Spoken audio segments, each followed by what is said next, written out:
You're welcome back. This is Channel 1 Television, and you're watching our live coverage of the ministerial veterans. Early today, we were expecting to have the Minister Designate for Defense, Dr. Edward Omane-Boamah, appear before the committee. There appeared to be some miscommunication, and so that hearing or sitting was delayed. Leadership has gone into a meeting. We are not too sure what it is that they are discussing, but my colleague Charles Owusu-Kumi is is in Parliament at the Appointment Committee hearing, and he is joining us live now. Good morning, Charles, and thank you so much. Good morning, Anna. Very well. We know that there was a scheduled hearing for 9 a.m., that of the Defense Minister. That could not happen.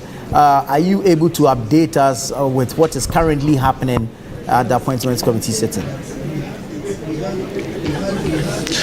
Well, you're right. So Dr. Edward Omane-Boamah was scheduled, per our own schedule, to appear at 9 a.m., but looks like there was a certain mix-up.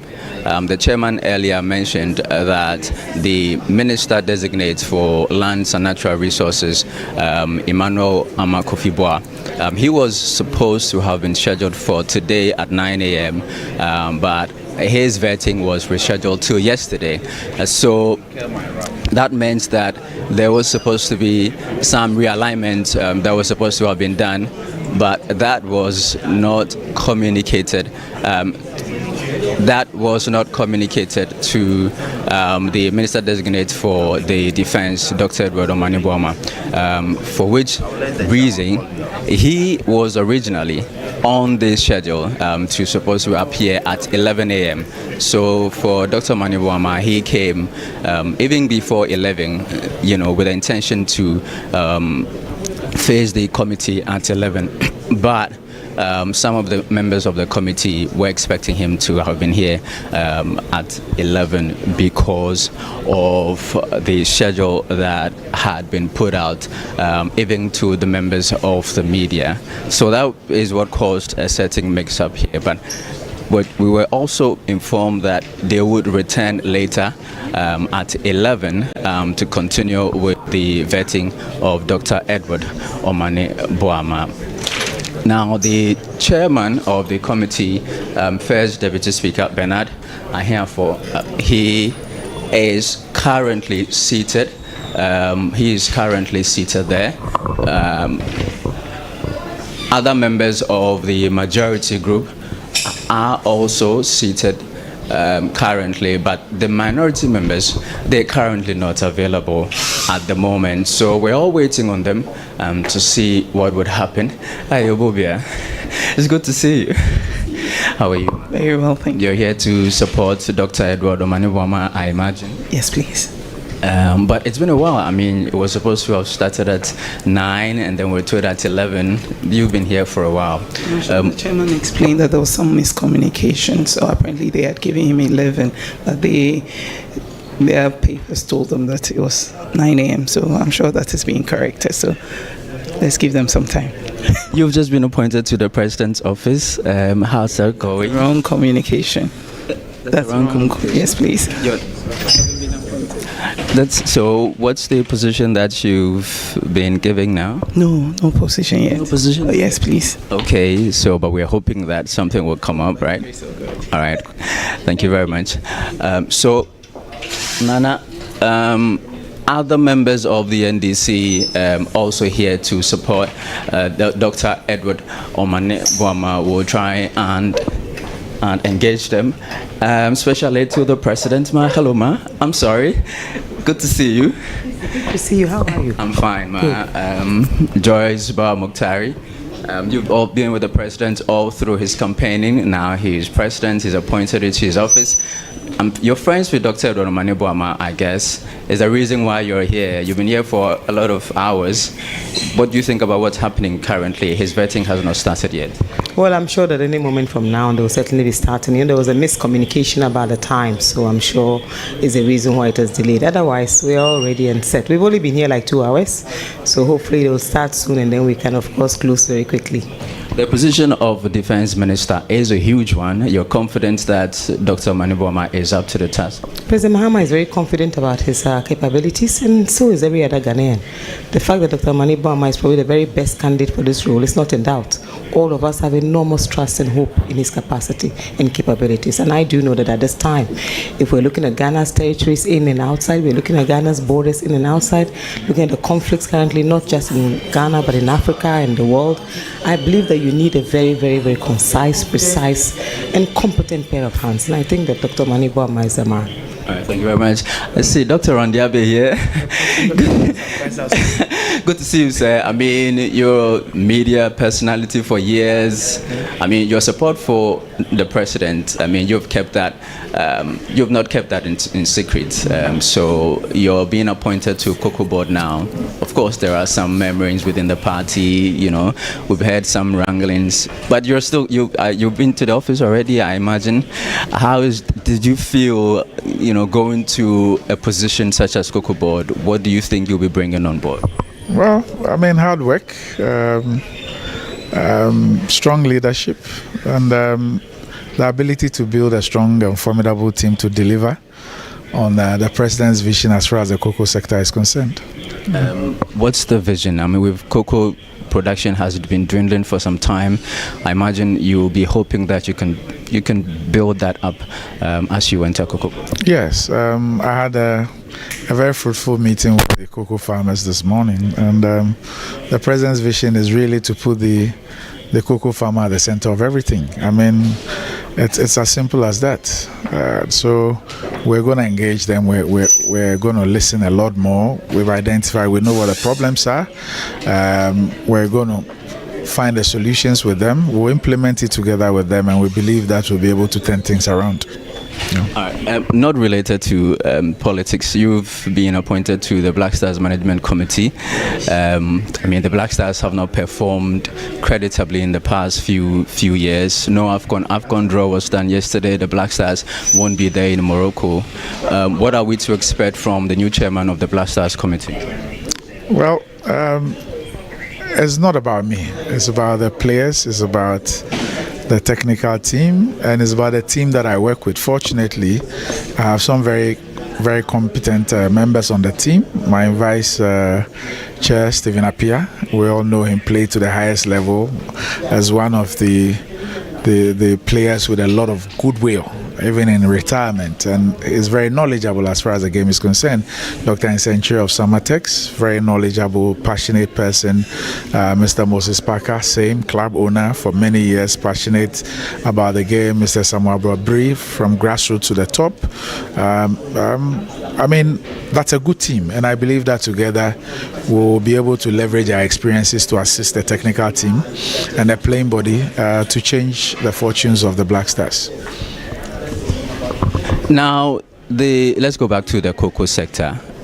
Apart from, I mean, bringing back the numbers of production, what are your major priorities going into that job?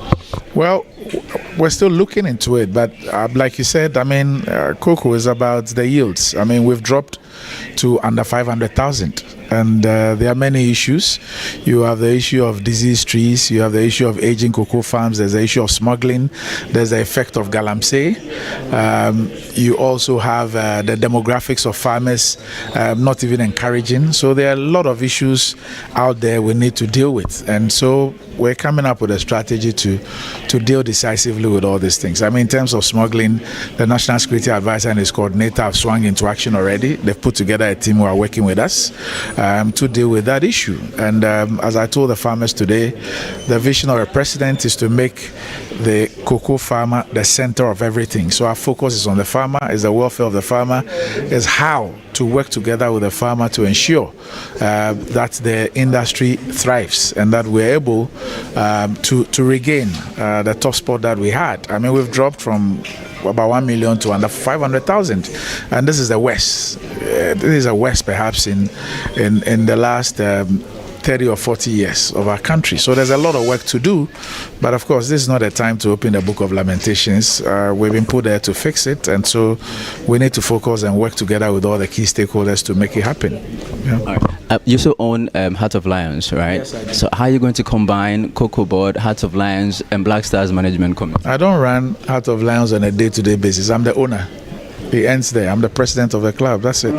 There are those who run it. There are people who run it. Yeah. Thank you very much. So, Nana, just heard the chairman of the committee begin proceedings. So we'll now take you back into the committee room where the vetting is currently ongoing. Very well. Charles Owusukumi there. Thank you so much for bringing us those conversations from some notable persons, including the special aide to the president, Joyce Bawumia, and then, of course, we've seen the acting CEO of Cocoa Board, Randy Adjei, also speaking them. Pretty shortly, we'll take you back to the appointments committee. We understand the chairman, Bernard Ahiafo, is seated, calling the meeting to order. It is the expectation that the Minister Designate for Defense, Dr. Edward Omane Boamah, will be the first to be heard by the appointment committee with respect to his vetting or ministerial assessment before he takes over the office, upon approval, of course, of Parliament. Briefly, I'll have Samiri Afe take a bite on the vetting of Dr. Edward Omane Boamah for the Defense Ministry, and then we can head back to the committee to hear proceedings. I expect, questions from committee members to be basically on the welfare of the men and women in uniform, especially the Ghana Armed Forces, because this is a very sensitive ministry, if you ask me. And in Ghana, the military has some level of respectability, and I'm sure as the president representative at that ministry, because the president is the commander-in-chief of the Ghana Armed Forces. So for the president to appoint someone like Dr. Omane Boamah to head that particular ministry, it first of all talks about the trust the president has for him and the welfare, most important, the welfare of the men and women in uniform. In the previous administration, I know of some initiative that resulted in the increase of peacekeeping allowance and the likes. I don't know how long it was sustained or if it is still in force. Committee members should probe and ask Dr. Omane Boamah whether this amount will be increased or will be maintained as it is. Secondly, I expect committee members to ask Dr. Omane Boamah how the men and women in uniform will have their relationship with their civilian colleagues, because we've heard of times of friction between the military and the civilian populace, and then leading to few assaults here and there. So I expect these two important questions to run through committee members as they ask Dr. Omane Boamah these questions. Very well. Very well. The clerk of the appointments committee currently administering the oath to Dr. Edward Omane Boamah. Let's go over to the appointments committee.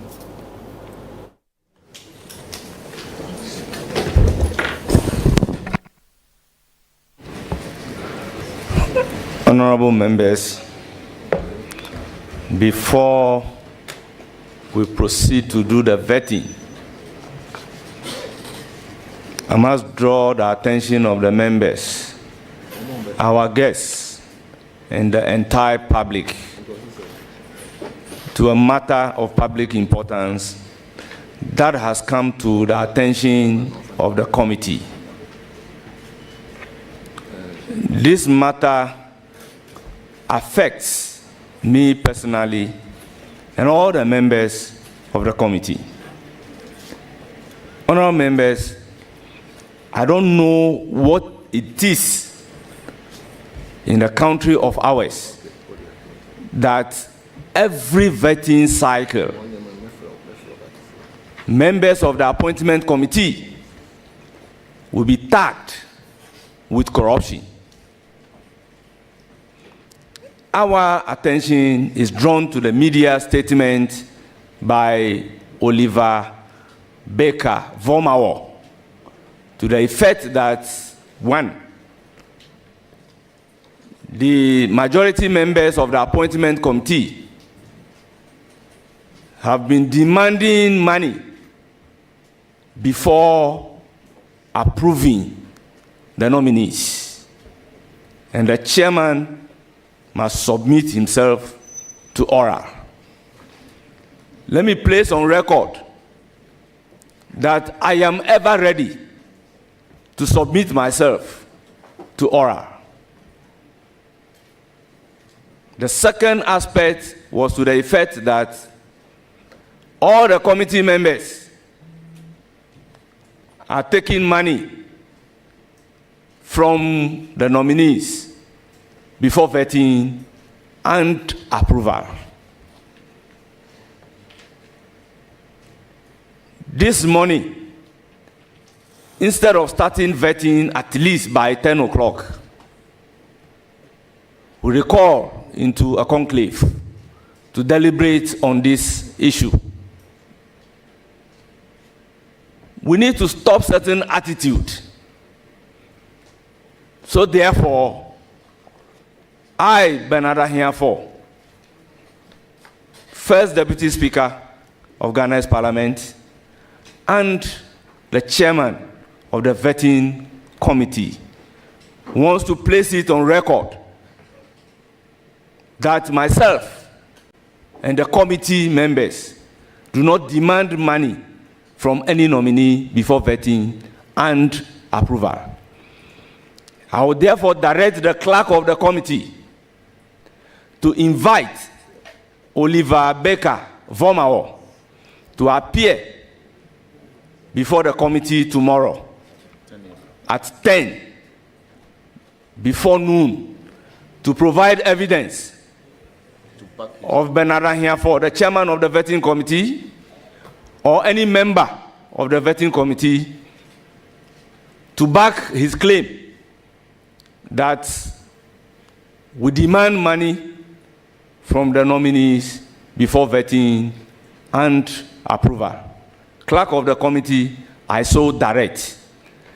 When he failed, then we can invoke the powers of the committee under Article 103 and our own standing order 134. I so direct. Thank you for your attention.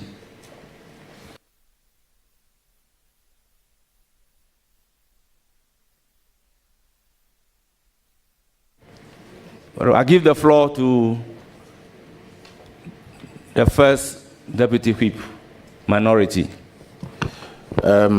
Thank you, Chairman. Having listened to you, I'm very shocked at some of the words attributed to the committee. Even though I have cited some of these allegations leveled against the committee and the statement made by you, the chairman. And for the benefit of the doubt, Chairman, what I have cited in some section of the media is to the effect that, and I quote, attributed to Oliver Baker Vomao, NDC members on the vetting committee takes money from Mohammed's ministerial nominee before approving them. The deputy speaker must subject himself to oral. Chairman, you are chairman because this committee is existing. And irrespective, we being members of this committee, you are leading us. If there is reputational issues with regards to yourself, it means that the entire members of the committee is affected. And Chairman, if you read clearly Article 1036, and for the benefit, I'll read 1036 of the 1992 Constitution. A committee appointed under this article shall have the power, right, and privileges of a high court or a justice of the high court at a trial for. And then I emphasize on A and B, enforcing the attendance of a witness and examining them on oath, affirmation or otherwise, or compelling the production of documents. Chairman, you are admitting to the fact that this has come to your attention. It's a reputational issue. And I don't see why members of this committee should continue with this vetting today because our reputation is at stake. These are some of the perception out there that when you see perception index in terms of corruption, Parliament is within the first 10. And I think that we should not continue with today's vetting, not for the fact that the nominee have done something wrong, but for the fact that the reputation of our chairman and members of the committee is at stake here. If you remember very well, in the 8th Parliament, members of the appointment committee, and if I may mention name, the Honorable Samuel Akuje to Ablakwa had to resign from the appointment committee because of matters of this nature. And I think that we should not continue with the vetting today until, as you have directed, the clerk of the committee write to Mr. Vomodo to appear, if otherwise, to produce evidence of any allegation that he has leveled. So, Chairman, I think that we should not continue with today's vetting. It should be suspended until this matter is dealt with. We have no moral right as a committee to continue with this if we have our reputation being tainted with corruption. I thank you, Chairman.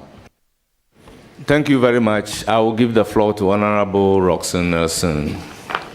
Kwame Adjei Dapamoko. Chairman, thank you very much. Chairman, I rely entirely on your submission and adopt same as mine and add that my brother, the first deputy chief whip on the minority side, to, with all due respect, recant. We cannot, as an organ of state, allow comments, however derogatory or defamatory they may be, to affect adversely the ability of Parliament to carry out its mandate. We are engaged in a very important exercise of state. And in the triumvirate of approval process, nomination, prior parliamentary approval, before formal appointment, if we allow comments to, as it were, compel Parliament to not perform its role in the 3 steps leading to formal appointment of ministers of state, then the executive will be dysfunctional. The executive will be rendered incapacitated to perform its function. Because you see, we do not know how long these boycotts, so to speak, may last. So it may not be the remediable step to take. What the chairman has done is the appropriate thing under law. So we must abide how that process will be given effect to tomorrow. It's not next year, it's not next month, it's not next week, it's tomorrow. So I pray you that pursuant to order 39, sub 1 of our standing orders, Chairman, with your leave, if I may read, it's to the effect that a stranger who is guilty of contempt of Parliament or in breach of parliamentary privilege is liable to a fine not exceeding 250 penalty units or a term of imprisonment not exceeding 1 year or to both. So there are penal regimes that are already laid down clearly for a conduct that is contumacious of the powers of Parliament, if it is so established. So I pray you, my brother the whip, let's by all means do what we are appointed to do today. And when we are done, we'll see whether the clerk has also carried out its functions as expressly directed by the chairman of the committee, so we can make progress. These matters, like you alluded to, and the chairman forcefully put it out, every election cycle, members of this committee, and this committee, the membership is not standing. You see different faces every election cycle. So it's not as if there are permanent members who are accused of these things. It is as if the committee, when the season comes, they must willy-nilly be accused of such a thing. So we being new members, and chairman is a new chairman. He won't allow the committee to continue to be tainted in this manner, and we give him our full support. So my brother Adjei Habib, let's do some work for today. I thank you for the opportunity, Chairman. Honorable Chief Whip. Yeah, Chairman, thank you very much. I think it's important we place on record that the concerns we are raising do not have anything to do with the nominee. I know the nominee very well. I think he came after me 2 years at the Nukes presidency. However, this matter should have been raised yesterday. We in the minority compromised based on engagement we had with the chairman that the matter should be deferred to today. So it was most coincidental that we are raising it, and it's coinciding with your coming. So it's important we don't get the wrong impression. Again, it is also not because you are not a member of parliament.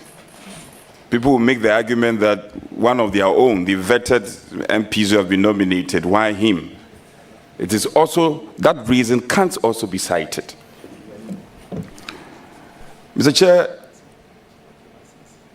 it's important we also put on record that the activation of Order 3 was at our instance, where names of nominees will not have to be read on the floor. I recall vividly it was the respected minority leader who activated that, and we got your support, your side to support. So in principle, we in the minority are for the vetting. And the evidence abound. In fact, the formation of the 3 critical committees, i.e. the appointment committee, the selection committee, the business committee, being teased out of the lot for a motion to be moved on the floor for these committees to be formed. It was at our instance as a minority. Let's get it clear. So we are not obstructionists. The intent is not to obstruct government business. These are wild allegations that are becoming one too many in our country. One is lowering our reputation as an arm of government and an institution of state. All we have as members of parliament is our reputation. That is all we have. When we cannot pretend, sitting behind this table and pretend that we have nothing more than that. It's all about our reputation. And I value my reputation. We in the minority, we value our reputation so well. The majority also value their reputation. So, Chair, we heard your directives well. I think it makes sense, but we disagree. We strongly disagree with you. Today, we cannot vet. The body has been impugned. Yes. Our reputation has been battered. Until we purge ourselves, we have no business to vet any nominee. And let's also send the word out there to the executive. We have been most magnanimous to the executive. If in days that we were not supposed to vet, in fact, yesterday we were not supposed to vet. Was it Monday? Monday we were not supposed to vet. Friday we were not supposed to vet. We did all that to hasten the process and to facilitate vetting. So, Mr. Chair, consider your position again. Your directives make sense, but we in the minority cannot comply. Today, we can't vet. And it's not personal. Honorable nominee is not personal, We cannot vet. We value our reputation. We will not allow our reputation to be battered further. So, in a nutshell, until this matter is resolved and we are purged, we in the minority will not vet. We will not. And let's send this signal out there. If the majority do not value their reputation, we value our reputation. Today, we are not vetting. Chairman, I look into your eyes with the greatest of respect. We will not vet. I thank you. Thank you very much. I have listened to both sides of the House.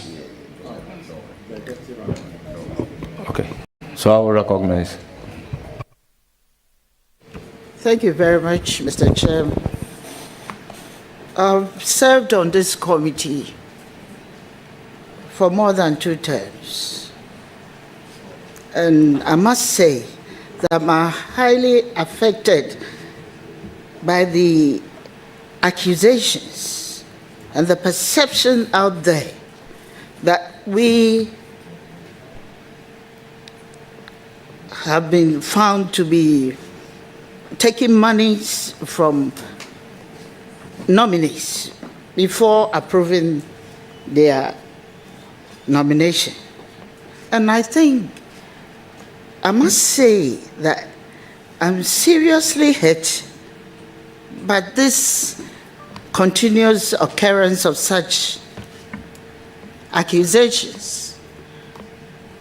And as a group, the minority, I feel that in order to protest and purge ourselves of this accusation, it is very important that we call off the vetting now.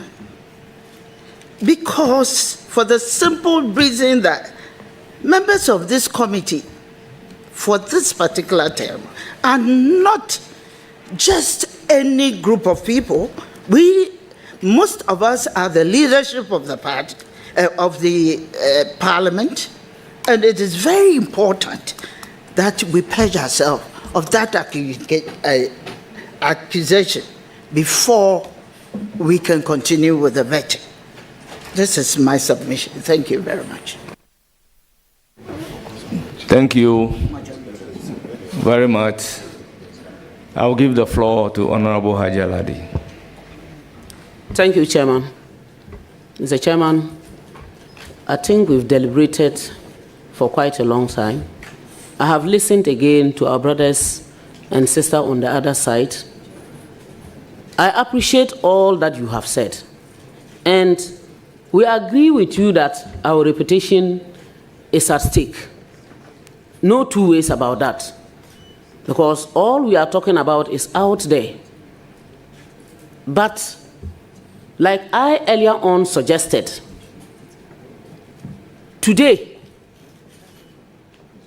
the vetting today is what I have continuously pleaded with you, that let us continue, let's put a human face to it. Because, one, we have not communicated to those who are here today. But here we are saying that we have no issues with them. Two, they are here already. Three, for some of us, it is today and now that we have been involved in the discussion. We might have heard all that, those things on social media. But once we are working as a team and we are discussing as one people, because being members of the same committee, we are each other's keeper. I will continue to plead that you kindly treat whatever is on the table with some human face, so that at the end of the day, those who are here will not see us as extending another person's pain onto them. You have, though out of not using the mic, asked whether I have taken money. Money cannot be everything. Money cannot be everything. I think our reputation is highest. If it were for money, some of us maybe would not be here. So please, Mr. Chairman, I think I just want to add my voice and to also tell the general public, no matter where you find yourself, excuse my language, even if you were just sitting in the market, please, certain utterances do not help us. It doesn't help us in any way.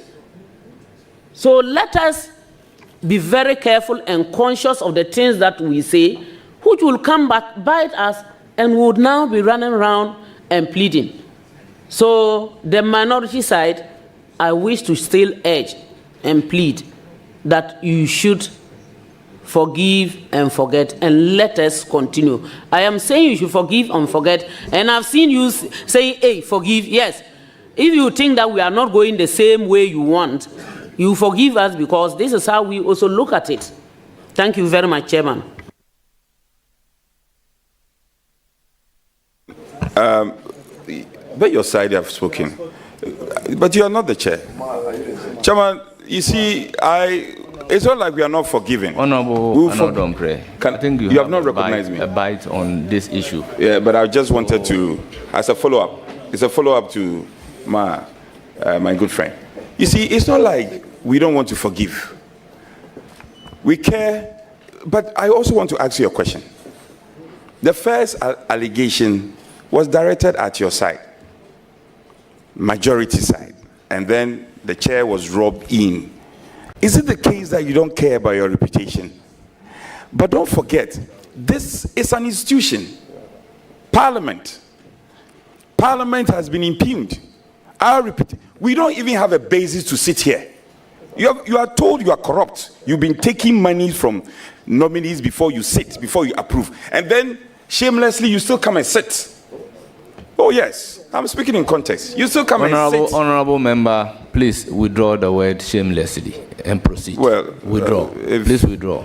I said in a certain context, but if it's a case that is offensive, withdrawn. You have been accused.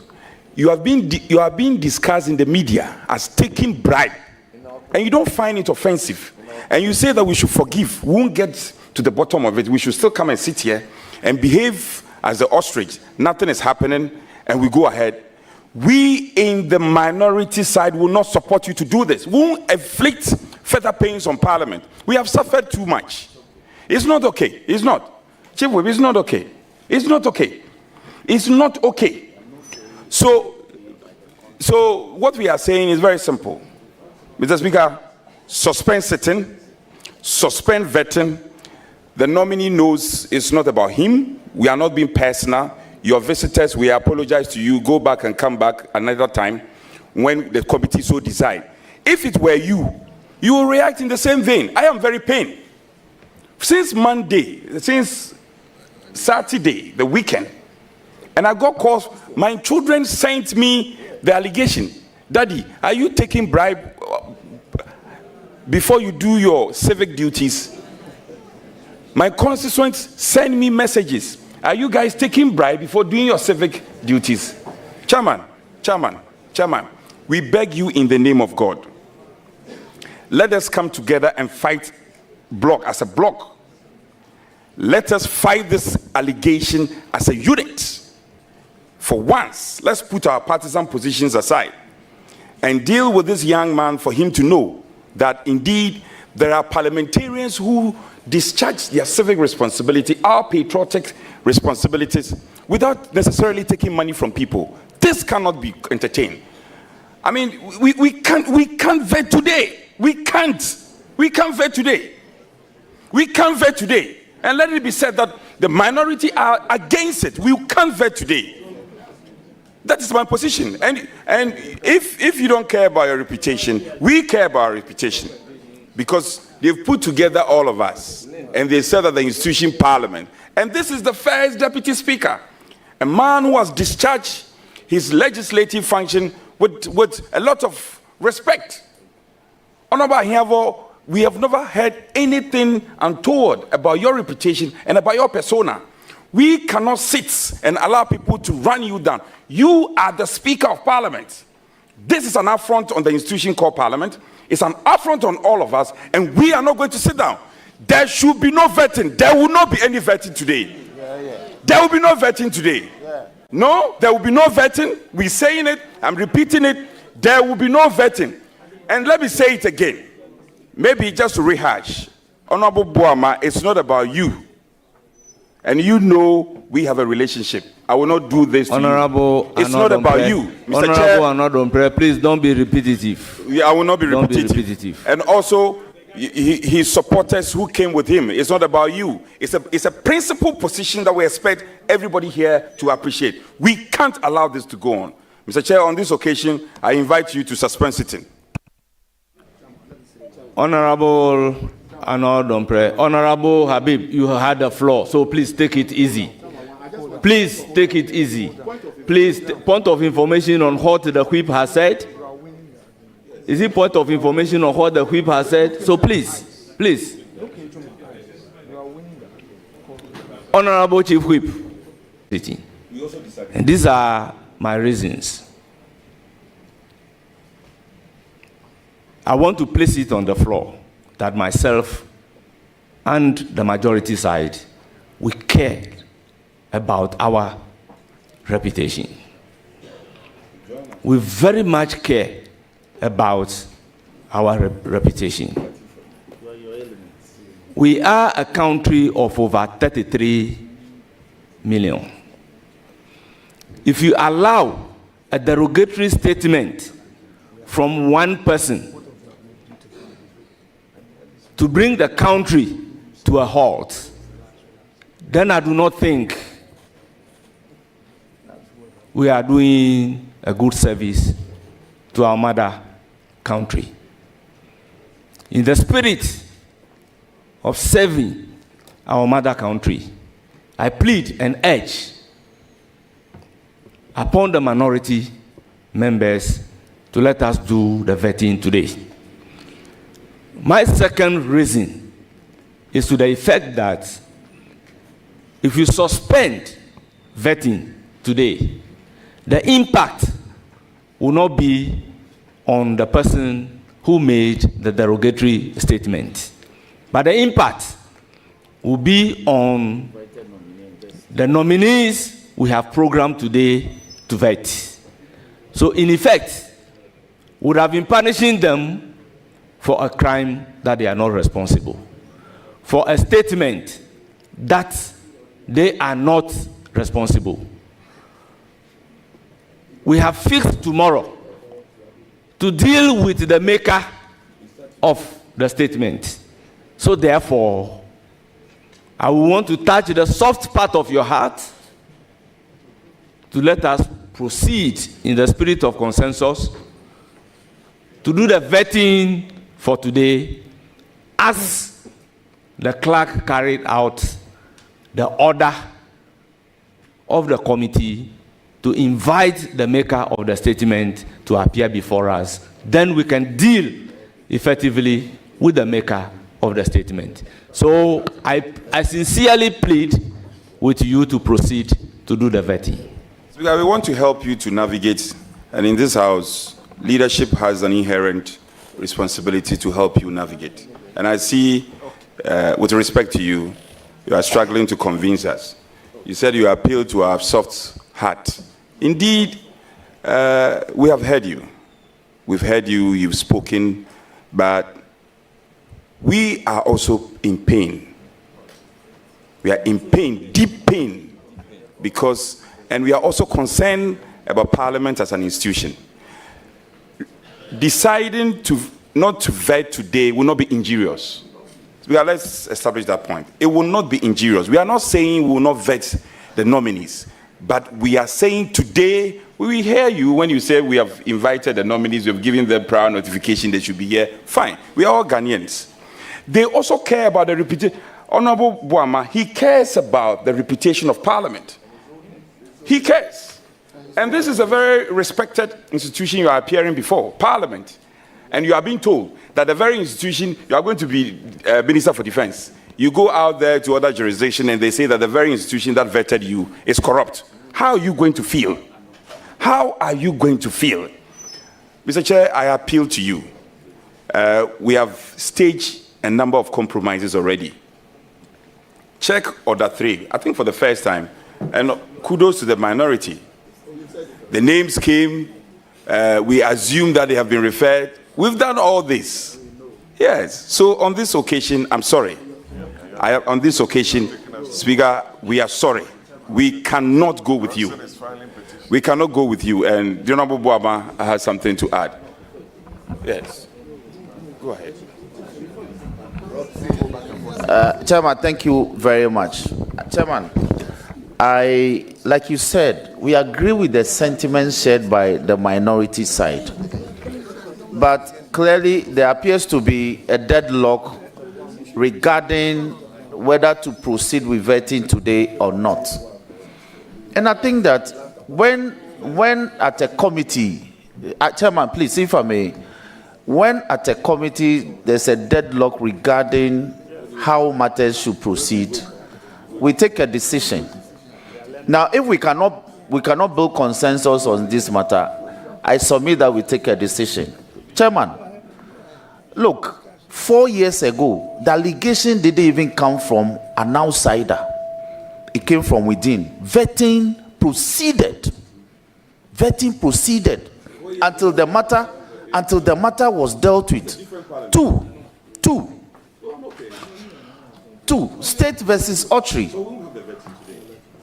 State versus Adjei.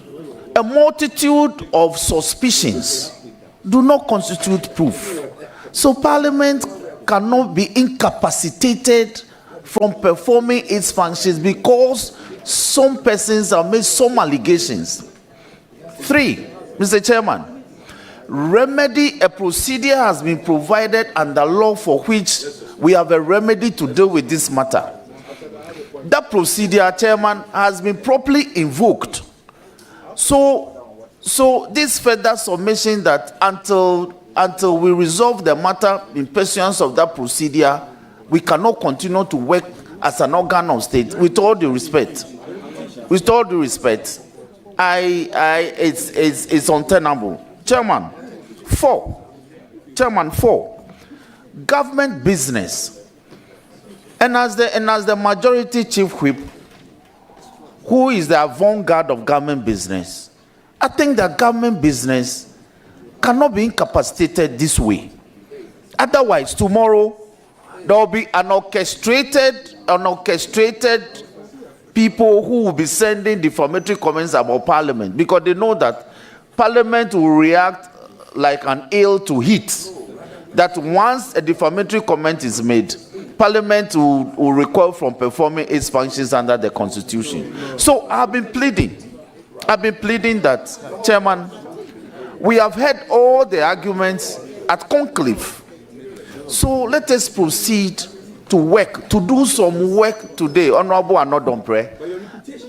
Yes, my reputation has been questioned, but there's a procedure provided, properly invoked under law for that to be dealt with.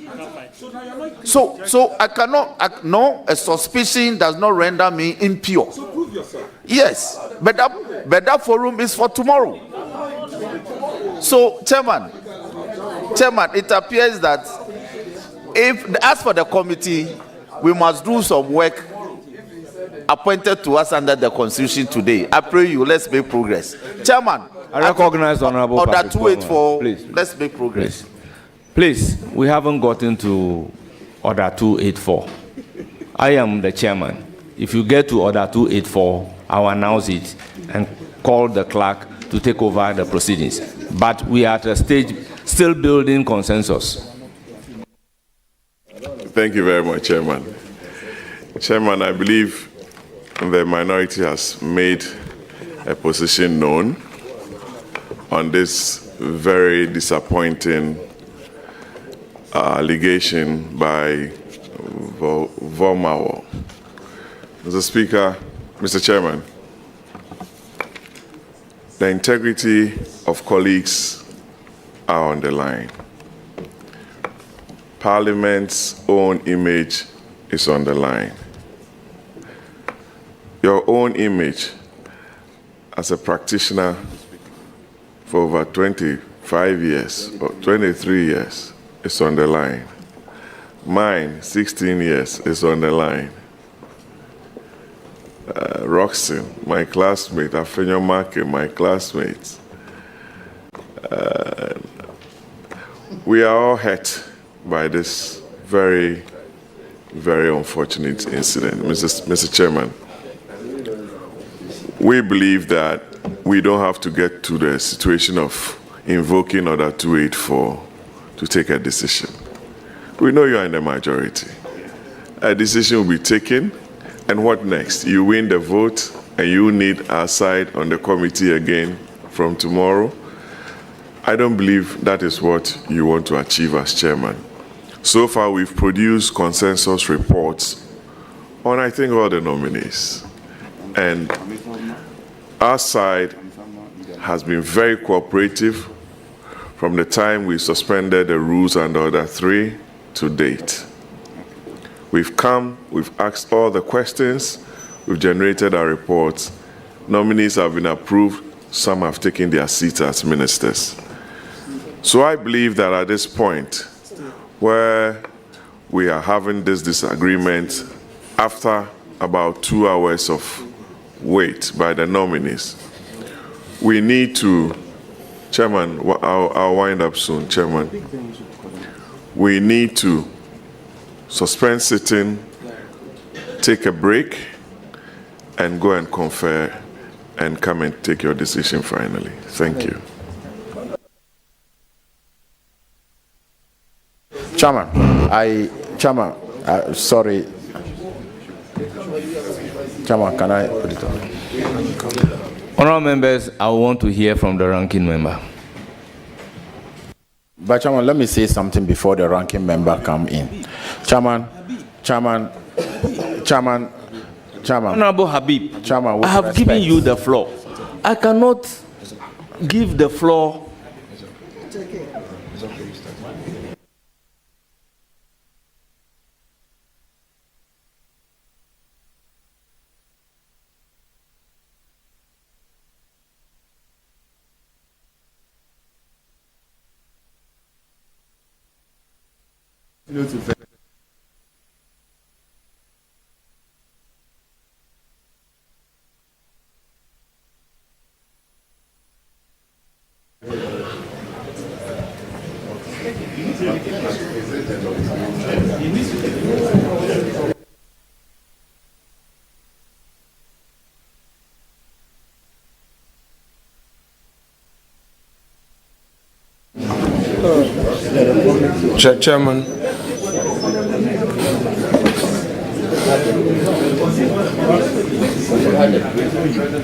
Chairman,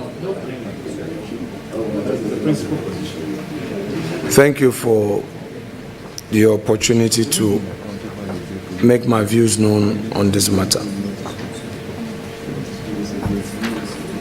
I have a couple of issues to bring to the attention of all of us.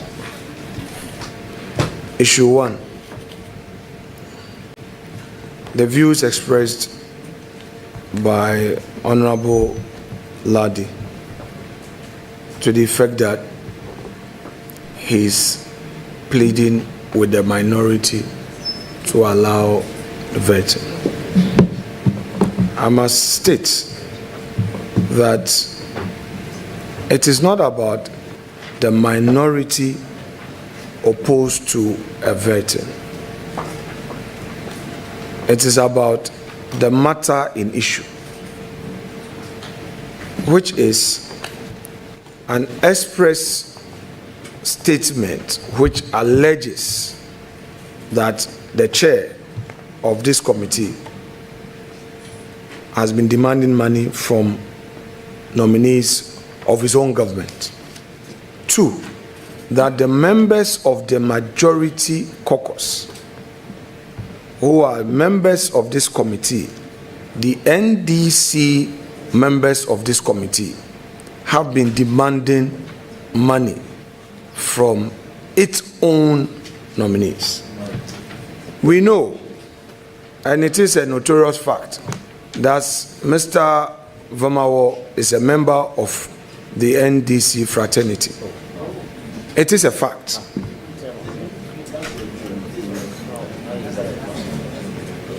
This posture of people not allowing views to be expressed must be stopped.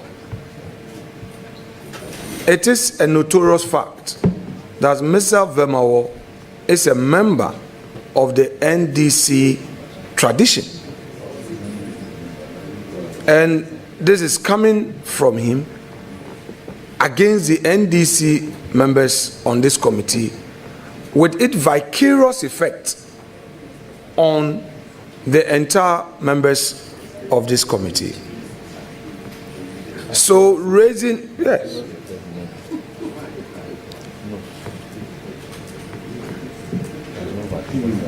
What it means is that you have done something, as he claims, but we share in that liability with you as the minority caucus.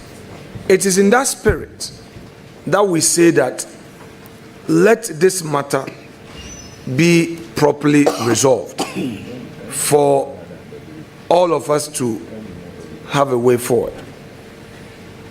Issue 2.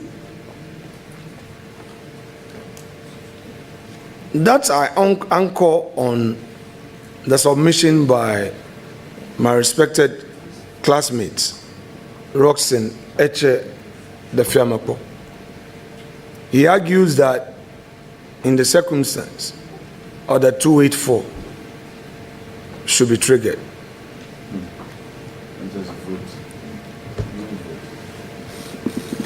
There is a matter of reputational effect. And you are saying that, well, the NDC side of this committee doesn't care. So there should be a vote so that the majority will carry the day. May I remind my respected colleague that the enterprise we are in is a perception-driven enterprise.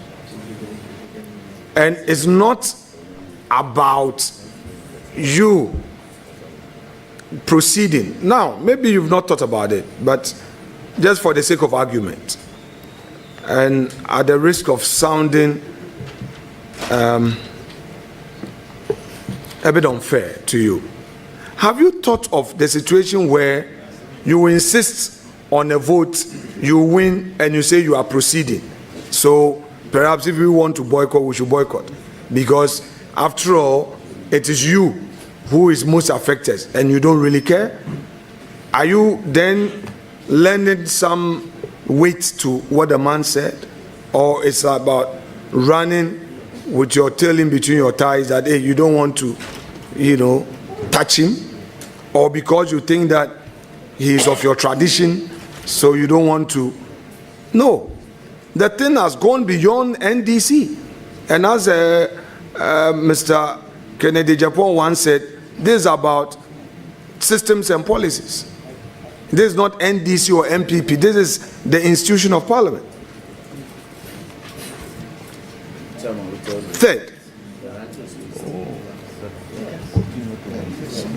Third issue. Chairman, you have directed the clerk to the committee to invite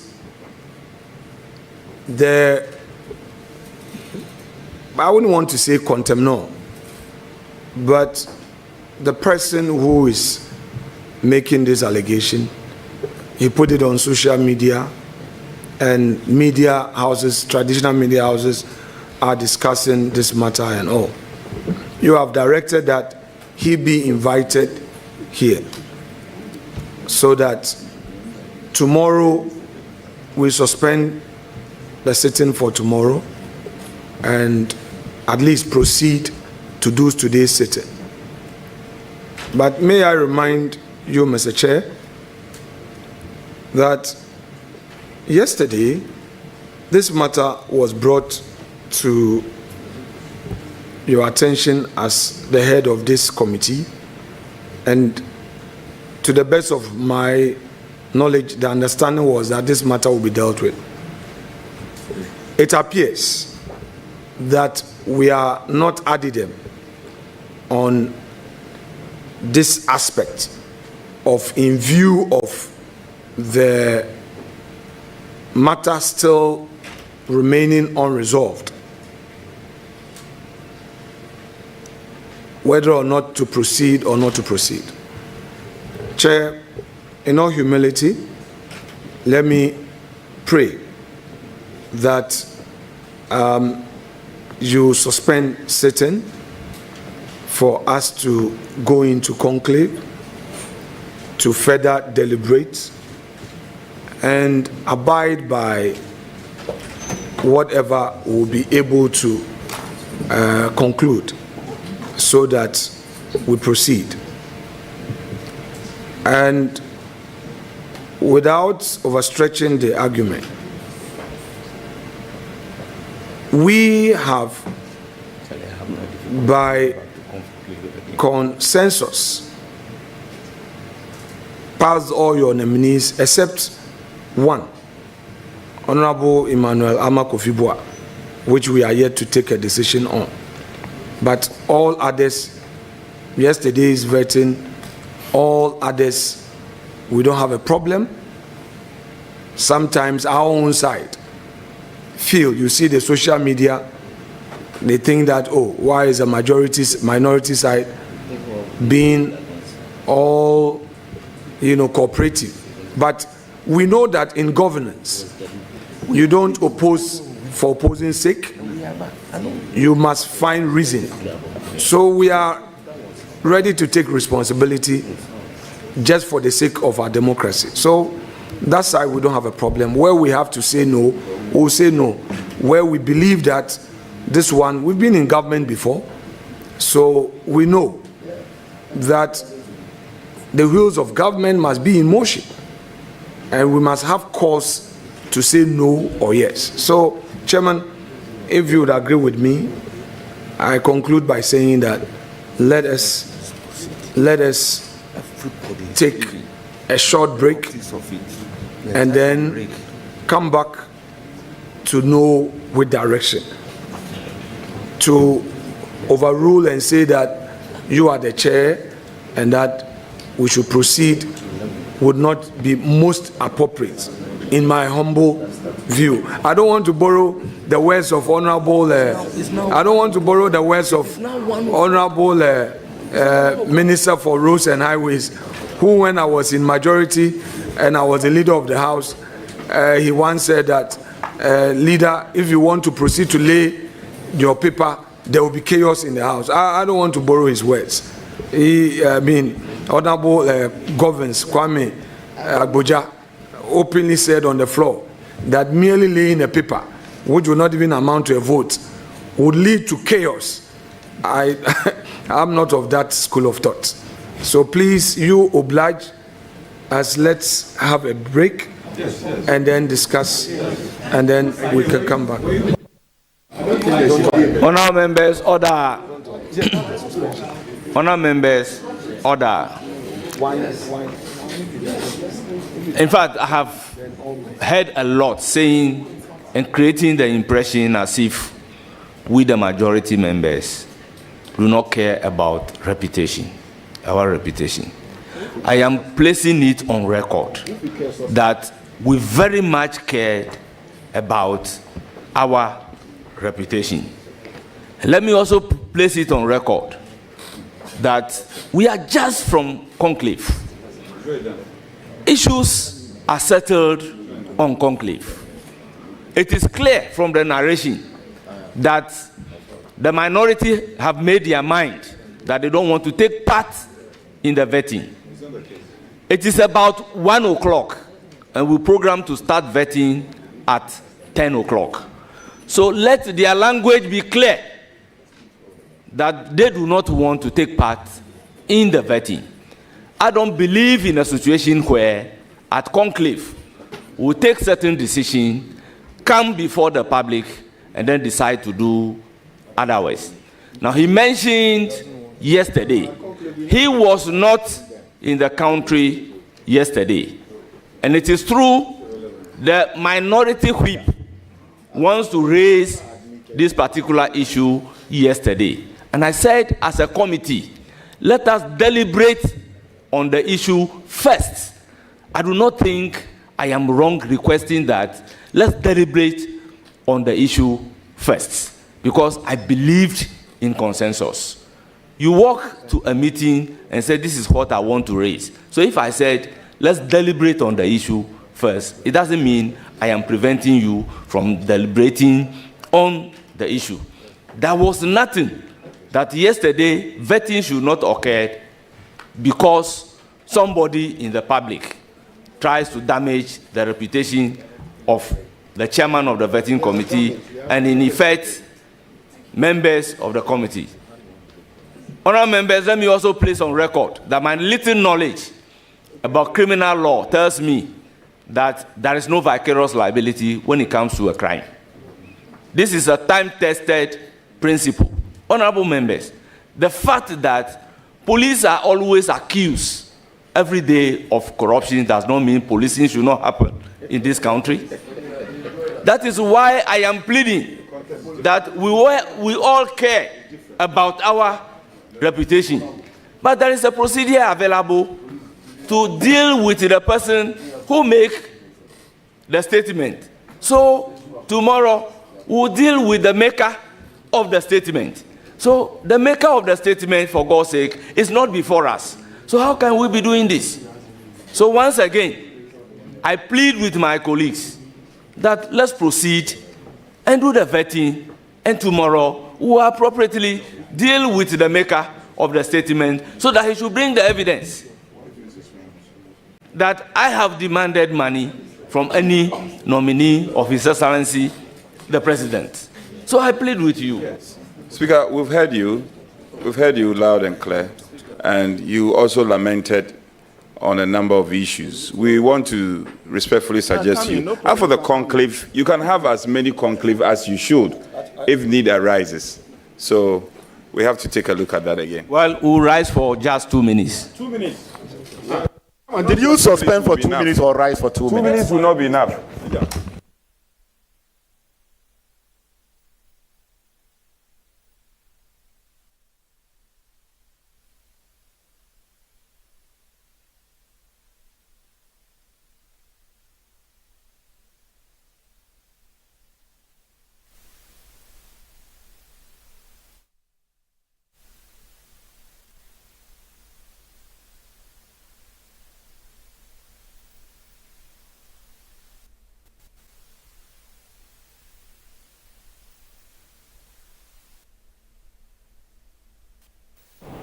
Wow, what a day it has been.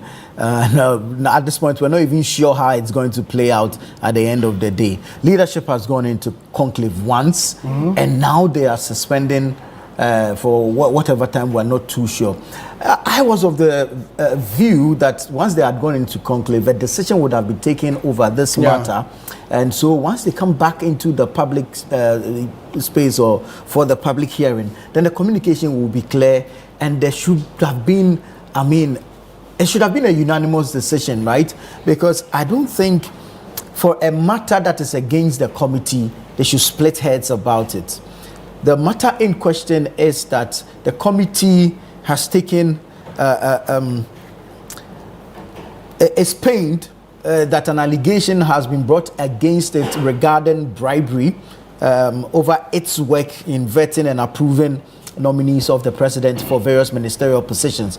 And the committee, the chair did announce that the clerk should summon the one that made the allegation to appear before the committee. However, the minority doesn't seem to agree.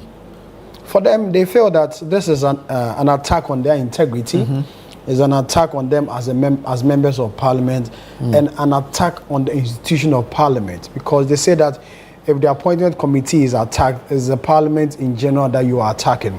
And so these are serious allegations. And the more reason why the gentleman who made the allegation is supposed to appear before the committee with evidence and explain. But a lot of people may ask that what are these, or what is this particular allegation that this gentleman or whoever it is is reported to have made. So, now with your permission, I'll just read what Osajefo Oliver Baka Vomo wrote on his Facebook wall. It says that. So this was a Facebook. So it was comment. a Facebook post, which other traditional media houses have also picked it up. It says that, and I quote: "So all the monies the ministerial appointees are being asked to pay to the appointments committee just to get approved are those ones not affected by oral strange republic," unquote. So this was what he pasted on his Facebook wall, which other committee or committee members saw, and the more reason why they are demanding that he appears before the committee tomorrow to back these allegations with evidence if he has any against the committee members. And for you remember that this is not the first time the appointment committee has had allegations of bribery, against it. We've seen that in time past, resulting in some of the committee members resigning from the committee. And so if these allegations are made, it is just right and proper that the committee institute thorough investigations into it. Remember the cash for seats allegations as well, also coming up, and the rest. So there are quite a number of allegations that have emanated from from Parliament House, and I feel Parliament must institute investigation into this matter. So that is what they are splitting heads over. I believe that when they went into conclave, there was no agreement in there. The more reason why we are seeing the disagreement in the full glare of the public. So if there was a clear agreement among the chair and other committee members when they suspended sitting, the first sitting, you would expect that when they come back, there should be clear communication and a clear line everybody was towing or was expected to tow. But looks like that didn't happen. There was some disagreement in there, and they came out, and we could see the clear display of disagreements on the floor for everybody to see. Whilst the minority is of the opinion that today's sitting should be suspended, the members on the majority side, including the chairman, think otherwise. And I agree with both parties. I agree with both parties in the sense that, fine, those in the majority feels that they are racing against time.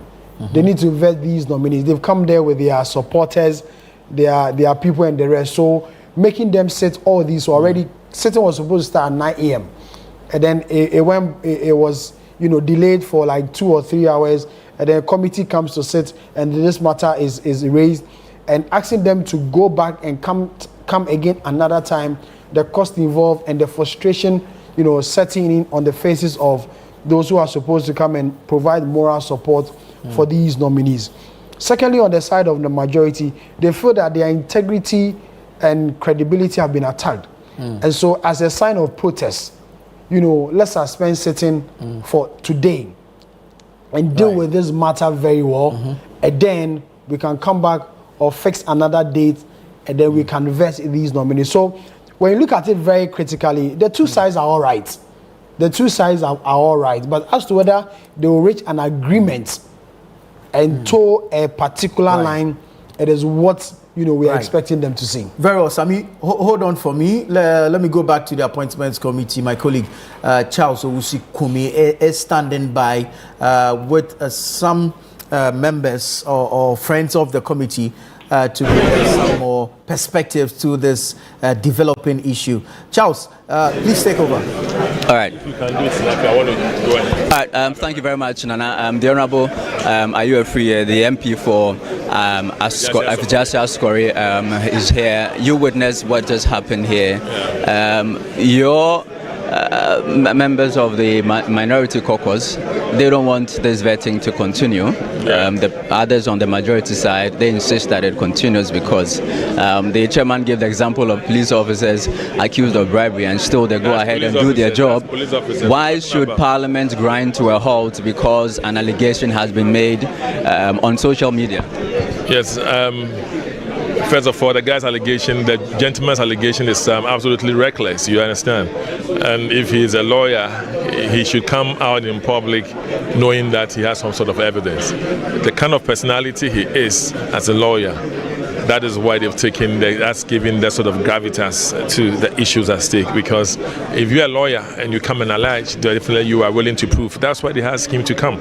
If it was any other person, probably they would just gloss over it. And there are times in Parliament that you attack the reputation of parliamentarians, they gloss over it. But they have weighted the individual involved. And that is why it's giving that sort of strength and force that they want to bring him here. And for me, the position of minority is just what it is. The police can be perceived to be corrupt and they are not. And they are still working. And these are issues that they feel strong about it because it's been happening. There's been a lot of precedents and it's like no action has been taken. At this point in time, they put all together and they said on the face of it, we're going to take an action. Let's see what they will bring out of the conclave. Yes. But this gentleman has been invited tomorrow. Why don't they just go ahead? The Honorable Mani Boama is here with his supporters. The glass is either half full or half empty. So you see it half empty, somebody see it half full. That's your opinion versus our opinion. So let's see what happens after the conclave. Thank you very much. The Member of Parliament for Adjei asked, are you a free year there sharing his thoughts on what's just transpired here? Members of the committee are currently engaging. They are in conclave at the moment to take a decision on the way forward.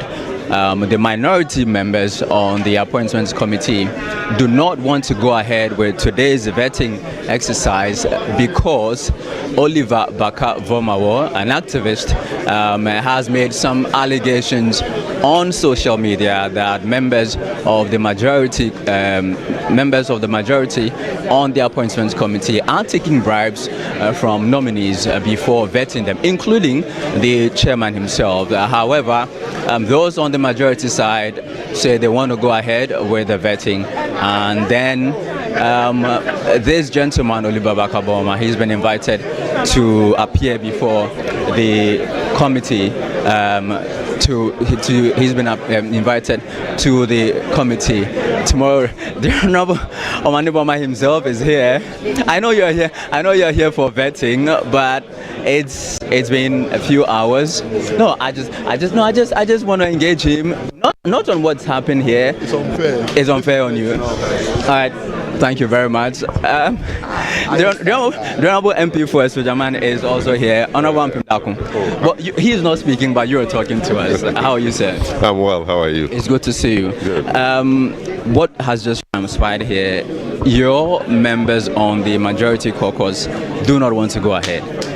No, it's the minority that they don't want to. You want to go ahead with it, but don't you think that the minority have a point? The reputation of Parliament has been impugned. They want to clear that up before they go on with the vetting. Yes, it was an unfortunate statement made by Vomawo. I agree that they may invite him to substantiate, but how do you hold everything constant until that is done? I mean, I don't think that the process should be halted because somebody has impugned ill motive or has impugned the integrity of the members. There have been allegations upon allegations. That should not stop governance from progressing. So you are going to invite the person. What if the person is not in the country? Would you wait till he returns and appears before we continue with the process? What if the person is indisposed? Would you wait till he gets better? So let us go ahead. You have registered, we have registered our displeasure. It's an unfortunate statement. Whatever should be done to deal with it should continue, but the process should not be terminated. Are you bothered that as a member of Parliament, these allegations keep coming up? Not just about the appointments committee. Even other committees of Parliament, there's been allegations of people taking bribes. Are you bothered as a member of Parliament? Yes, I am. It is unfortunate, and we need to investigate it. If he has any proof to that, he should bring it, and then whoever took bribe must be sanctioned. I think that it will be a fair thing to do, but at the end of the day, the process must continue. Thank you very much. That was the Member of Parliament for Sujaman, Honorable Dako Ampim. Still here, support of the Honorable Dr. Edward Mani Boama, who is here who is here for his vetting as Minister for Defense. The Honorable Marietta Brew is also here. Hello, ma. Legal advisor to the President. How are you, ma? I'm fine, thank you. The Honorable Omane Boamah, I imagine, is the reason you're here. He is going into the Ministry of Defense if he is approved by Parliament. What kind of man, having worked with him, do you think he is, and what expertise would he be bringing to that ministry? Well, yes, I've worked with Dr. Omane and I'm here because of him. He's a very good friend. And in terms of competence, he's one of the most capable and competent persons I've ever worked with. So the firm believe that he brings a lot of experience, excellence and competence to this particular portfolio. As a lawyer, what Vomawa has said, how does it come to you, these allegations of members of the Appointments Committee taking bribes? How does it come to you having heard these allegations? Well, you heard the chairman that the allegations are completely untrue. And if they are untrue, they border on reputational issues. And the chairman is taking it on. He's supposed to come here tomorrow and substantiate whatever it is he said. I mean, I'm now reading and hearing it for the first time. But they are very, very serious allegations, and that's why they've invited him here tomorrow. And if these allegations are as serious as you say, is it not right for the members of the minority to want to clear all these things up before they continue with the vetting? I disagree with that. The vetting must go on. It has nothing to do with the vetting of the candidate who is here. I mean, if we are waiting to deal with these allegations before continuing with the business, that means government business must halt. I mean, we're in a hurry to work. The vetting must go on. Thank you very much. Legal advisor to the President, the Honorable Marietta Brew. Hey, I also see a former Greater Accra Regional Chairman of the NDC here, Chairman Adjei. My friend, he's hello. the PNC chairman too. Hello, sir. You're looking well. Good to see you. What do you make of what has just happened here? I mean, it's a waste of time. Seriously, it's a waste of time. If everybody is going to rely on what is said on social media, will not be. So when somebody makes a statement that Afenya Markin is chasing somebody's wife, are you going to drag the person to Parliament House? Or the members of the minority are chasing people's wives? But if someone alleges that members of the Parliament's Appointments Committee are taking bribes, don't you think? Now they've invited the gentleman to come, so deal with him. That's all. Deal with the person. Privilege committees are there. Send him the privilege committee, and then, but the process must go on. Simplicity. The process must go on. There's privilege committee. Take him the privilege committee, and let's move on. So I don't understand what they are doing. I mean, we've been here for 2 hours on this frivolous accusation. I call it frivolous. It's a frivolous accusation. There are a lot of allegations flying on. Are you saying they should ignore it? It's frivolous. He rightly said that 4 years ago, a similar situation happened. Every year, every vetting year, this kind of allegations goes on. This is not the first time. 2021, 2028, 2020, whatever, every year, these allegations fly around. So what they're talking about, it's not something new that they should make a fetish out of this. It's just frivolous, honestly. It's frivolous. Thank you. Asake, you're of the PNC. I even saw your flag bearer here. Yes. What's the PNC's business at an NDC vetting? Oh, you know, I'm the national chairman for my party. My leader is here. My leader happened to be Omane Boamah's schoolmate. They were year mates in the Kivas, and even they contested student leadership together. But if you look at the political era, you realize that in 2024 elections, the PNC, we have declared for the NDC and the NDC presidential candidate at the time, who is now elected, had overwhelming victory by Ghanaians endorsing him as the President of the Republic of Ghana.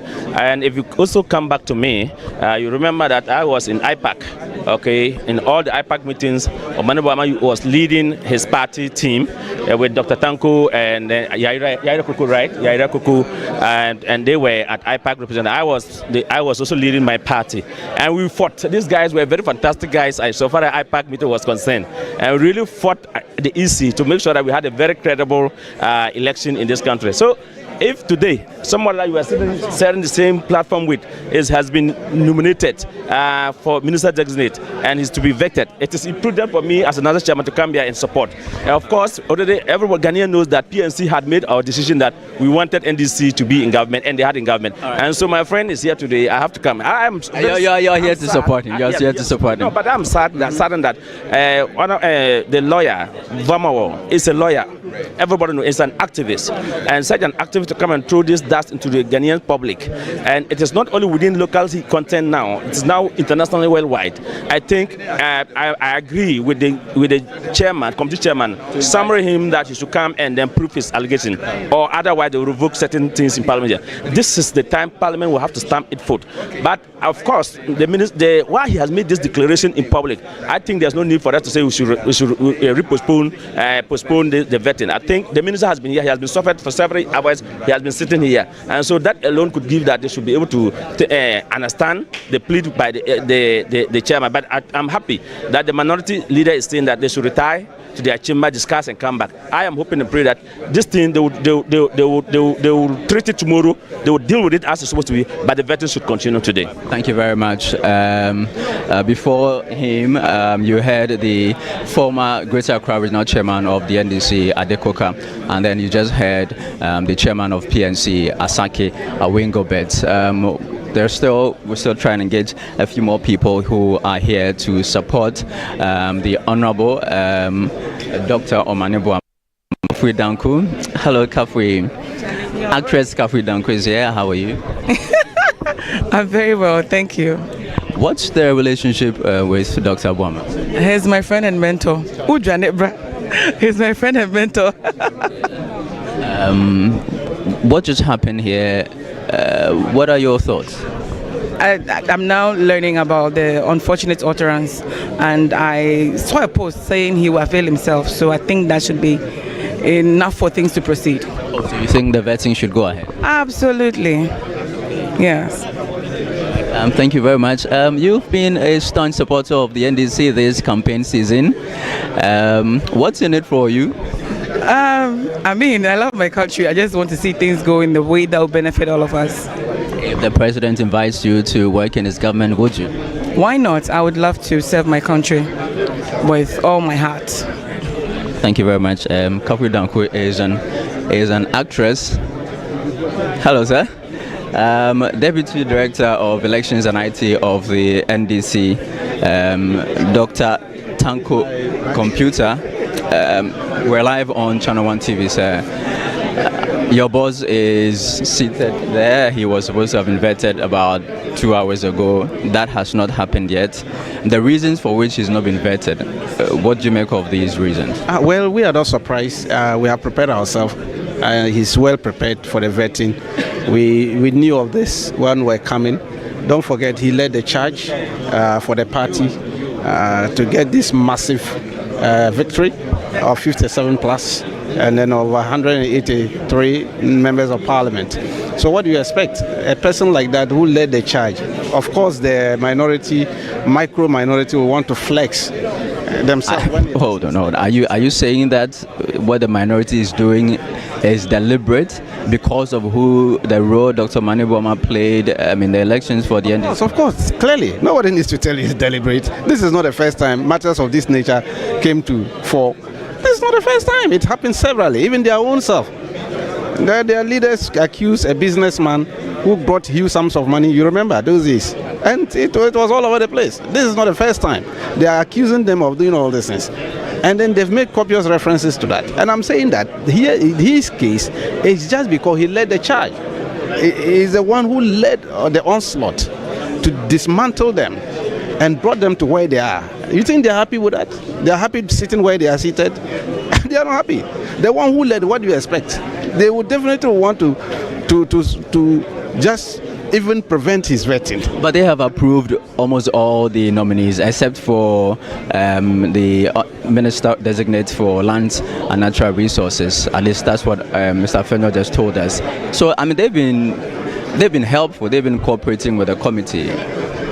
I'm saying that this gentleman led the charge. He is a director of election of the NDC. He led the charge.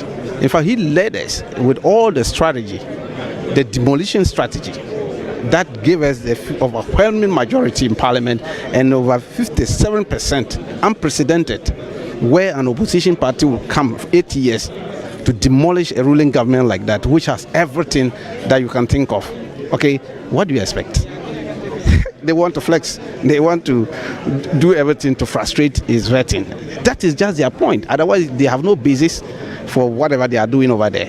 If someone accuses members of parliament of taking bribes to vet the nominees of the government, ministerial nominees of the government, don't you think that's enough basis for the parliamentarians themselves to stand up for themselves? They stood up. The leader, the chairman of the committee stood up.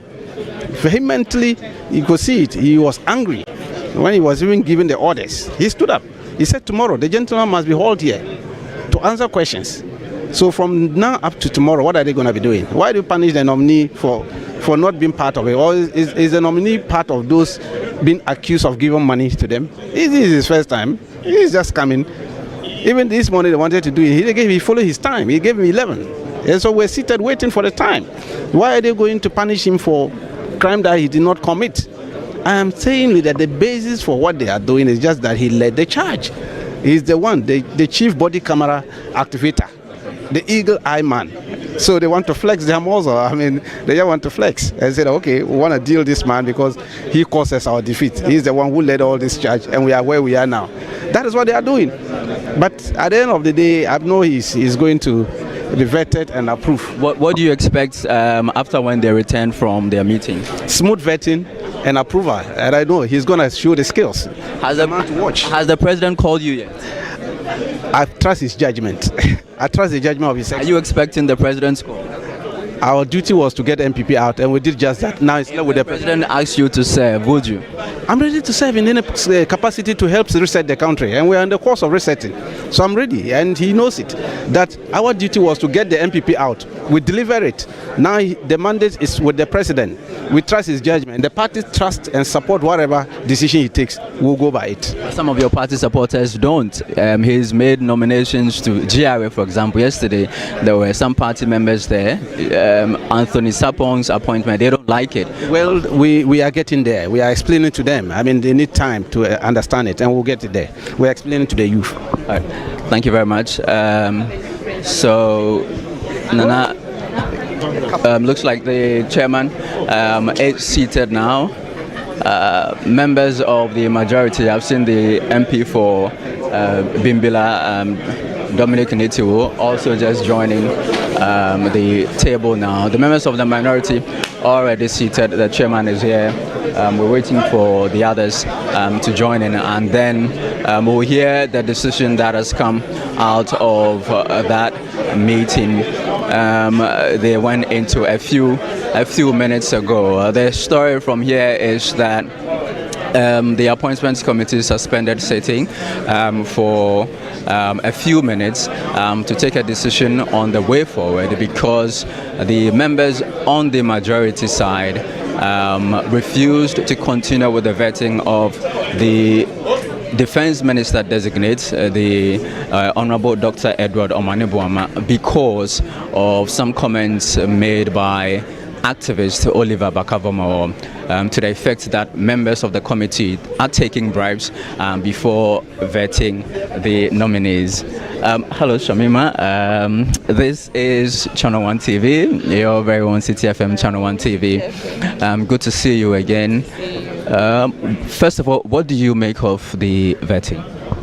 Well, there's not been any vetting, has there? We've been here for hours, and we're hoping that it would have been done. There are 5 nominees who were to have their turn today, but unfortunately, cooperation hasn't been successful. So they've just walked back from their second conclave. Let's pray that this time there's some compromise, but I should think that even without the minority side, I hope that they will rescind their decision not to participate. I think that the vetting should go on because government business requires urgent attention, and to the extent that the issue they have raised, which is very important, I will not discount it. Reputational issues are serious matters, and of course the lawmakers have the right to protect their reputation. But they are also lawyers, and they know that due process takes a while and takes time, and they must also embrace due process even as they take steps to protect their reputation. And so I think they should proceed with the vetting, and we would hear what the chairman's position on the matter is pretty shortly. Do you think that the process should continue even if the minority side decides to boycott this? This is my personal opinion. Yes, I think so. Won't that have any effect on the appointments of Dr. Boama?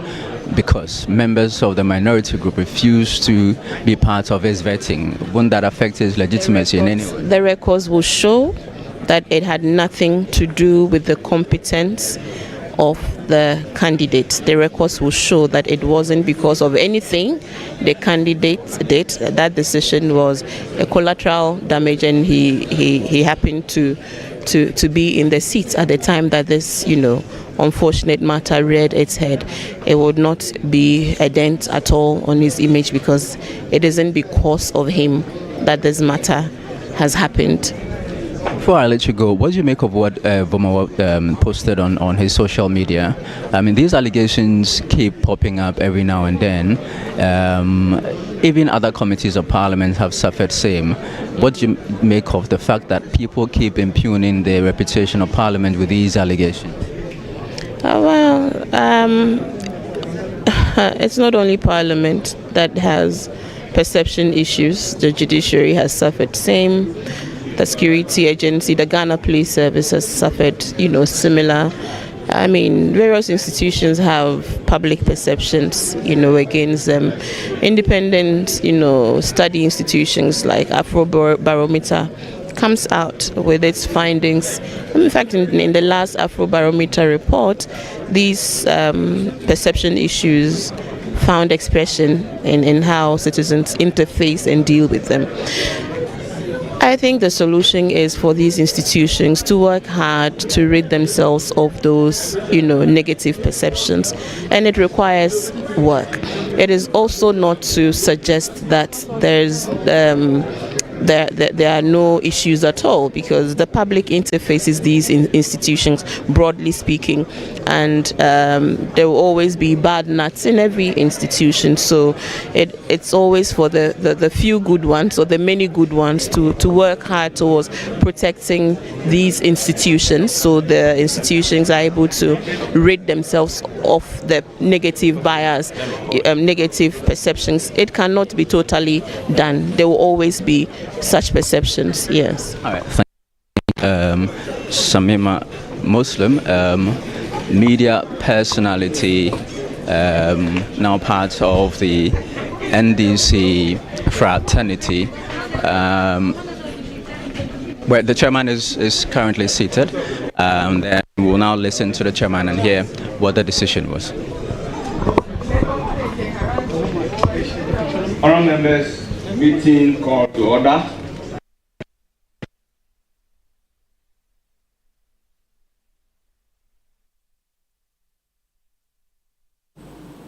Well, you heard some reactions there to what has transpired so far regarding the Appointments Committee and a scheduled vetting of ministerial nominees. The committee went into conclave for the second time today. They have resumed. We're trying to get you that. And then it's time to listen to them on what decision has been made or taken regarding the way forward over this matter involving activist Oliver Baka-Vomawo. Let's go back to the Appointments Committee. We'll proceed with the vetting of the Minister Designate for Defense. Clerk of the committee, kindly administer the oath. You said? Oh, you've done that already. Or what? If you have if you've done that already, then before proceeding with the vetting question, I have some questions for you. Ever since you are nominated as a minister, before the introduction, you tell us about yourself. Have you spoken to me on phone? No, Mr. Chairman. The last time we spoke must be somewhere September or August 2024. After your nomination as a minister designate, have you been to my office?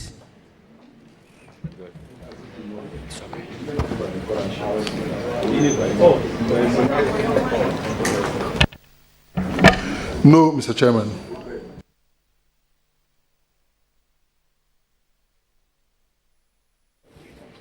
Meeting you today on the corridors of the vetting room, have you sight your eyes on me after your nomination, announcement of your nomination as a minister responsible? No, Mr. Chairman. Did I ever call to demand money from you? No, Mr. Chairman. Now, before I give you the floor to tell us about yourself, it's been alleged that we demand monies from the nominees before vetting. Tell the general public whether I, Bernard Ahiafo, or any member of the committee ever demanded money from you before today's sitting.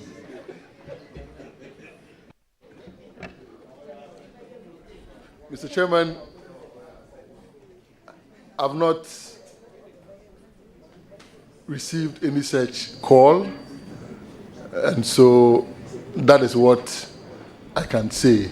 I'm here to be vetted, to answer the questions to the best of my ability, and with your blessings, to serve our dear nation as much as I can. Thank you. Very much. May you proceed to tell us about yourself. I'm Kofi Omane Buama, trained medical doctor by profession, married with 3 children, also a health policy analyst, former Minister for Communications, former Deputy Minister for Environment, Science and Technology, former Deputy Minister for Youth and Sports, also presently Director for Elections and IT of the NDC.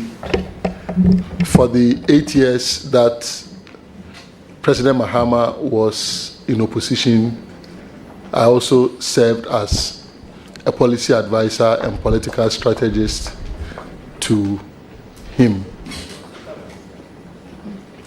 Thank you. Thank you very much. You are welcome to the vetting committee. Great. Honourable members, will proceed by taking questions from the members of the committee. It is my pleasure to start with the subject matter committee members.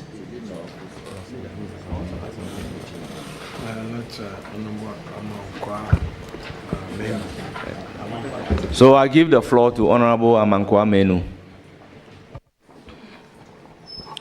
Thank you very much, Mr. Chairman. Let me take the opportunity to congratulate Dr. Kofi Omane Buama for his nomination.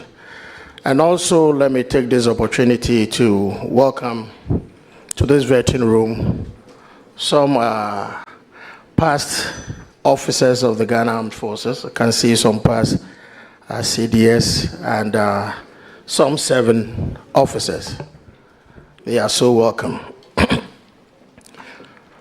Doc, congratulations once again. We all know that Article 210 creates the Ghana Armed Forces. Now, the Ghana Armed Forces is a creature of the 1992 Constitution, charged with the responsibility of defending Ghana. We have men and women who go through sacrifices, and the sacrifices they go through emanate from the kind of training they go through.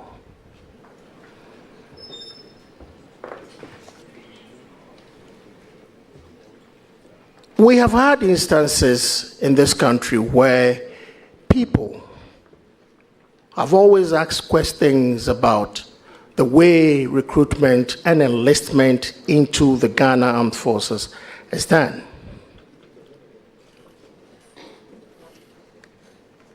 If you are to look at what members go through, I mean members in uniform, soldiers, our men and women in uniform go through. Obviously, if you do not meet a certain criteria, it will be very difficult for you to really do the kind of job they do. As a minister,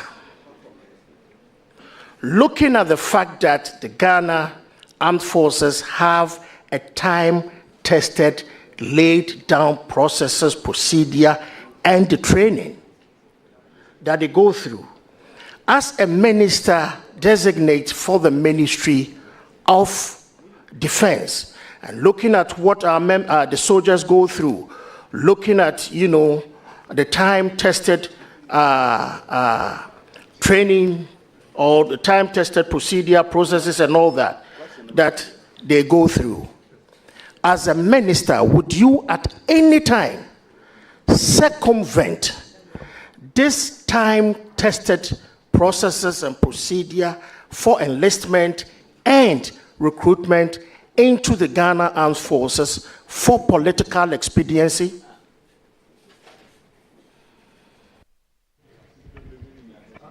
Thank you, Honorable Minister Designate. Thank you, Mr. Chairman. So today I just want to stop him. If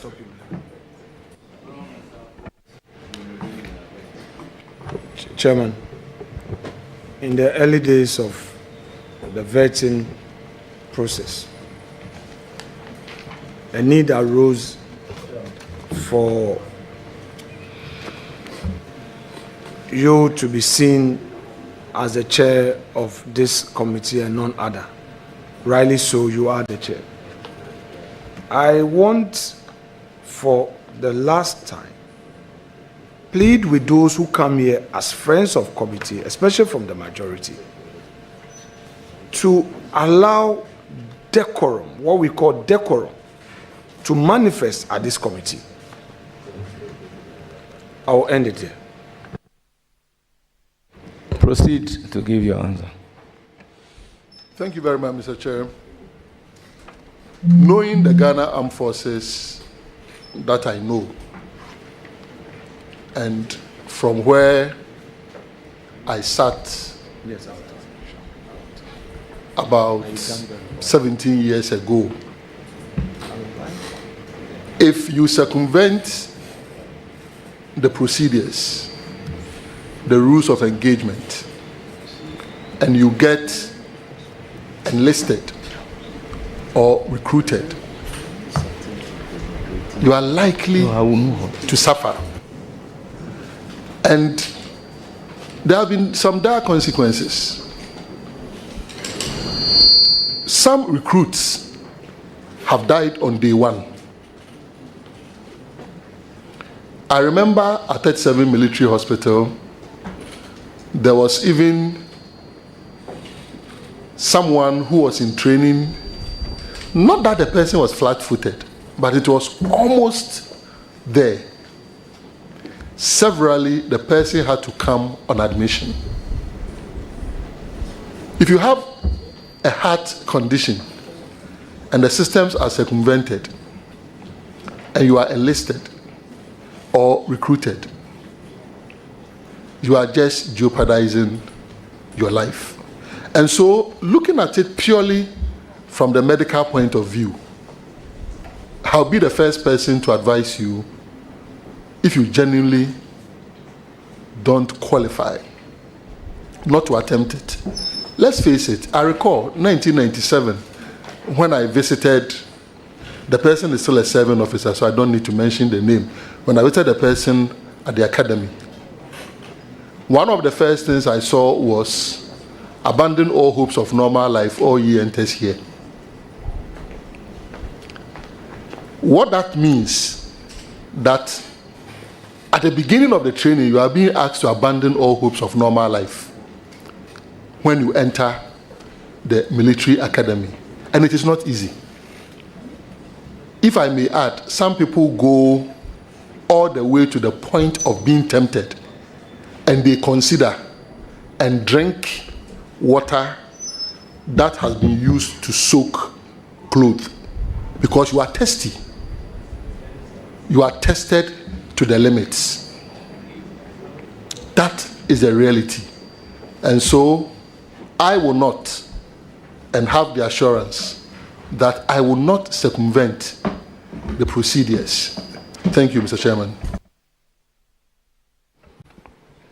Mr. Chairman, I don't have any follow-up questions. So Thank you very much. I'll proceed to give the floor to Honorable Happy. No, you don't have any further? No follow-up. No follow-up, but you have a further question. Please go ahead. Mr. Nominee, we know that the West African sub-region has issues with terrorist activities. And the experts tell us that the movement of these groupings is southwards. If you look at all the countries within the sub-region, most of them, if not most of them, except probably our beautiful country, have tasted the bitter pill of terrorist attack. The Akufo-Addo government, in trying to provide security for this country, adopted two, as it were, two strategies. First of all, to have Operation Conquered Fist, where men were sent to man our borders. And then secondly, for the long-term effect, to build the forward operating bases, FOBs. Most of these FOBs are at various completion stage. And then to also deal with the issues of our waters, because we also had pirates coming in. There was the need to also get long endurance vessels for the Navy to be able to man our waters. I know that one of the vessels is waiting for parliamentary approval. Mr. Nominee, if you are given the approval, what would you do?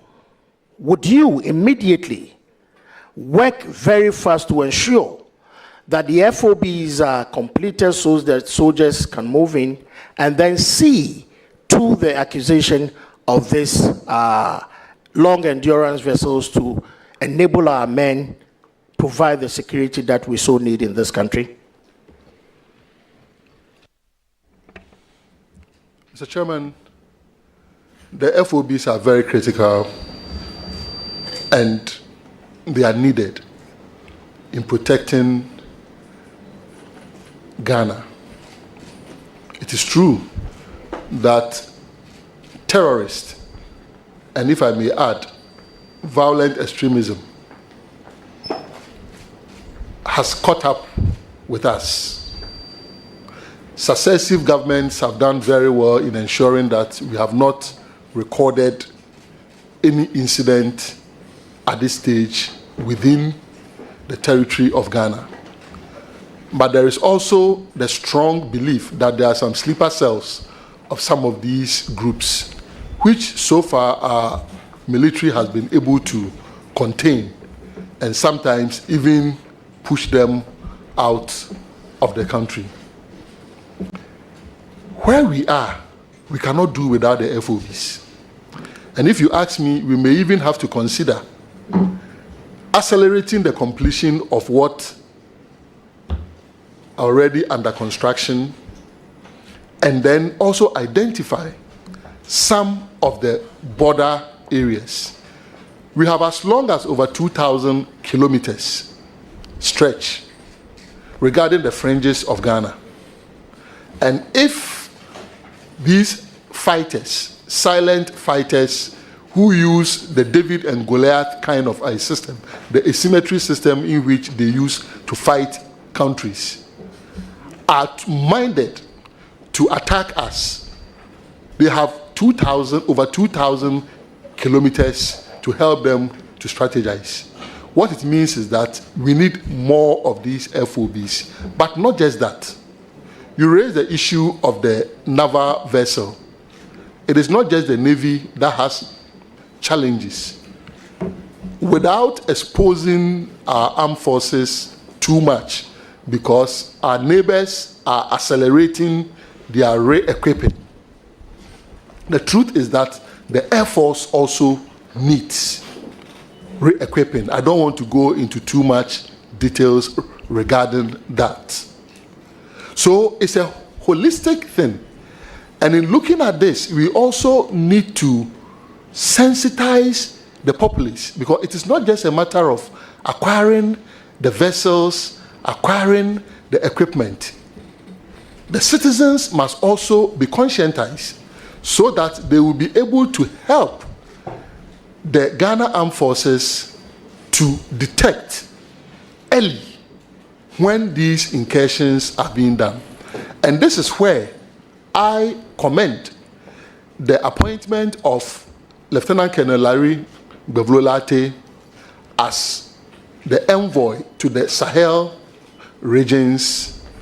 Is going to assist to be able to understand, help in early eye detection, assist with defense diplomacy, whilst our Ghana Armed Forces also continue to engage them. And so yes, we will need to complete the FOBs. We will need to consider extending even the FOBs to other parts. It is not just the borders, even the riverine areas. There are some entry points that can also be considered. And so you can have my assurance that together with the service commanders, the CDS, and with the commander-in-chief himself, we will do everything that we must do if I receive your approval to protect and defend our dear nation. Thank you very much, Mr. Chair. I'll do with my last question. Honorable nominee, the Ghana Armed Forces has been going through some expansion. And one problem bedeviling the Ghana Armed Forces has to do with accommodation. The Akufo-Addo-led government embarked upon the barracks regeneration program where houses of befitting accommodation were built in all the garrisons in the country. Looking at the housing situation we have, would you, when the approval is given, make conscious effort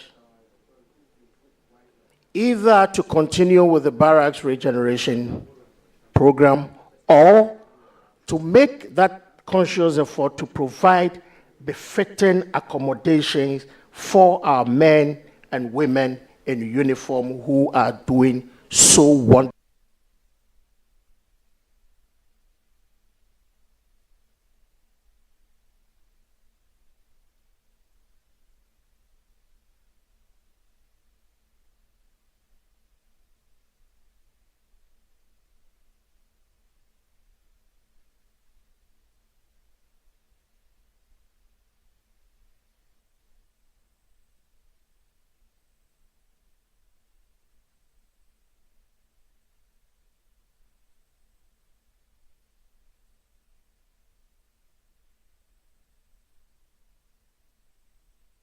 what their felt need is, number one, they will mention accommodation. Number two, they will mention accommodation. Number three, they will mention accommodation. It doesn't mean they don't have other needs, but accommodation is very critical. In fact, the deficit, 15,000, if I'm not mistaken, it's about 17,000. Efforts have been made by successive governments to ensure that this deficit is bridged. Let me assure you, several options will be considered. The most important thing is to ensure that accommodation is provided. Even if we would have to look at the PPPs that are being done, even if we would have to draw on Government of Ghana budget. On the accommodation. Very well. Very brief. I will want the nominee to assure us that it will not just be accommodation, but a befitting accommodation for our soldiers. You have, Mr. Chairman. Please proceed to answer, but be brief with your answers. Yeah. Thank you, Mr. Chairman. It will be befitting. I visited a lot of my mates who had passed out and everything, and we saw at first hand some of the difficulties, and so we will make sure it is befitting. Thank you.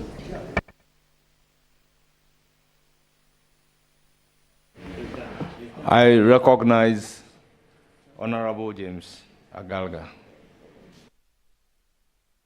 Congratulations, Honorable Dr. Omane Boamah, for your nomination. You are a medical doctor who has practiced at the 37 Military Hospital before, and I know you are abreast with the challenges that the 37 Military Hospital is faced with. Doctor, when you are approved, what would you do to improve upon the prevailing conditions at the 37 Military Hospital, and also to ensure that the Afari Military Hospital, which works commenced as far back as, in fact, when the NDC was in government previously, you'd ensure that that hospital is completed. Thank you. Thank you, Mr. Chairman. He's answered one part of the question, because if you are able to get Afari on stream, it will reduce the pressure on 37. Referrals will not have to be coming from Ashanti region upwards to 37. And 37 is used not just by serving soldiers and their families, but also veterans also use that. There is also an initiative that is ongoing, said that they are looking at building a new facility in Accra to take care of the soldiers, because it is believed that civilians are overcompeting with the soldiers and their families at 37. If that facility in Accra is completed, what that also means is that it can reduce the pressure on 37. Beyond that, we'll be re-equipping the facility, ensuring that we use innovative ways of securing drugs, so that a soldier may not be on a peace mission. The spouse comes with a child, and the child and the parent may have to be sent out, sometimes late in the night, to go and buy medicine and all that. If we put in innovation mechanisms, we can reduce the budget on drugs and consumables, and then with this infrastructure, Afari, and also the one that is being considered in Accra, we will be able to limit the pressure on 37 military hospital. Any further question? Yes, my last question. Doc, I think in an earlier response to a question posed by the former deputy minister, you spoke about Ghana's participation in peace support operations. Now, Ghana has played a pivotal role in bringing about world peace in terms of our participation in peace support operations. But it appears the level of participation has dwindled over the period. Now, what would you do to ensure that Ghana's participation in peace support operations is increased? Because, you know, beyond fostering peace when we deploy our troops, it is also a matter of welfare. So, Doc, would you want to focus on this area and ensure that our participation is increased when you assume office as the minister? Mr. Chairman, yes, because peace support operations in itself will be one of the innovative ways of raising funds for the Ghana Armed Forces. And there's a lot to learn from Bangladesh, Pakistan, and India. They take advantage of the wet lease system, procure fit-for-purpose equipment, send them on peace missions, but then almost every 5 years will return those equipment to their countries and ensure that new ones are also procured. When that is done, the task force, that's the UN task force, that reviews the equipment that your troops are using on peace missions, get very satisfied, and they are able to reimburse you. Unfortunately, if your equipment are obsolete, you can be sure that there will even come a time that you will not be having the reimbursement that you need.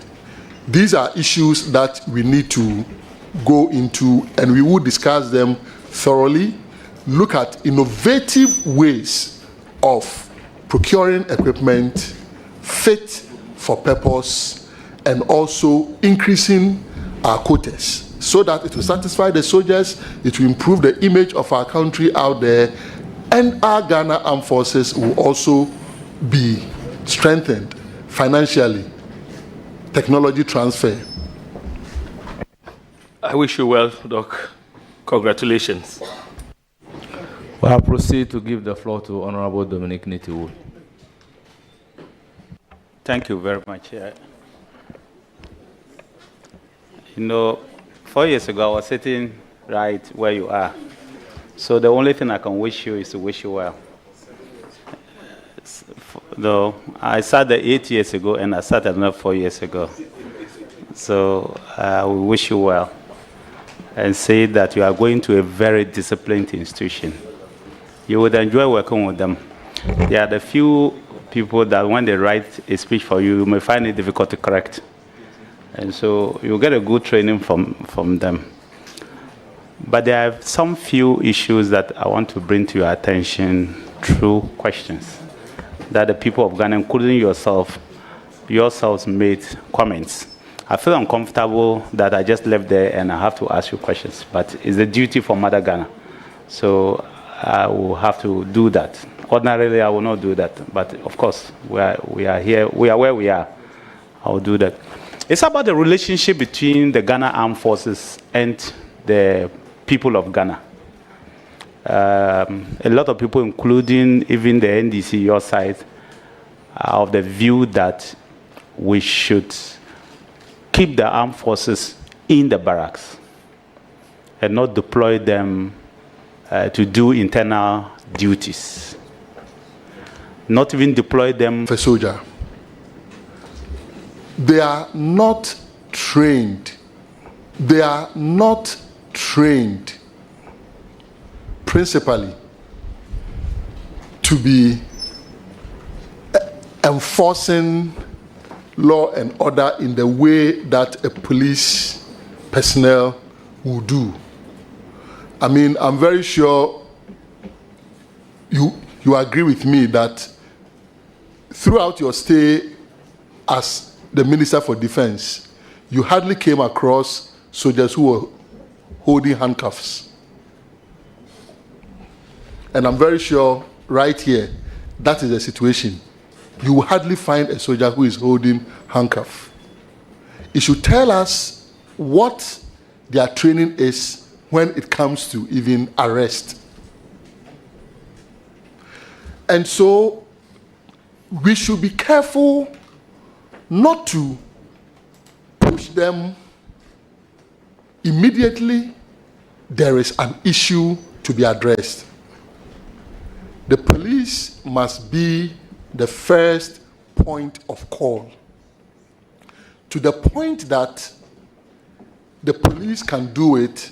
Let's allow the police to do it. If it becomes necessary to draw on the Ghana Armed Forces, it should be a limited operation because of the shock and awe that the Ghana Armed Forces visits even when they get to town. So it should not be the norm. For instance, in the last election, we all agreed that the National Election Security Task Force was going to be said that the Ghana Armed Forces was going to be on standby until the IGP has activated their deployment. We saw some few instances where we saw military people. I believe when the IGP is done with the investigations regarding the last election, the review, we will be able to understand the mechanisms that led to this movement of troops.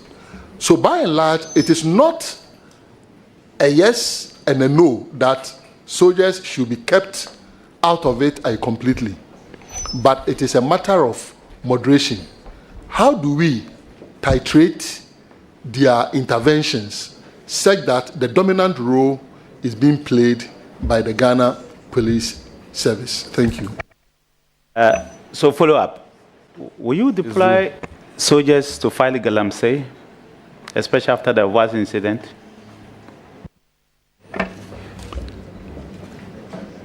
Once again, the fight against Galamsey should not be viewed purely through the lens of soldiers going to fight Galamsey.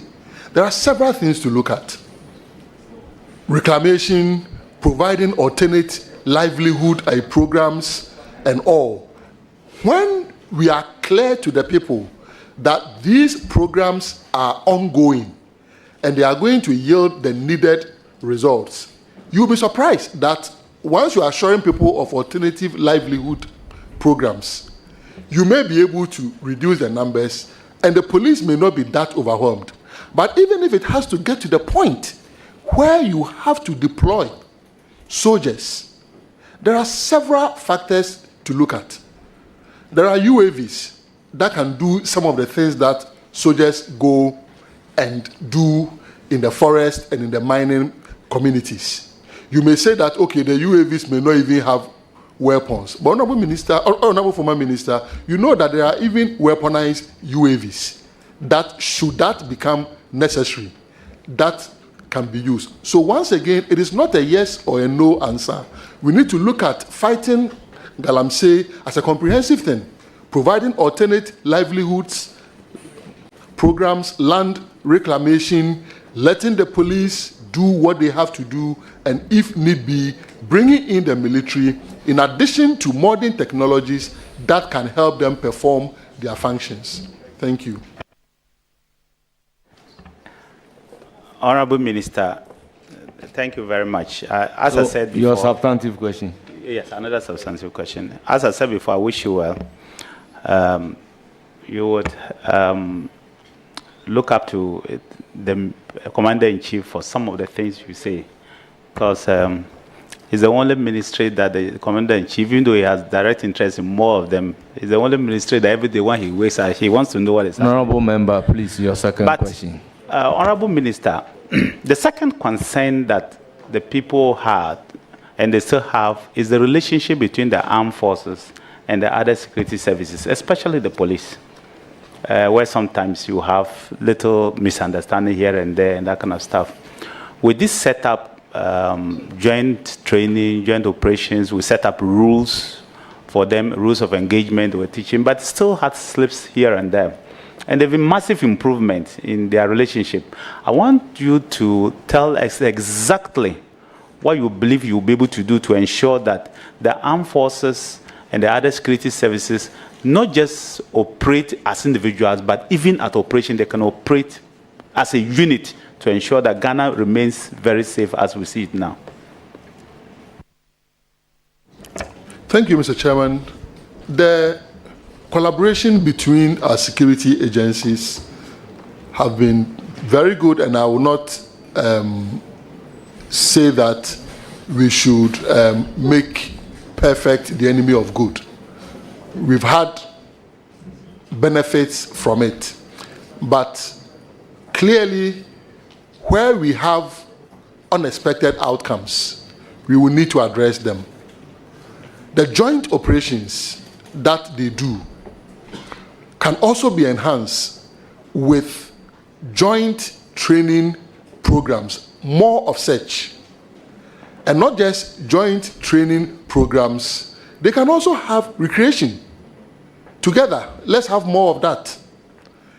If they are meeting each other, having physical training, even together sometimes, it brings them together, the bond becomes stronger, limits the level of competition that they may be looking at. And here I want to raise something that may look like a paradox. When you push soldiers to more and more be performing the functions of the police, if you are not careful, you are painting an impression that suggests that the police are incapable of doing what they have to do. That implicitly can generate unnecessary rivalry, which may manifest later as the clashes that we may be seeing. It is important to provide adequate training for the police, adequate training also for soldiers, ensure that where they need to come together, it is not just for operations, but also for recreation, also for physical training. And I believe the more we allow them to interface like this, we will be able to limit the clashes that we see, if not to eliminate them completely. Thank you. Chairman, as a follow-up, will you ever consider deploying soldiers to polling stations in any future elections? Fortunately, the Honorable former Minister for Defense once said he doesn't deploy soldiers. So, Mr. Chairman, I don't even understand his question. Well, Mr. Nominee, will you ever allow the Chief of Defense staff? It's not last question, it's a follow-up. Will you ever allow you are entitled to one follow-up. But he said he doesn't understand, so I'm giving him. That is his answer. Because you've won occupy that position. I hear you. And your response Chairman, is that okay. As a minister, no you don't do that. So why are you? There's no banter. That is his answer. Mr. Chairman, thank you. So I don't want to banter with you. Just all I wanted to find out from you, still the follow-up. He says you allow me. So the follow-up is whether you would advise the Chief of Defense Staff, who normally would deploy on behalf of the Commander-in-Chief, soldiers to a polling station in the future elections. Thank you very much, Mr. Chairman. Under normal circumstances, it's a no, no, no, no, no. But you see, in doing risk analysis, you cannot sit here and jump to that conclusion. What if terrorists have attacked a polling station? What do you do? So it will be based on the risk assessment and the advice that will be given. And this is why the National Election Security Task Force, with the help of Parliament, must be given strong legal backing. So the rules of engagement, very, very clear, delineated, actions to be taken, and who gives the command and who should not give the command. So once we get all these ironed out, I believe that it will not even be me providing that advice, because on the day of election, I'm likely to be somewhere campaigning or ensuring that people are voting. And that is why I should not be the person who is even at that point giving a policy direction that soldiers should go to the polling station. Once we get the National Election Security Task Force clearly before us, and Parliament has a good bite at it, very deep bite at it, I believe that we will be able to address most of these challenges that we have had with the use of the military.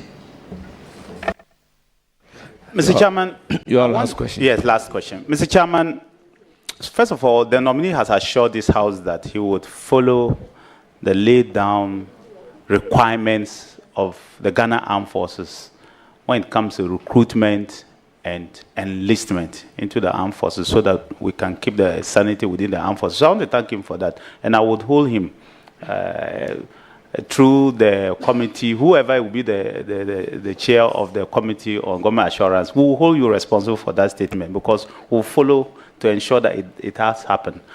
But there is a constitutional with it. There is a constitutional. If you don't follow, it's your own job, because you were supposed to keep me in check. If you didn't keep me in check, that's your own cup of tea. But Mr. Chairman, please address the chair. Thank you, Mr. Chairman. Mr. Chairman, there is a constitutional provision I want you to give meaning to and to ensure that it happens. And that constitutional provision is regional balance. I didn't say tribal balance. I said regional balance. I want to find out from you how you would ensure that in the enlistment and in the recruitment of the men and women into the armed forces, and by stretch all security agencies, there is regional balance. Thank you, Mr. Chairman. To be brief, I'm a student of equity, and we will ensure that all the principles of equity are applied to the procedures that the recruitment process follows. For instance, if somebody is in the Upper West region and the person is going to be enlisted or recruited, how does the person go through medicals?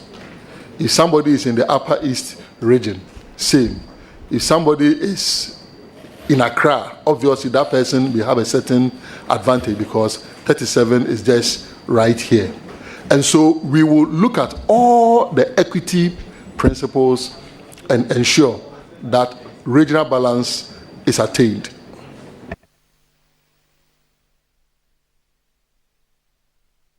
Thank you very much. In the absence of any follow-up, I will proceed to give the floor to Honorable Peter Lanchini. Honourable members, let me place on record that he is the fourth person to ask the question, and I've admitted questions from them in line with Standing Order 2172, which allows chairperson, ranking members, and two other members of the relevant subject matter, standing or select committee, persons nominated by persons to join the appointment committee in vetting persons nominated by the president. So they are the subject matter committee members. You may proceed to ask your question. Thank you very much, Mr. Chairman. Minister Designate, congratulations. You know as well as I do that when you are dealing with military, you are dealing with precision. And I do not doubt your meticulous nature and the fact that you must be trusted by the state. So once again, I say congratulations for this nomination. The Ghana Armed Forces has a very impressive image across the world. If this committee gives you the nod, and you are finally sworn in as a Minister of Defense, you will love to protect this impressive image. How are you going to deal with impersonations in the system?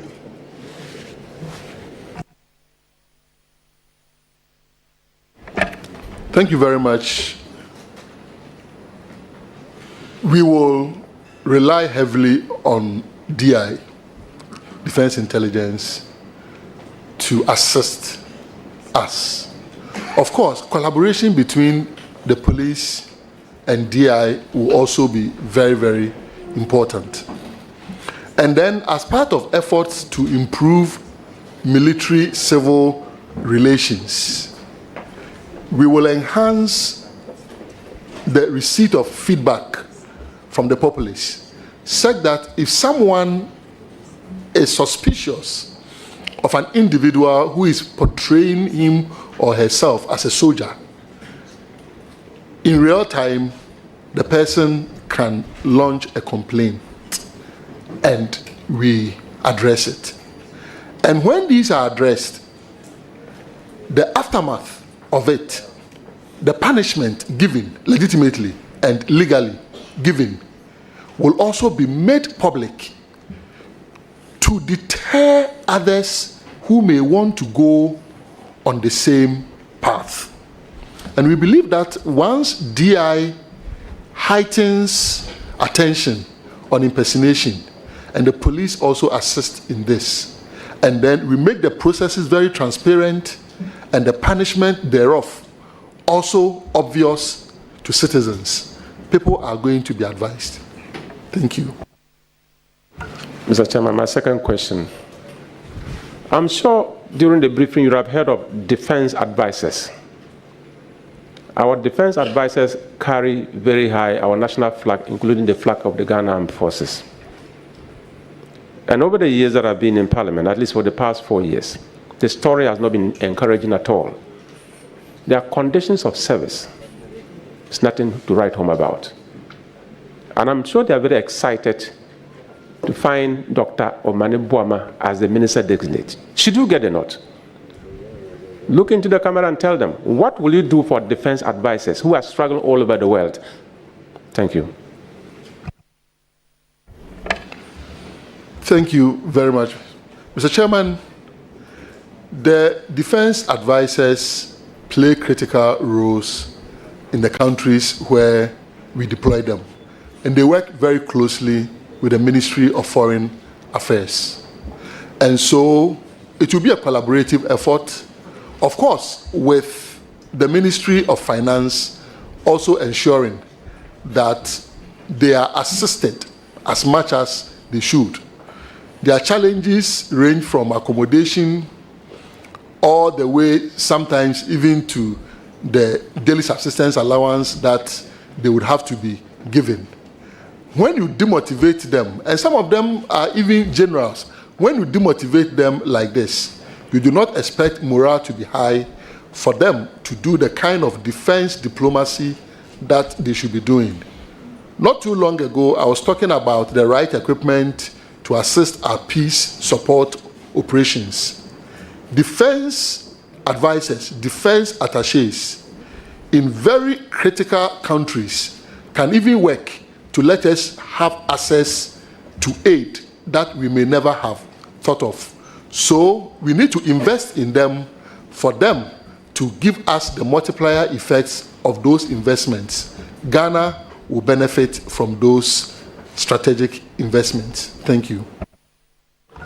Mr. Chairman, my last question. You know, by my very training, when you meet a very confident person... Honorable Anthony, hold it. The Deputy Minority Leader has a follow-up on the second question. Right, thank you very much, Honorable Nominee. Congratulations.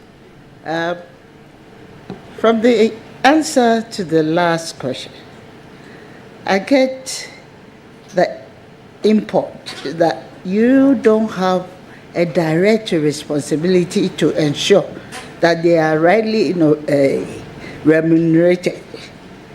If that be the case, I don't think you are owning up to your responsibility to ensure that. What would you do? Because you mentioned the Minister of Finance as the one that has to see to it, but you have a responsibility to address them. What would you do personally to ensure that?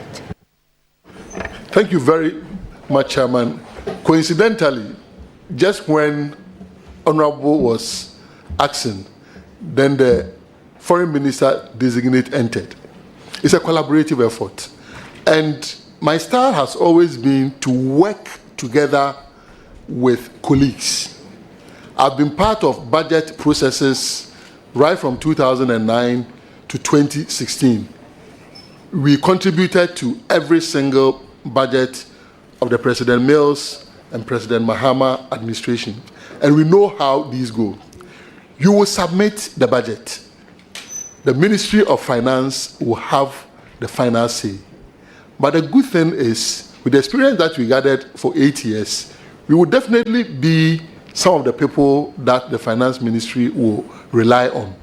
And we will persuade to the point that we believe that once they understand the benefits that we will be deriving from the defense attaches, they will respond.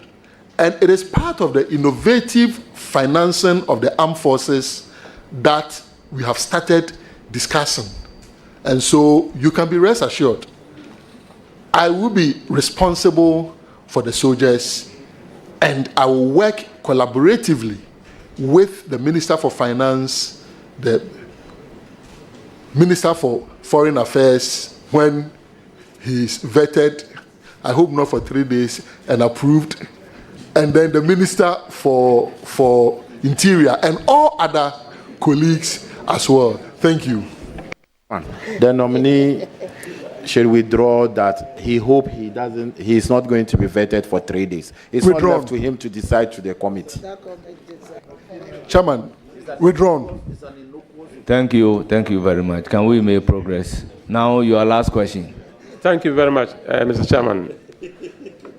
Minister Designate, if you appear before this committee and you are giving 100 questions that have to do with Galamsey, you will appreciate the fact that Galamsey is a hydra-headed problem for this country. It is not just a security threat, it is both economic and social. Looking at the role of the Ghana Armed Forces from the days of Operation Vanguard to Operation Halt 1 and Halt 2, what do you think the role of the military will be going forward to ensure that after 1 year of President Mohammed's term in office, even the rivers will begin to speak that the country has been reset? Thank you. Mr. Chairman, I want to rest on the earlier answers that I had given about Galamsey so that I don't over-elaborate. The justification cannot be understood by anyone considering the harm that it causes. And Honorable listed quite a good number of the untoward issues that emanate from it. What sometimes we don't even avert our minds to is that for people to elect to engage in that activity, sometimes they have to take hard substances and all. So that can also have its own societal effects.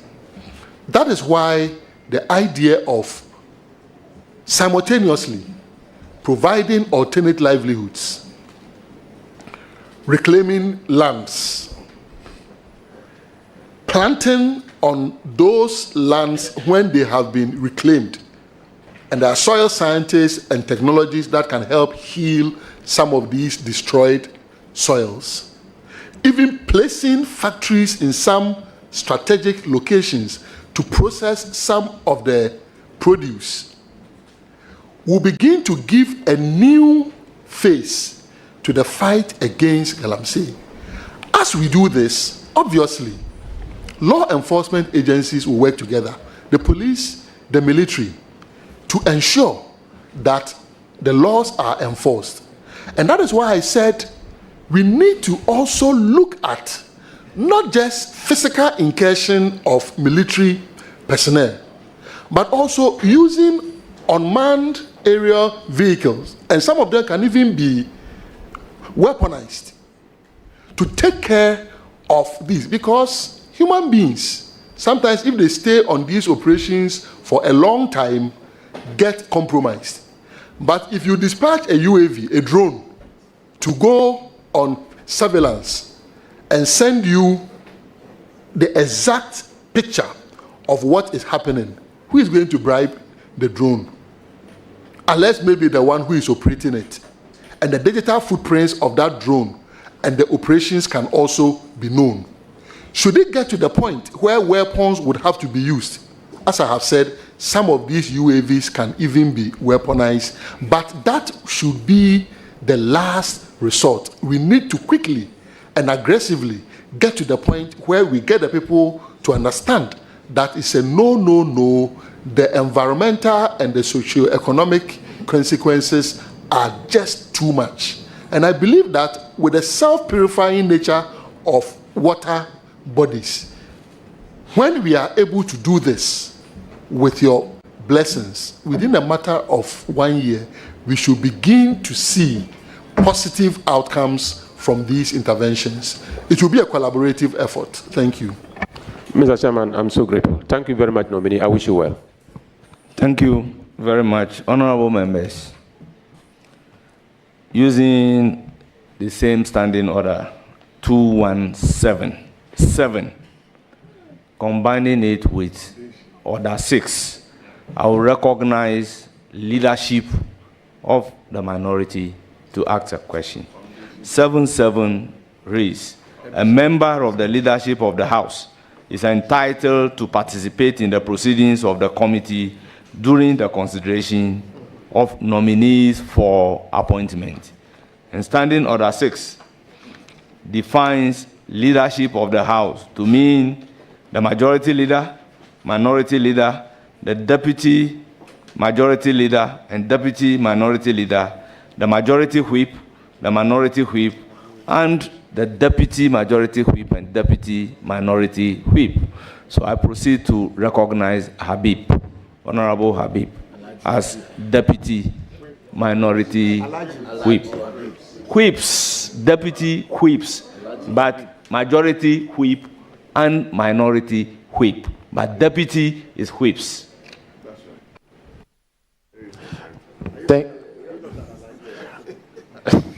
Road Minister, I won't be invited to the debate. Mr. Nominee, my question is, in your party manifesto, you promised to increase the daily allowances of soldiers to the UN. I think currently it's around $35. So what should the soldiers in Lebanon and Sudan expect?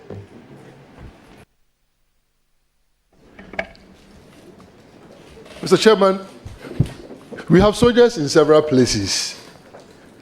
Guinea-Bissau, Abyei, Gambia, and all.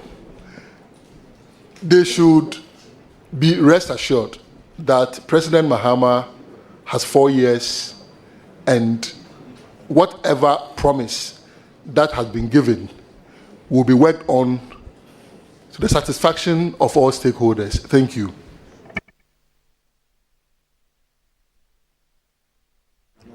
Honorable Habib, do you have a further question? Okay, Chairman, the nominee's introduction, when you asked of his self-introduction, he said he is the Director of Elections and IT of the NDC. My question is on the Electoral Commission. The Electoral Commission that declared President Mahama and declared the 275 members of Parliament. Have you 275? One is not declared yet. 275. Mr. Chairman, my question is, have you ever described the EC as criminals, incompetent, and biased? And if yes, why?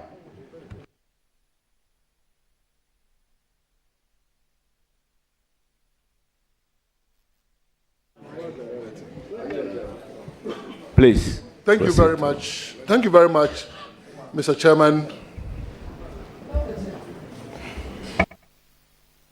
Thank you very much, Mr. Chairman. Yes, incompetence, basic arithmetic. The EC serially got it wrong. The criminality, people were transferred from their polling stations to different regions, not even within the same region, without they appearing to transfer.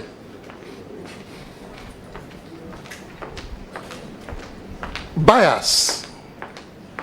There were several times that we raised issues that we felt could have easily been addressed. And sometimes, as I watched after December 7, people struggling over seats, I said, look, if the Electoral Commission had listened to us and had dealt with the free pink sheets that were floating, we may not have had these issues on our hands. But obviously, the EC would not even listen to us. As we speak, we requested for a forensic audit of the voters' register and the IT system of the Electoral Commission. They never agreed. So incompetence, basic arithmetic, they were getting it wrong. The criminal aspect, to transfer people from their polling stations to different places in a different region. And when we brought this out and we asked them, they said, oh, we had not activated the liveliness test. So you knew you could activate the liveliness test. And they said, oh, it was because at the time that the procurement was done, the liveliness test was not that mature. But if they could activate it just when we identified and put out the information, what stopped them from doing that?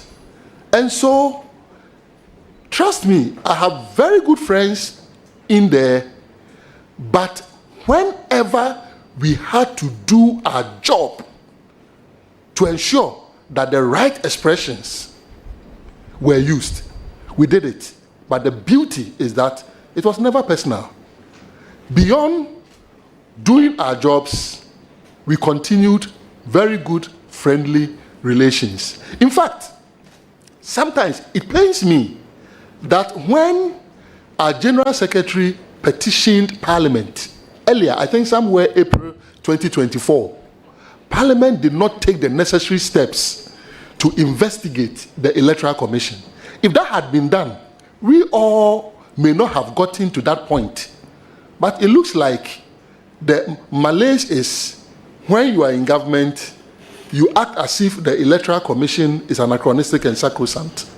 I pray and hope that my party in government will not suffer that same disease. Thank you very much, Mr. Thank you. Any further question? Chairman, I have a follow-up to this. Doctor, how will you describe a beneficiary of a criminal, incompetent, and a biased institution? Your question is unclear because I decided to provide reasons for each of them. Incompetence.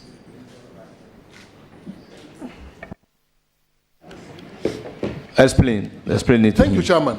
I decided to segregate incompetence.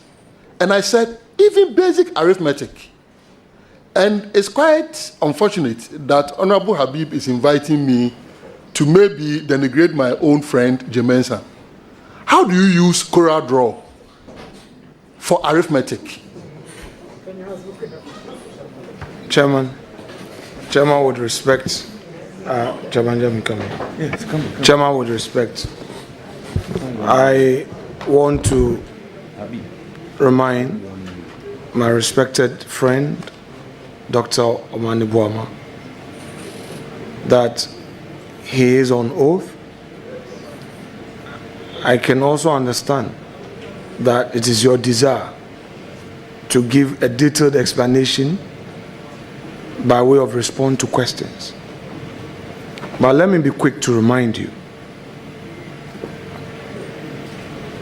you have a duty in answering to be mindful of the third party who may suffer certain consequences of your response, which at this material moment may not have an opportunity to defend himself or herself.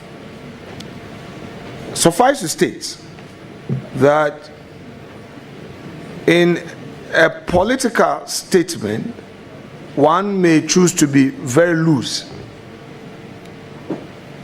But here, in an attempt to defend a political statement, let's be careful.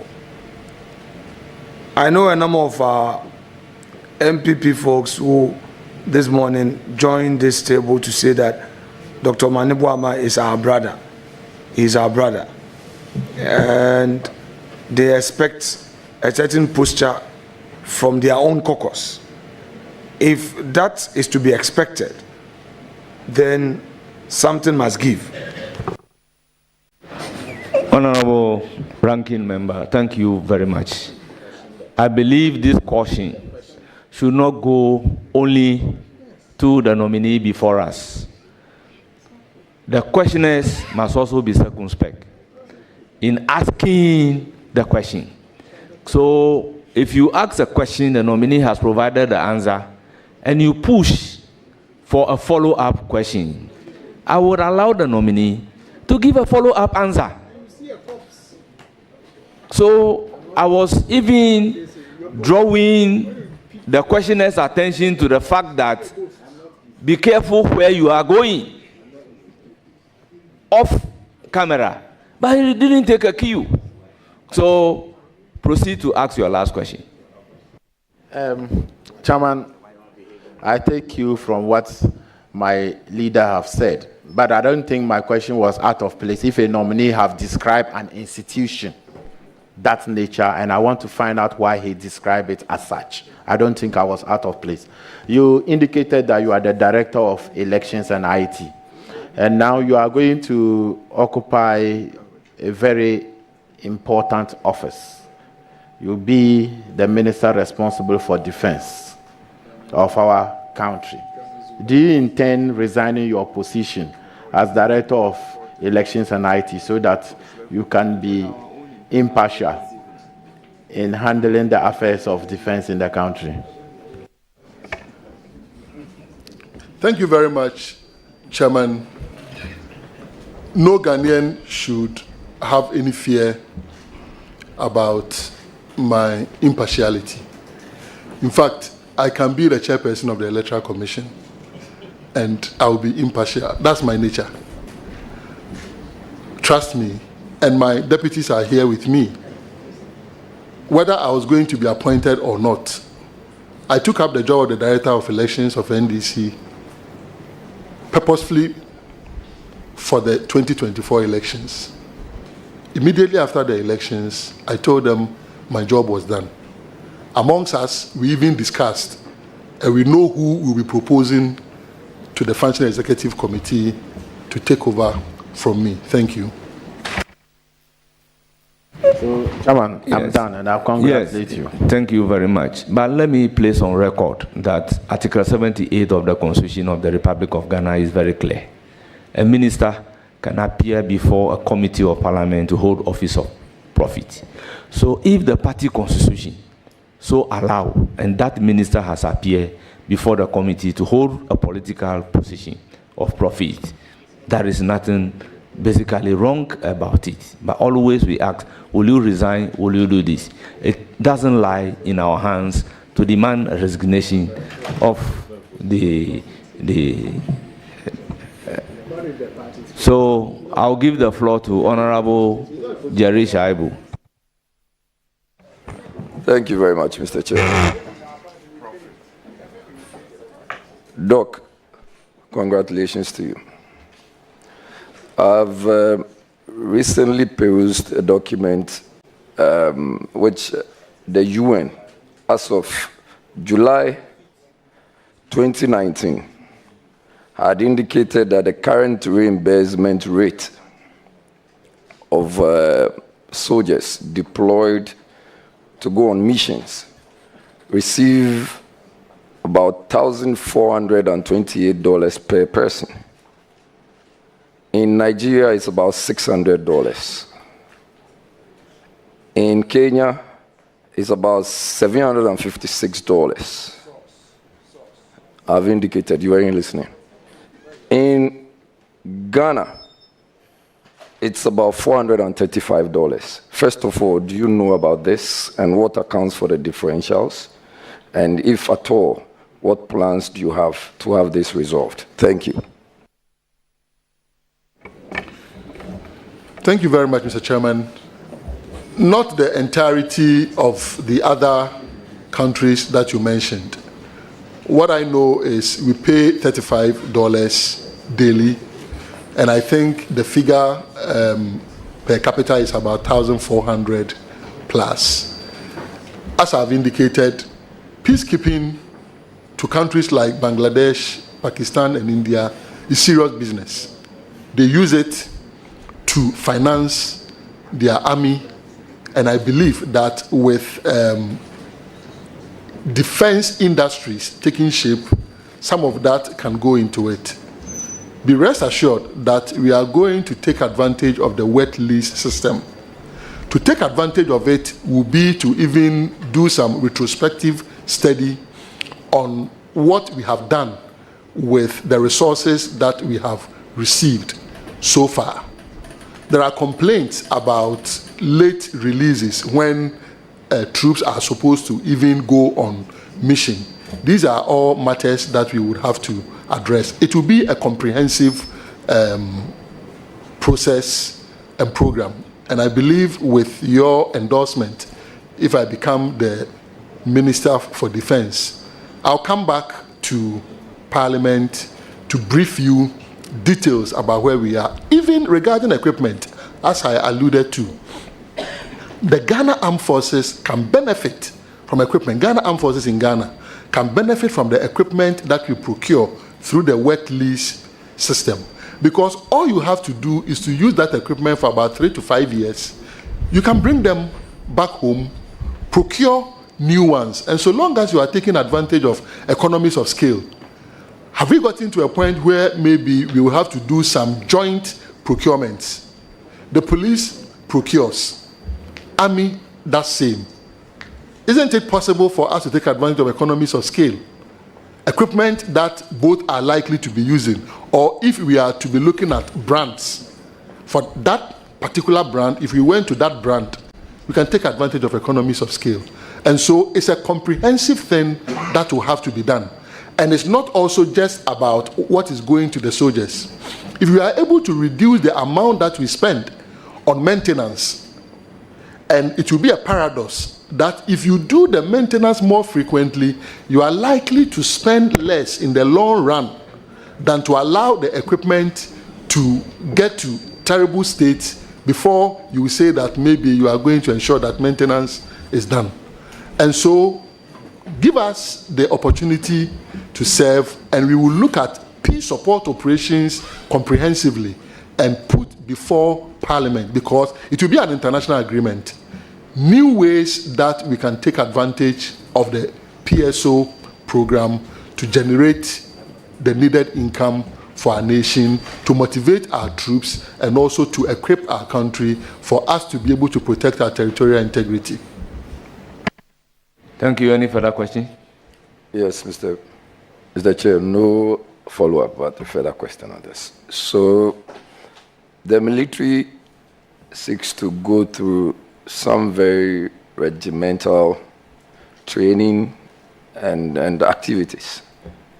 And there is also the likelihood of an emergence of a post-traumatic stress disorder and other related health issues. So there are health concerns here. As a medical practitioner, do you have any plans, ideas as to how to help them not go through all the stress and health challenges? Thank you. Thank you very much, Mr. Chairman. When I met the generals and the colonels for the briefing ahead of this vetting, when we got to the health aspects, one of them reminded me of my days with the military. You can be rest assured that we will look at health in the comprehensive way that it must be looked at, the social determinants and everything. And veterans in particular, there are some of them who still are going through a lot. I have 2 veterans in my home, my dad's side. And I remember growing up when the stories were being told. I remember very well. One of them even was shedding tears when it got to a point how a colleague was just killed during operations. So be rest assured that post-traumatic stress disorder, not just that, even before that, even before they encounter these trauma, there are some of them who may even have all kinds of conditions. Just that mental health in general in the country has not been given the right attention that it deserves. We will work together with the Ministry of Health to ensure that the programs that are being organized, the training, Ministry of Education, more of such eye doctors are trained. It is when you have more in the system that you can also have some for the military. Whilst waiting to train more, we will leverage on the existing practitioners within the mental health space to also assist them. And it's not just about mental health, it's a comprehensive thing, because the social determinants of health just will go beyond what just mere disease and ailments are calling on us to be doing for our troops.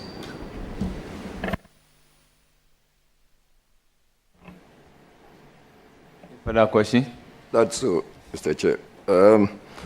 Honorable nominees, so how do you intend to deal with the growing threat of cyber attacks? And what steps are you going to take to enhance Ghana's cyber defense, especially in the light of our own situation? That in the very recent times, I've seen that what we used to have as the domain name, the official domain name of the presidency, has now been changed from presidency.gov.gh to johnmahama.org.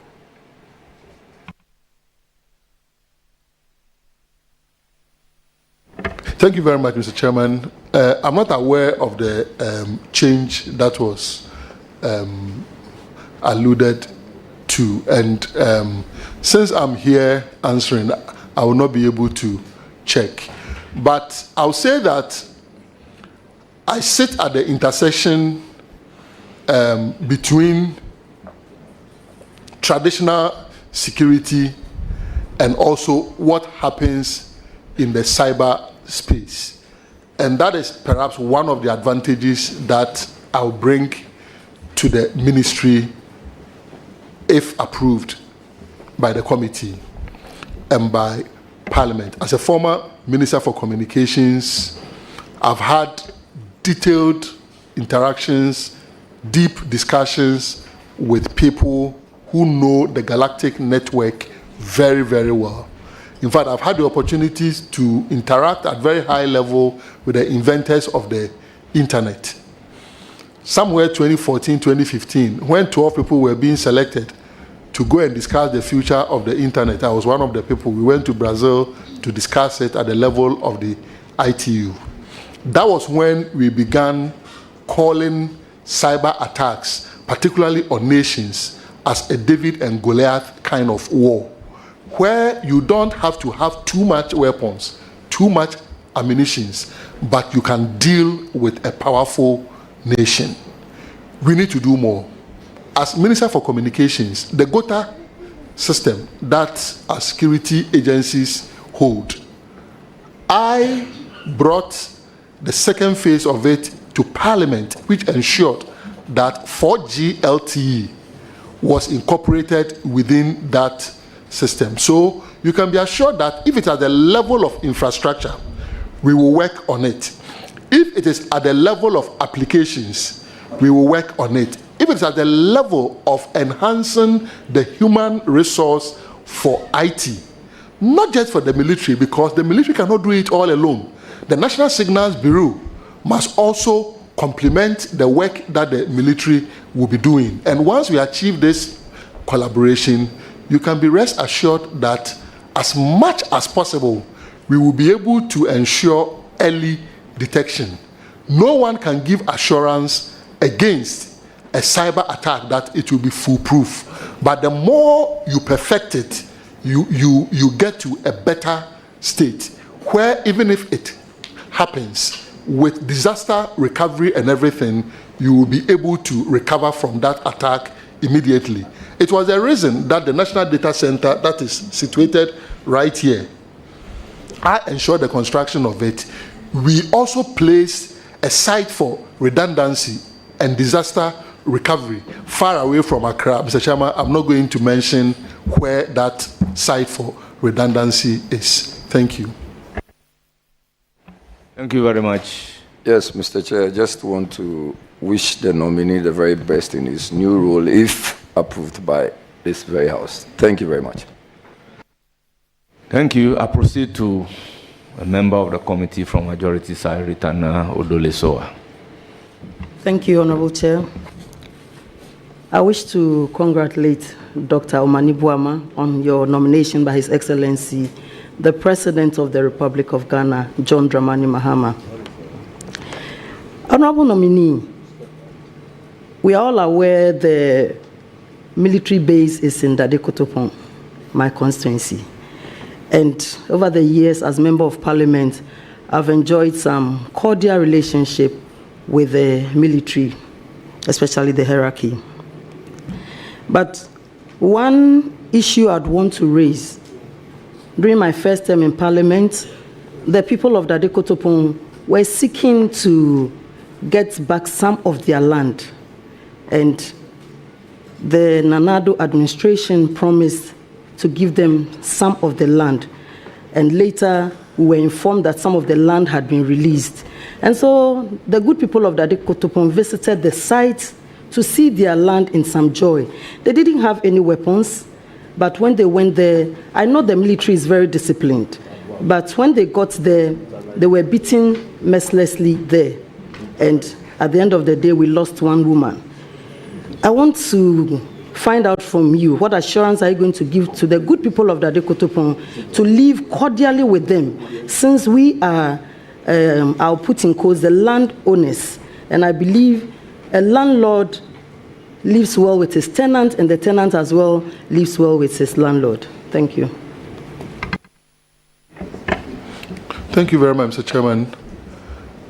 It's regrettable that inspection of land released to a traditional area will lead to loss of life, violence against our own citizens. And I must say that these are things that must be condemned and also prevented going forward. What I will do is, if approved, call for the details, because the way the military works, definitely they must have accurate documentation of whatever happened. And we will study it and know exactly what happened. If there is the need for people to be compensated, why not? Because it is unacceptable if it is the case that the land had been released and they were only going to inspect land that had been released to them, then it must be seen as something that should not have happened. I'm not seized with the full facts. When the documents become available, I'll study them, I'll involve the Attorney General's department and ensure that the right thing is done. Thank you. Thank you very much. You have a further question? Yes. Please do. Thank you so much, Chairman. Honorable Dr. Omani Boamah, I'm reliably informed by some widows of officers that when their husbands pass on, they are supposed to receive some benefits. And these benefits take between 1 to 3 years. And it takes so much time for them to receive these benefits. What are you going to do to help our women, the widows, because they are in pain and they'll need these, benefits to sort themselves out? Thank you. Mr. Chairman, we need to expedite the processes. And in fact, maybe for good reason, it's not even spouses of deceased officers and other ranks, if this is the situation. Even when people retire, sometimes it takes a long time for them to have their gratuity. And I'm told it's because the calculations are based on actuals. And so they would have to wait for the retirement age before those calculations are done. We began some discussions on it as they were briefing me. I raised issues that I would just want them to begin to exercise their minds on. With your blessings, if I get to the ministry, we will take this up and look at how best we can work on some of these things efficiently using IT systems to assist, because of what benefit is that going to be to the widow when the money is going to be received, let's say 1 whole year after the husband passes away? But it is not just restricted to them. There's even a story of a former CDS calling after about 6 months of leaving office to remind them of his gratuity. And it is something that we intend to work on to ensure that the processes are hastened. Thank you. Thank you very much. Any further question? Thank you, Chairman. I wish to congratulate Honorable Dr. Omani Boamah, and I wish you God's blessings in your new appointment. I'll give the floor to Patrick Yaoboma.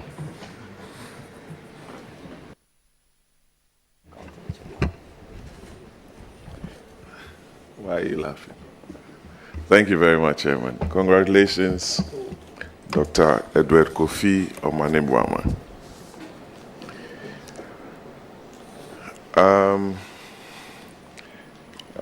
Two issues combined. The Department for the Civilian Establishment. It's a very important division of Department of the Ghana Armed Forces and the military, as well as the VAG, Veterans Association of Ghana. They play very important roles towards the success of the Defense Ministry. VAG is asking you to consider the rationalization of their pensions together with some other non-commissioned officers. Is this something that you are going to take a critical look at when you assume office? Thank you. Thank you very much, Mr. Chairman.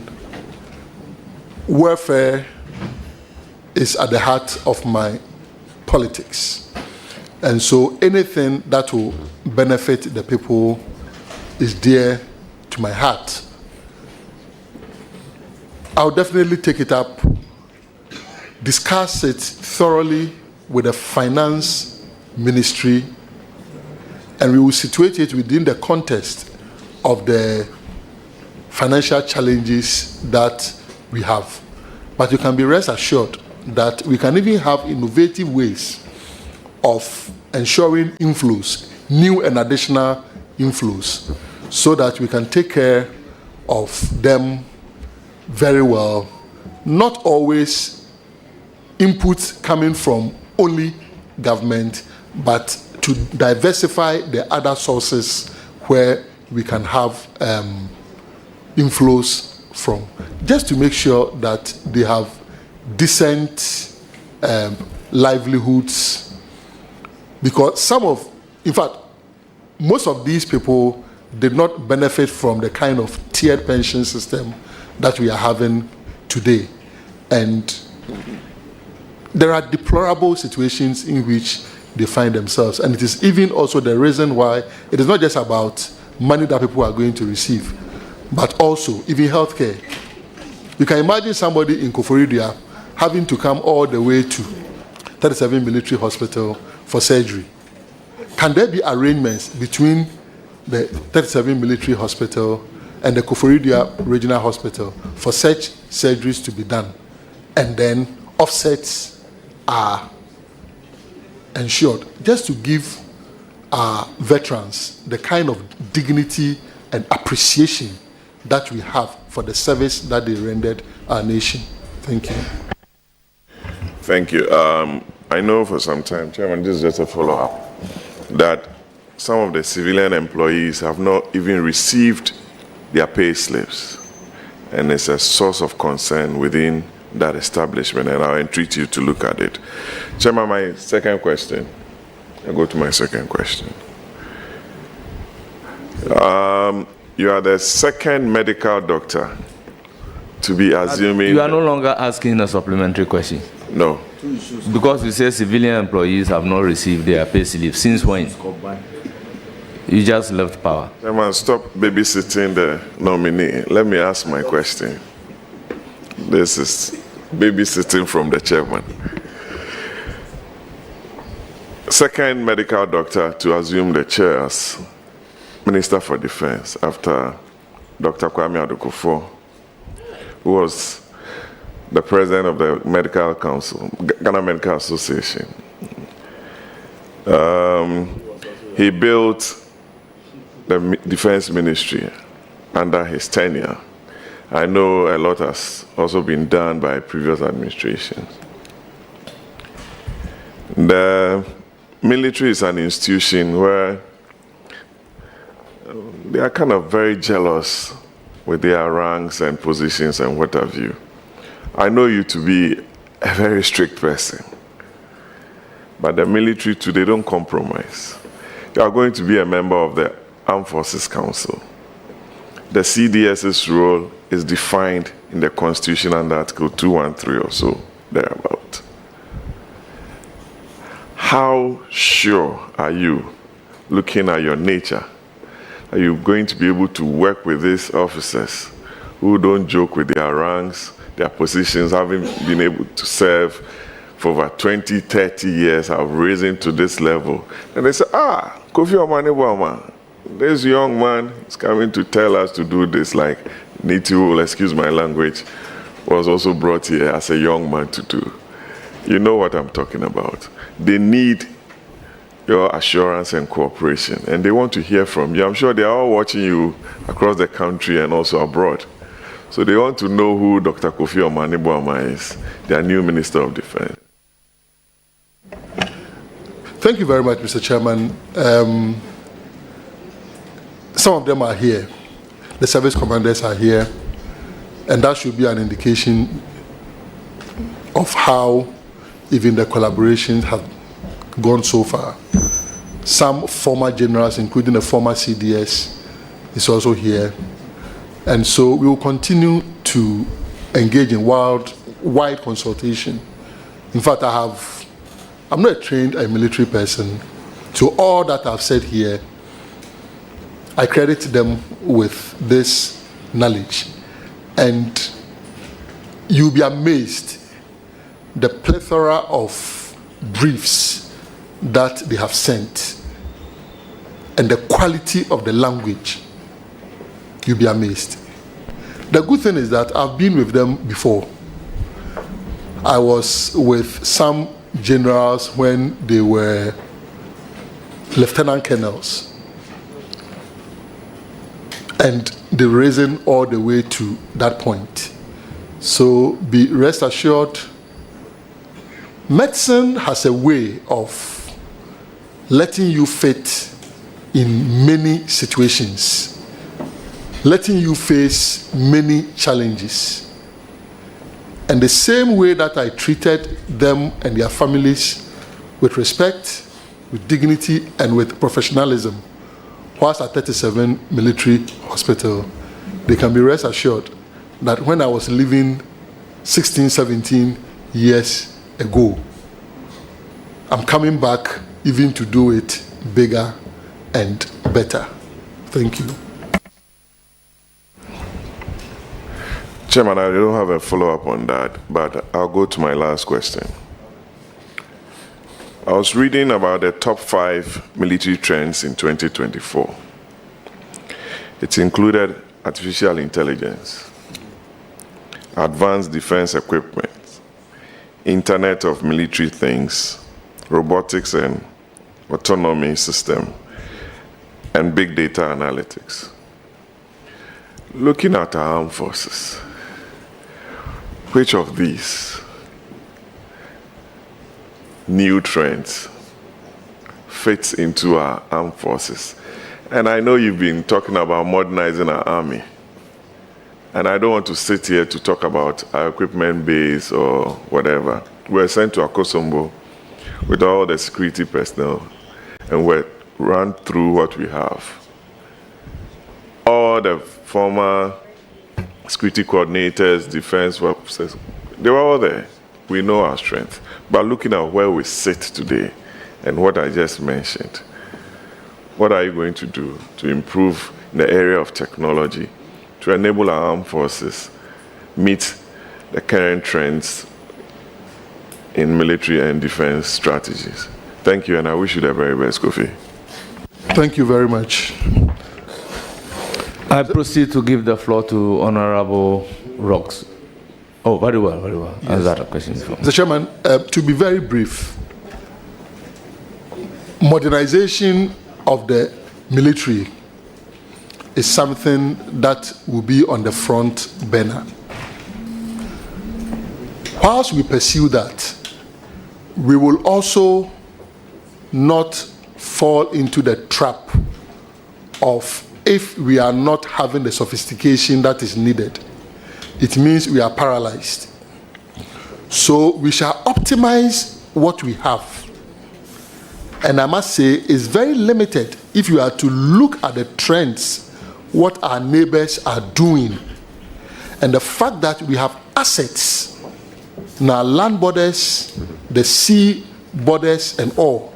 For instance, as I sit here, when I think of the Kita and the Volta basins, they stretch or seem to be stretching to other countries. These are matters that may even bring border disputes and all. So modernization is critical. We will not look at the modernization just within the context of equipment and technologies, but even modernization, the human resource and accommodation and everything, because it is when we look at it holistically that we will be able to have more from less. Our budget is limited. We are in a very difficult economic situation, and that is why when I met them, I said we need to innovate. We need to look at even how we can projectize some of our projects to tap into climate funds, so that if we can show that we have this carbon credit to trade, we will be able to have some funds to finance the military. So all these will be on board. In talking about Galamsey, I made mention of the UAVs, some of them which can even be weaponized. They all fit into this. But I will say that let's not let technology paralyze our military, because the force that we have, the expertise that they have, respected across the globe, There's so much that they are doing with the little that they have. I know they don't have the platforms to be able to fight some of the battles that they must engage in. But even there, you talk to them, and as ways of making up for the deficits, they sometimes even place naval officers on commercial vessels just so they can be able to protect some of these vessels and protect also our territorial integrity. So there are people who innovate a lot. There are people who, when supported, they will be able to do more for us. And so we will put all the balls in the air and ensure that our army is strengthened to be able to aggressively and timeously face any external aggressors. And if they also have to assist within our territory in ensuring law and order, they will do it professionally. Thank you. Thank you very much. I will proceed to recognize Alassane Umar. Please be brief. Thank you, Chairman. Dr. Omani Boamah, congratulations. I've known you for quite a while, and I worked with you to beautify Ghana and attracting companies, which are the BPO, business processing. The question, yes, Chairman, indulge me to thank him. We had an issue, and the issue was to build the Accra Digital City. The minister was anonymous, helped me when the police came after me. Yes, it even ended in court just to make Ghana work. After putting up a very nice, converting warehouses into grade A facility opposite Awudome Cemetery. Yes. Honorable Umar, I hope after your story there will be no question. The story, it ends with a question. I know Minister to be very detailed and is going to perform, is going to help the military, and he's going to reform, bring a lot of reform to the sector. Minister, I have just received this from Defense Civilian Staff of Ghana Armed Forces. Accordingly, they have expressed long-standing concerns about the removal of their risk allowances during the implementation of the single spine salary structure. All efforts with this government or authorities have failed. They want me to ask you, what will you help them to get it fixed? Thank you. So it is not your question, but their question.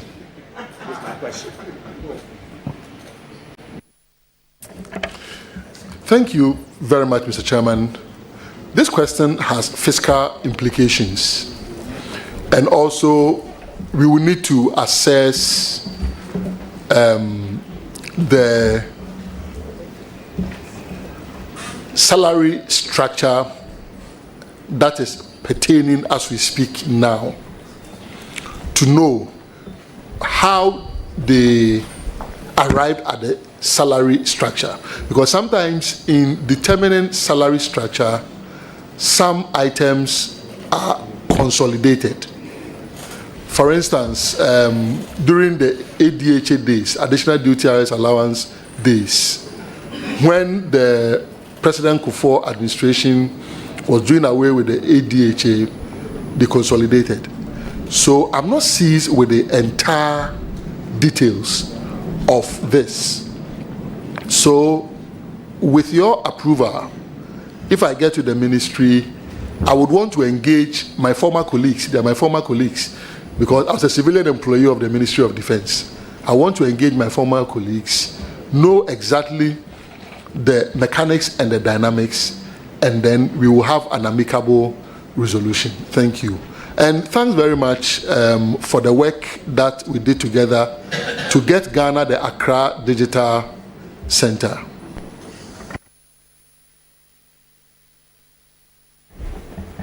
So please ask your last question. Thank you. Minister, it's been observed that the military have been sometimes politicized, and especially having come out from these 2024 elections. In my constituency, people came in military uniform and they were not detailed to be there. The question I want to ask is, how will you enforce discipline and stop this politicization of our military? Thank you. Thank you.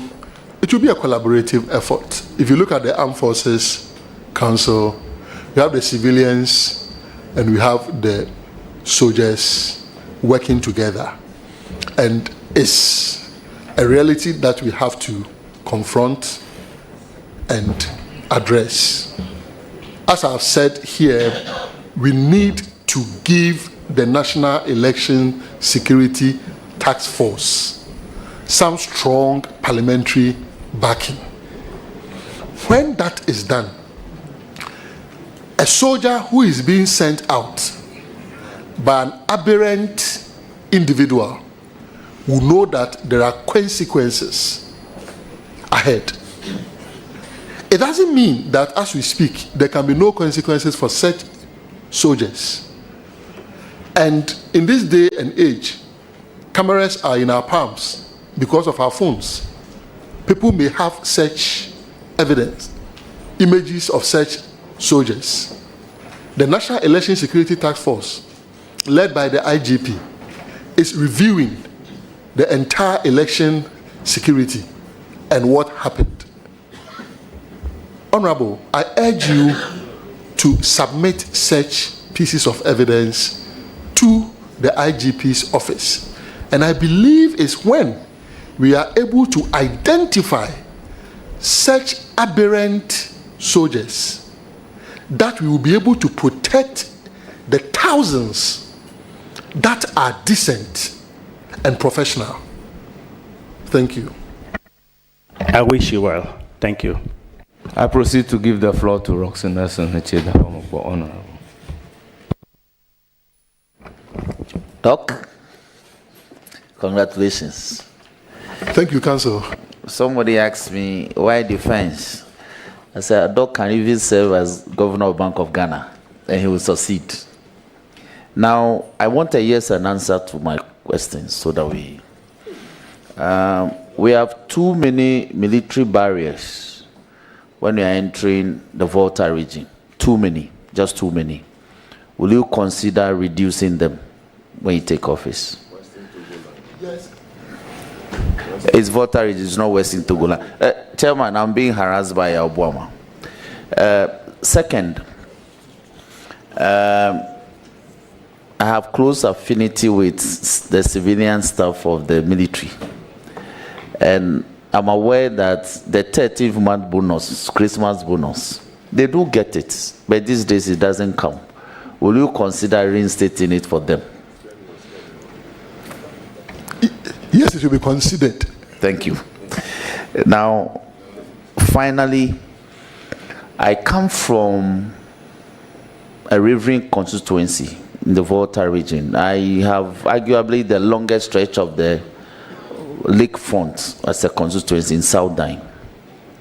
I share my western boundary with Afram Plains North and my southwestern boundary with Afram Plains South constituency.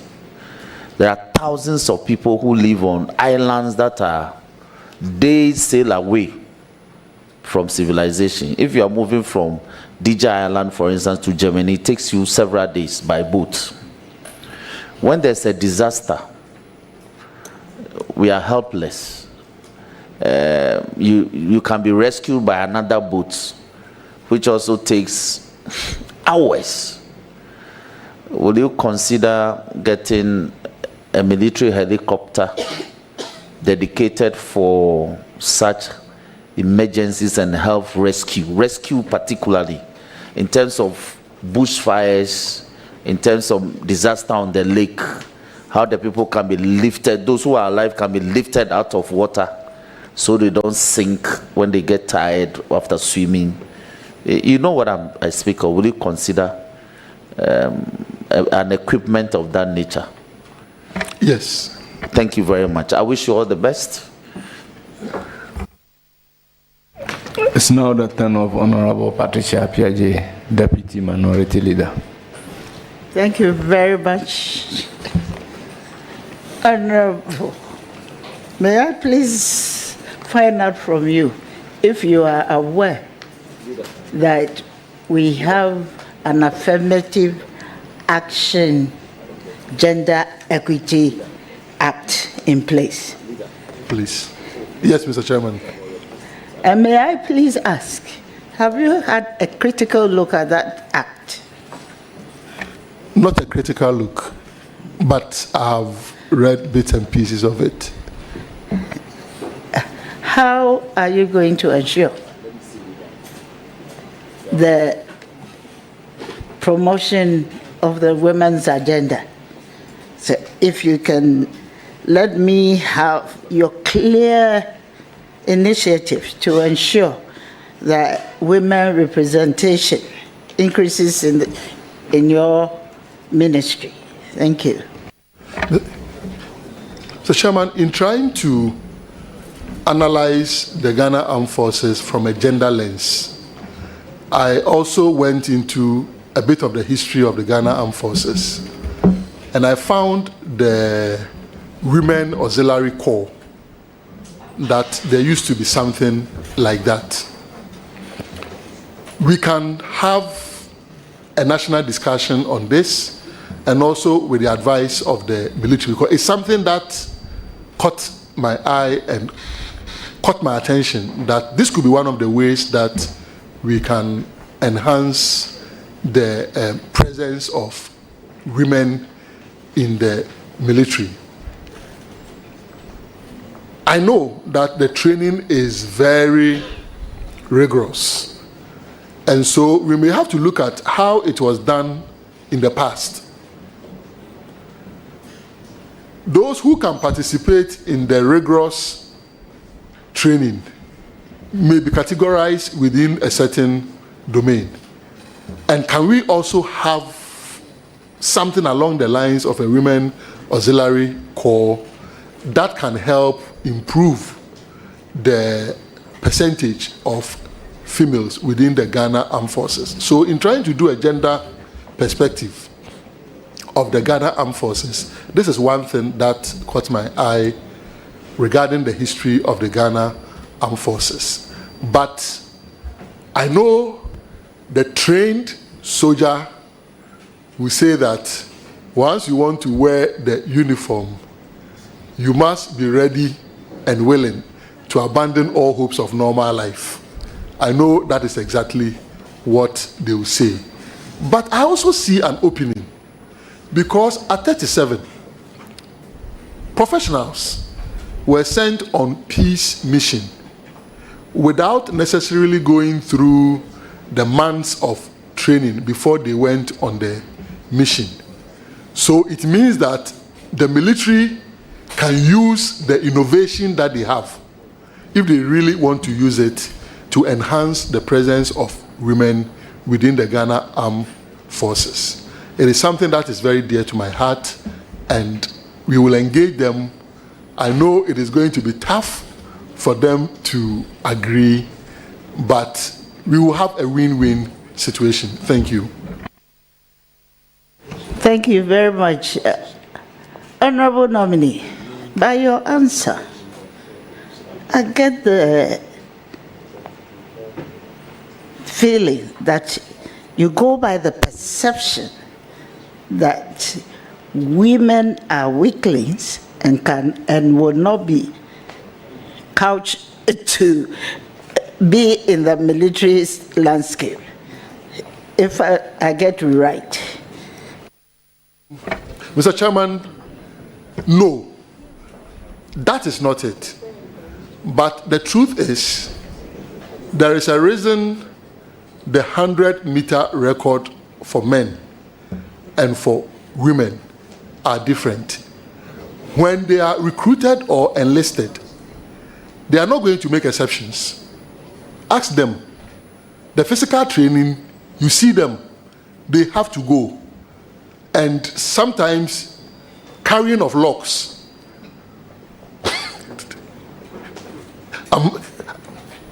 I'm hearing the response from the soldiers. Carrying of locks. Women are carrying it and everything. So I'm saying that equity. Women are stronger than men in several aspects. How can the Ghana Armed Forces also take advantage of the things that women are stronger in? That will even weaken men at training. How can they take advantage? So it's going to be a very innovative kind of process. But I believe that when we bring in more people, we will be able to carve out a compromise position that does not compromise the security of even the women that we will be recruiting.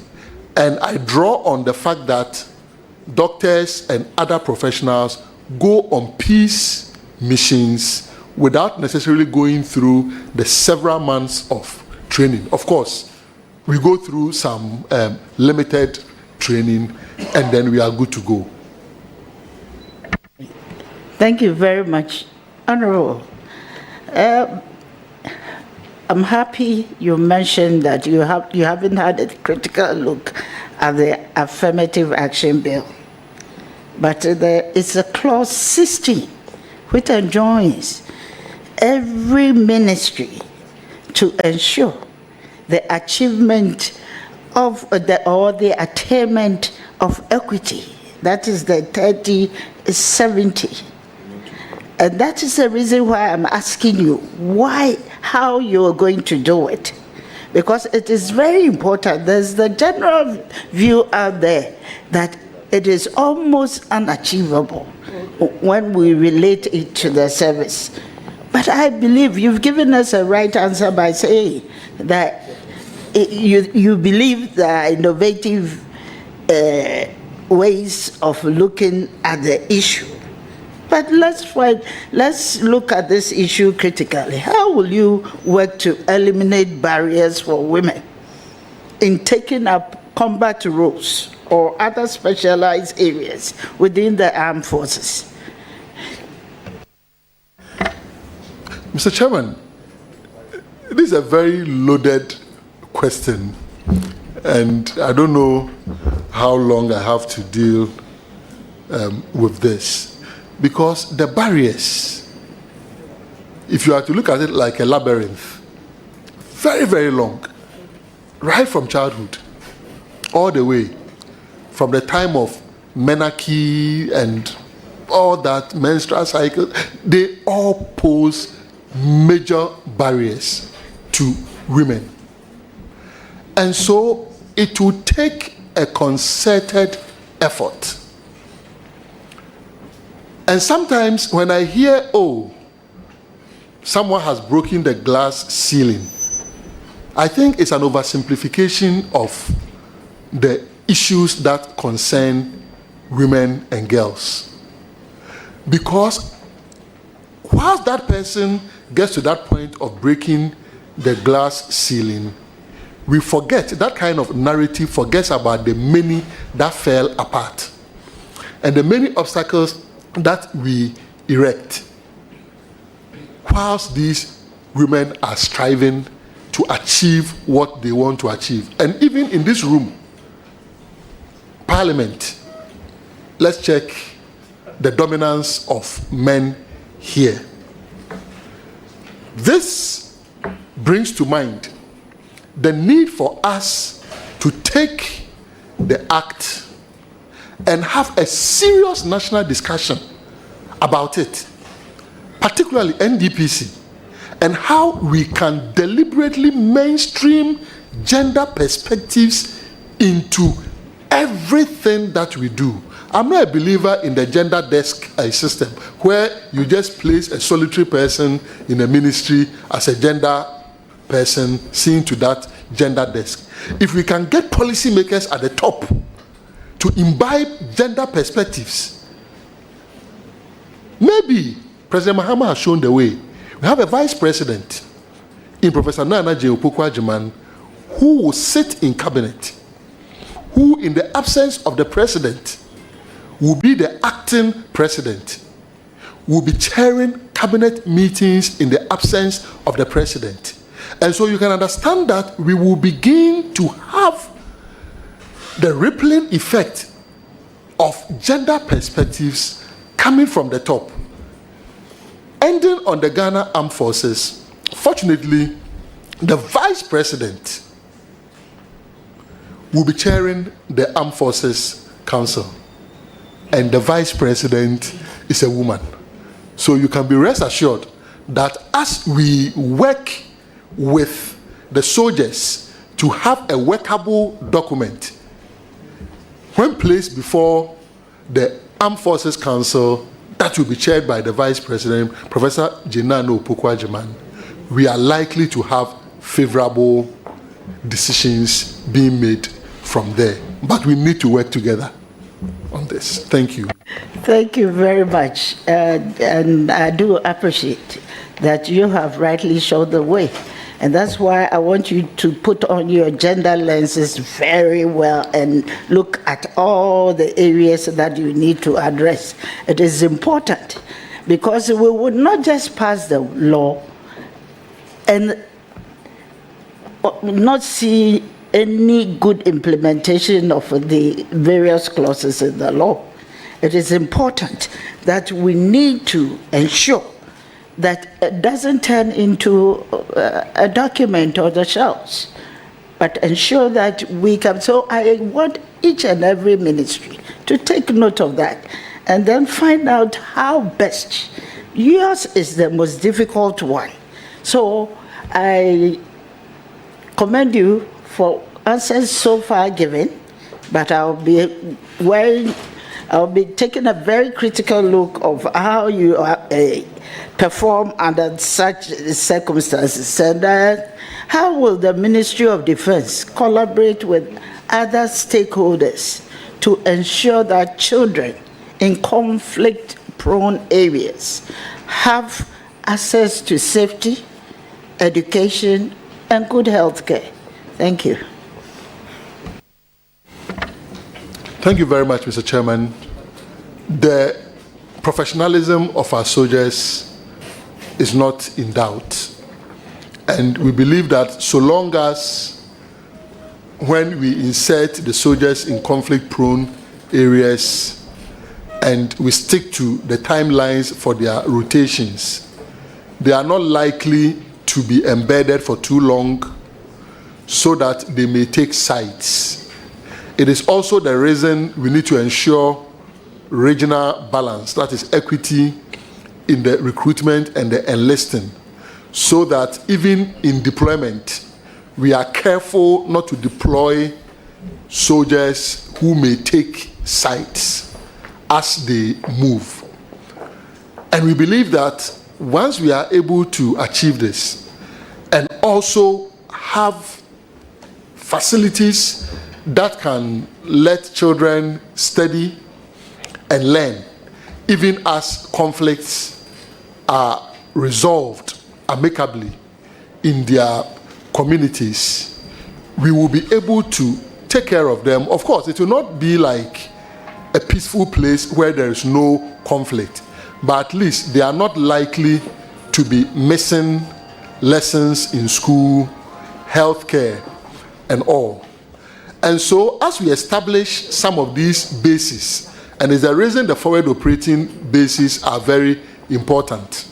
When they are well developed, we can have MRS systems where basic ailments can be taken care of within these bases. And it is very, very likely that with physician assistance and good referral systems, if they have to be referring, they refer to the major hospitals. It is not just about education and health, even water. This is where the military, presently embarking on an industrial drive, can also look at how they can drill more boreholes across the country, all in a bid to enhance human security. And as we enhance human security, the people will begin to love the military even far more than they do love the military. And it is when we do more of the human security that they will appreciate exactly what the Ghana Armed Forces stands for and does for the nation. This is because, you know, sometimes when your doctor takes very good care of you and you don't fall sick, you don't appreciate what the doctor is doing for you. Because we have not been attacked, we may not be appreciating the efforts going into what we are experiencing, right from the Accra initiative and all. And so we need to balance the real combat situations with the human security aspect. And I believe a healthy blend of the two will let the populace appreciate that if you met a Major Mahama somewhere, you need to protect a Major Mahama. You don't need to kill a Major Mahama. He's been trained to defend you as a citizen. Thank you. Right. Thank you.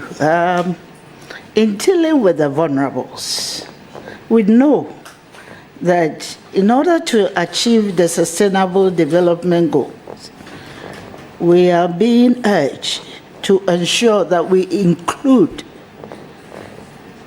everybody. The mantra is leave no one out. How will you, or how will your ministry promote the inclusion of persons injured in the line of duty? Thank you. Thank you very much, Mr. Chairman. We are racing against time when it comes to sustainable development goals. 2030 has caught up with us. We have just 5 years to 2030. And if you look at the indicators, we have issues. Health for all is still a major issue. Issue of vulnerable, very, very critical. And the US, for instance, really pays attention to their vulnerable, including those who are injured during wars and all. Walter Reed is awash with a lot of those people, the Walter Reed Hospital. What we need to do is, what are their needs? They can begin to walk without necessarily walking like the way they were walking previously, but assisted to walk. And we have some of these facilities in the country. We can expand it. The military itself, I would say, has almost every profession in there. The military, as part of the industrial drive, can begin to set up such outfits to produce prostheses that can help such vulnerable people. Beyond that, there are other decent jobs that people who are vulnerable can take advantage of. And within the military itself are several of them, right from the hospitals, manning elevators, administrative work, and several other opportunities that we can avail to them. The local government ministry that also sees to the district assembly common fund would also have to assist such people. They may be soldiers, all right, but they live in communities. So in looking at local economic development, how do we channel local economic development programs to be able to support such vulnerable people? These are all issues that, knowing the nature of President Mahama and his readiness and willingness to assist such vulnerable people. A case in point was the amputees who went and won a cup somewhere last year, where he parted with a good sum of money just to support them. I'm very, very confident that working together as partners, and Parliament also ensuring that when the formula is being distributed, people with disability have their fair share, or if I may say, lion's share of that. That will help us very, very much, because we need to look at them. They were once like us. Permit my saying, just with one road traffic accident, anyone can be like them. And so we need to prepare to support them, whether they are veterans, whether they are serving soldiers, or whether they are civilians. Thank you. Your answer, you've actually prompted me to ask this question, because as a minister, will you ensure that the defense budget incorporates gender-responsive allocation to address inequalities in the defense ministry? Yes. Thank you. You're right. And then finally, my final question. I know for a fact, and you also know for a fact, that currently in the country there's never been a female who has risen or ascended to the highest position in the military. But currently, I realize that there are some women at some other places.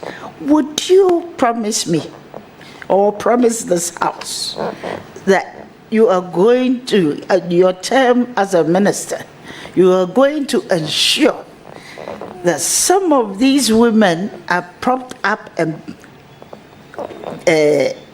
assigned to the position of the highest, which no one has ever ascended to? Thank you.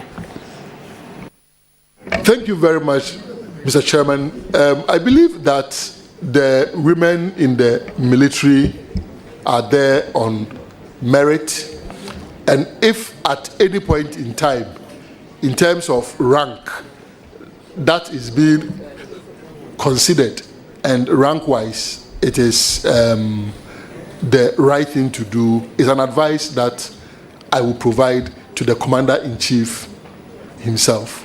And he's the person who chose Vice President Nana Jopukwajiman as his running mate.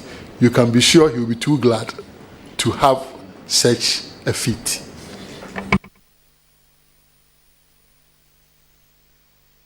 That's what I mean. They have really gotten to a place where they can be promoted to ascend to the highest position.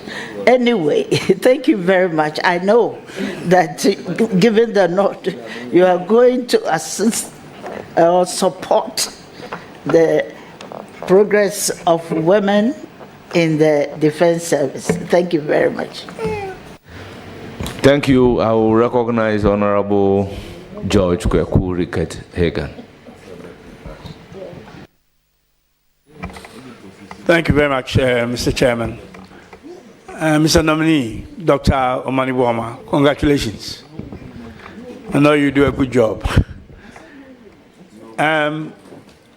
First of all, I would like to, on behalf, I'm sure my chairman will do that, but as a vice chairman, I would like to apologize for the time that you have been here, for no fault of yours, earlier challenges that we had. I'm only going to ask you one question, because I don't want to prolong your time here. Question is a bit, I just want your view. Obviously, matters of defense are sensitive in nature, but I'm interested in knowing about the defense budget.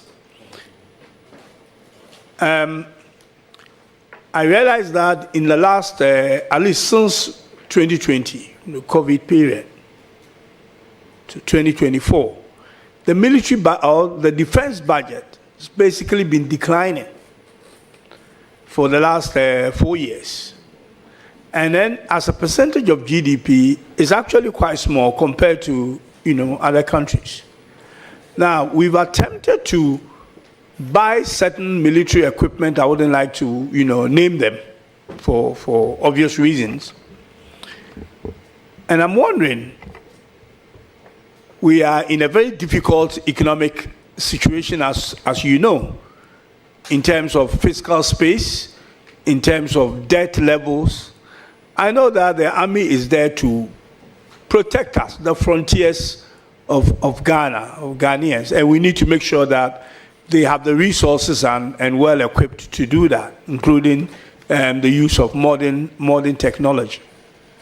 But what is your view? Is the military currently adequately funded? I mean, I know with everything, people ask for more money. But in your view, I know you haven't been there yet, but of course, I know you, before you came here, you've done some research. In your mind, and this is a view, is the army, or just make it defense, adequately funded to protect this country when the need be? Thank you. Thank you very much, Chair. When one of the best finance brains in the country is asking you a question about financing, you have to sit well. I try to use evidence to back my conclusions. And the temptation is there for everyone to say we are not adequately funded. So I went beyond what was inadequate funding. Unfortunately, I and Honorable Kandapa were the co-chairs for the Security and Public Safety Committee of the transition. So if you look at the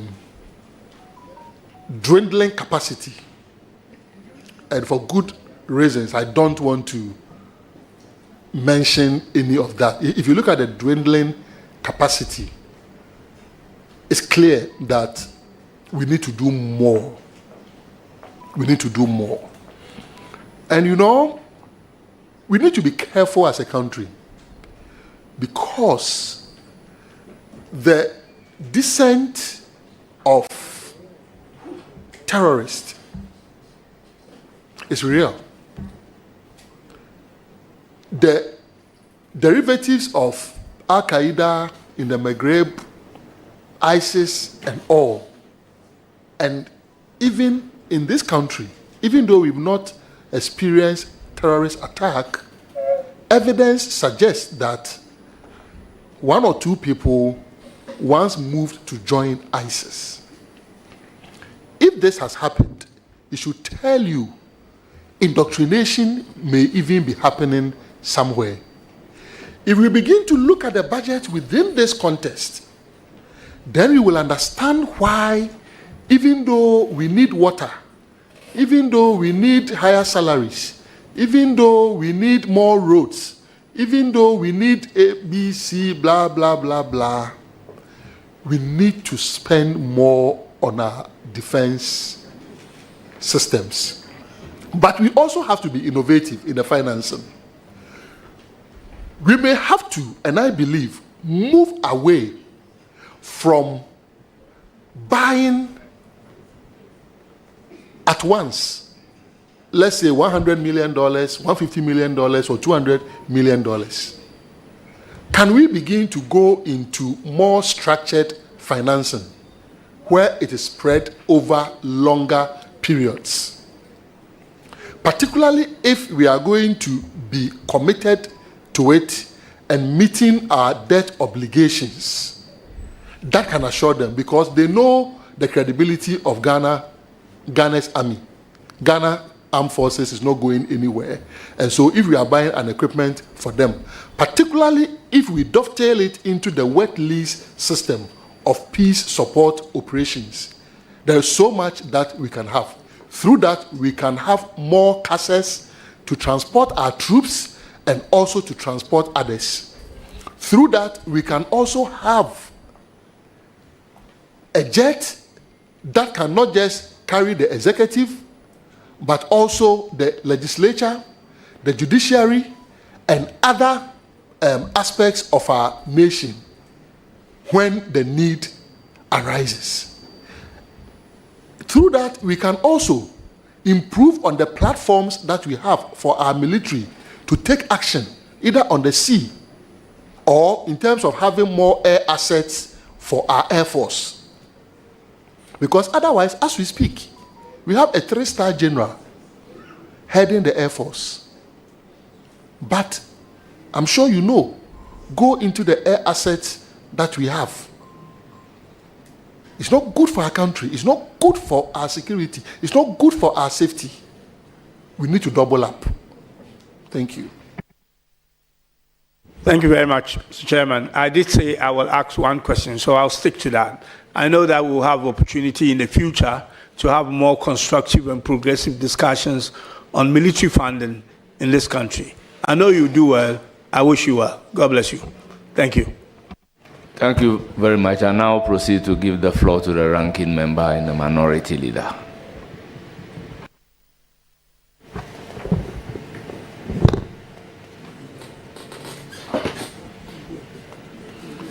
Honorable nominee, thank you for spending time with us on this vetting. Please, let's go to page 3 of your CV.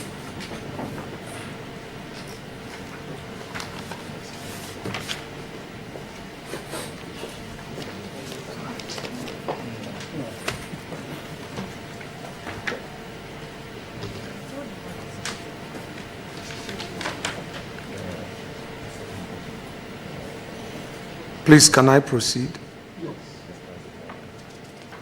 Please, you have the leadership positions held.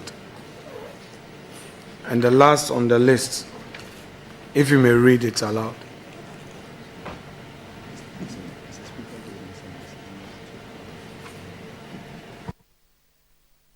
If you may read the last one aloud. Mr. Chairman. Proceed. Yeah. President Cadet Commandery 403 of Knights of St. John International, 1994 to 1996. Are you a member of this, the Knights of St. John's order? I was part of the Cadet Commandery. That is the younger ones, but I didn't progress to the senior level. So, let's stay there a bit. At that level, so was it a fraternity of the Catholic order? The Knights of St. John, was it a fraternal order? It is an association in the Catholic Church, just like we have the Charismatic Renewal, just like we have Knights of Marshall, just like we have St. Vincent de Paul. Knights of St. John is also an association within the Catholic Church. So it's a fraternal order within the church? I don't know the operational definition that you are giving to fraternal order. That's why I'm sticking to an association. It's a society within the church. That's fair enough. Fair enough. So, in that order, in that society, what were you taught?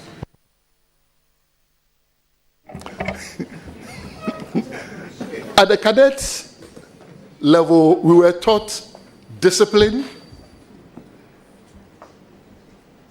being time conscious, values of Christianity, fellow feeling, love for one another, and the military drills that we went through, because it's a paramilitary society that we went through, also helped to shape us.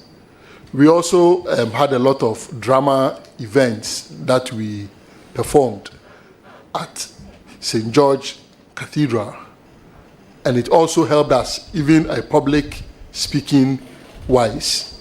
We also went on programs where people from different commanderies came together. We all met na Samankese. That time, the Accra and the Koforidua dioceses, we all came together as young people and served God, learned a lot, engaged in quizzes, and also played together. You would agree with me that membership was not open to everybody? So long as you are a Catholic and you fall within that age bracket, it's open to you. When you mature, you then can move to the senior level. And it's something that one day I will progress into. Is there a process of initiation to enable you join at the senior level? At the senior level? Yes. I haven't joined, so I'm unable to tell.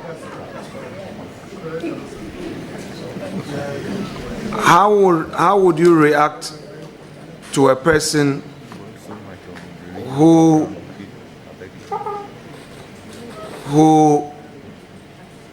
does not know about the value system in the Night of St. John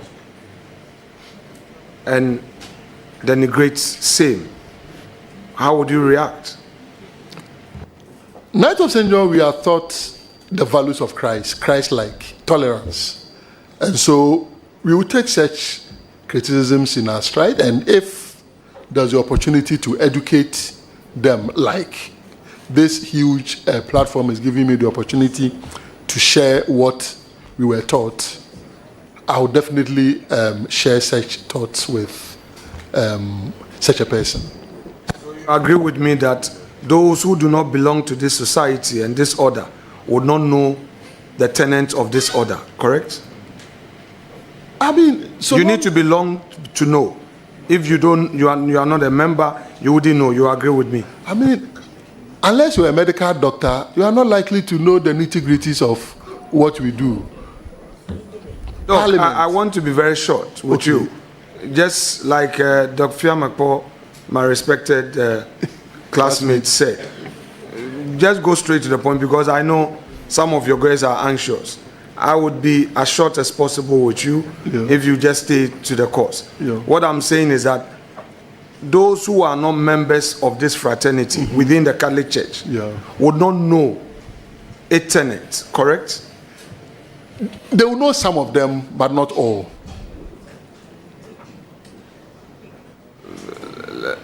Let me stay there briefly with you. It is not open to everybody, correct? It is outside of the church. No, you must first be a Catholic. And being a Catholic, you must elect to be part of it. Yes. It's not the only society in the Catholic Church. No. So if you are not a member of that society, you wouldn't know its value system and practices. You would agree with me? Because we do membership drive, we share some of these value systems. And I remember even those days in Pope John, I mean... So my point is that if you are not a member, or you've not had the benefit of knowing the values of the society, you wouldn't know. Exactly. Just simple. Like any other that's thing. the point. Yeah. Okay.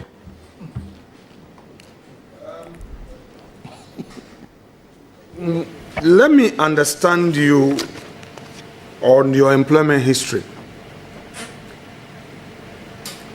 Page 2 of your CV. Let me know when you get there. You're there. So, item 2, you didn't number it, but the point 2, policy advisor and political strategist to President John Dramani Mahama, 2017 to 2024. Were you on salary? Were you paid? No. Very well.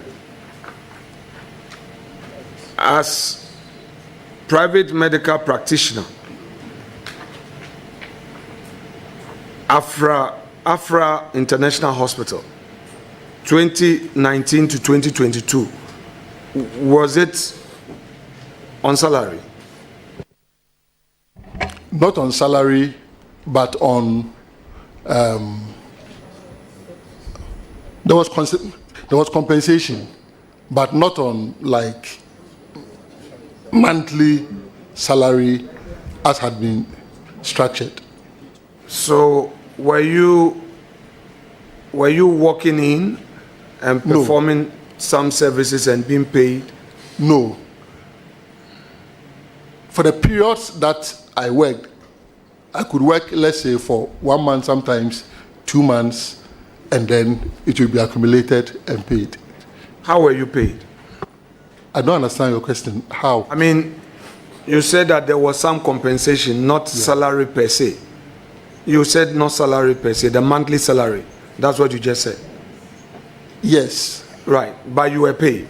Yes. Were you paid on the table, cash on the table, or they paid through your account direct transfer, or they issued you a check anytime the employer needed to pay you? It was paid directly. Cash on the table, you mean? Not cash on the table. Cash in envelope. Cash in envelope? Yeah. Okay. Okay. So,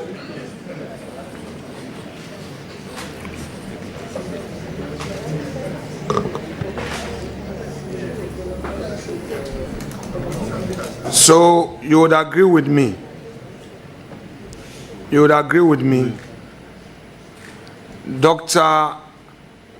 Kwame, are you a free? The nominee, who is your cousin, is on oath, and you are having a convo with him. And honorable nominee, my respected friend, you are on oath. You are supposed to stay away from all external convo. Is that okay? Very well. Now, you would agree with me that since you were receiving your salary, your compensation, your pay in an envelope, cash in an envelope, you would agree with me that you wouldn't know whether your employer was paying your tax or not.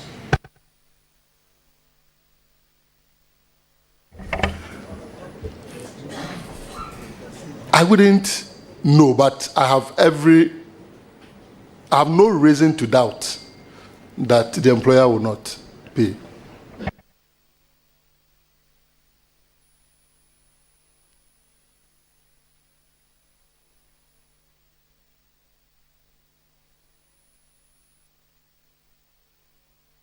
Have you, within the period 2019 and 2022, did your employer, Afra International Hospital, furnish you with evidence of payment of taxes on your behalf?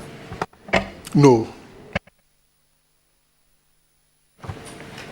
Given the opportunity, would you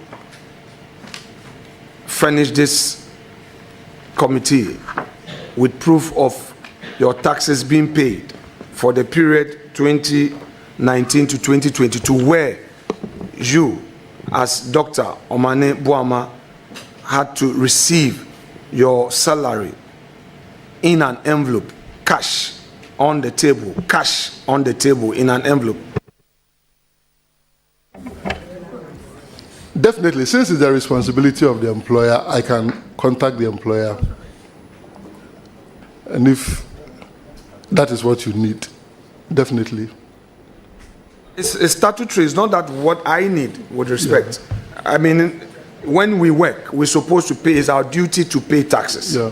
And you are coming into public service. That's why you stated it on your CV. That's why I'm doing this inquisition. Yeah. So it's not that I need. The state needs it. Now, let me move to the next point. If I understand your CV, page 2, correctly, you are saying that the last time you were gainfully employed was November 2022, correct? Not necessarily. And I take it as, if not well structured, it will be as if I had no income from December 2022. I had. And because I'm directly responsible for that, I even have documents to prove the tax aspect of that. Doc, I'm taking it step by step. On your CV,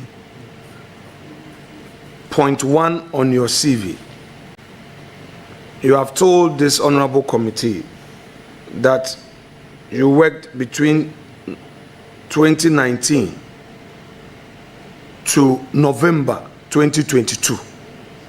In fact, for the 2019, you did not provide us which month you started working with AFRA. Would you be able to provide us with the month you started working? I'll check it. Very well. That's fair. Now, in this employment, were you given a letter of appointment? Were you given a letter where your conditions of service were spelled out? Were you? I was given a letter of appointment, and let me capture the context very well for you. It was a very teething hospital that I had to provide my service to support them to stand on their feet. And so, even at the initial stage, it was subsequently that the payments commenced. But I was okay because it was a service that I was rendering. It helped me also to sharpen my skills, not to go stale as a medical doctor, while still serving my party. So yes, there was a letter of appointment along the line as a practitioner there. What I recall is the exact details of it, but I believe if I go through so if you say you received an appointment letter along the line, are you suggesting to this honorable committee that ab initio you were not issued with an appointment letter, which letter would have to trigger a commencement of Initially no, but the evidence abounds because a lot of the clinical work that we did were computerized. So if you want confirmation of my practice, you can find it directly on the digital platforms of the hospital. Okay, Doc, so let's go back. On the November, you said you ended your employment in November. And I was asking you that from November 2022 up until now, have you been employed by any entity again, or that your services at AFRA International extended beyond November? No, it didn't. And it was because around that time, I needed to help my party organize a national congress. And then after that also, we had our presidential primaries. I couldn't that's fair enough. That's the fair. time, and subsequently became director for elections and IT. Doc, and so I didn't that's fair enough. That's fair enough. So let me ask you this. So you will agree to the suggestion that your work as director of IT was not an employment, correct? I won't see it as an employment, unless you want to construe it that way. Let me qualify. Did you earn any salary, or were you being paid any allowance as a director of IT? Occasionally. Were you paying tax on that allowance? I paid subsequently. What do you mean by you paid subsequently? I've addressed all my tax obligations. Take it easy. Doc, take it easy. I don't want us to make it clumsy. I don't want us to be all over the place. Take it easy. I want us to deal with the issue step by step. You know, you're going to be our defense minister. Just step by step. Employment is employment. And I want to know from you that after the Afra International Hospital, November 2022, it ended, right? You've, into the mic, your response should go into the mic. Yes. Yes. And you've also told us that because of your party activities, you had to now pay attention, flag bearership, election, and all. So you were occupied with that work, correct? Correct. So what I want to know from you is that January to December 2023, January to December 2024,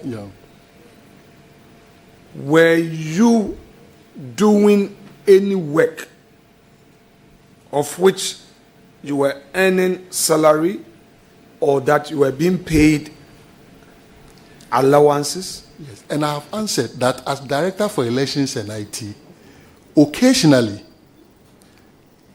we were given allowance. And I've also added that for that period, 2023 and 2024, I have ensured that the requisite taxes have been paid. I'm saying that. But I know where you are going. No, That is why I'm. Doc. Easy with me. And it's here. Chairman, you know that I have my good friend seated to your right. Please take it easy. Let's pick one at a time, so that we can end this thing quickly. I beg of you. Yeah. Is that okay? All right. Now, between 2023 and 2024, you are telling this committee that your earnings, the only thing you earn, came from your job as Director of IT at your party headquarters, where you were being paid occasional allowance. Is correct? Yeah. So, Mr. Chairman, this is where there was a need for me to explain this.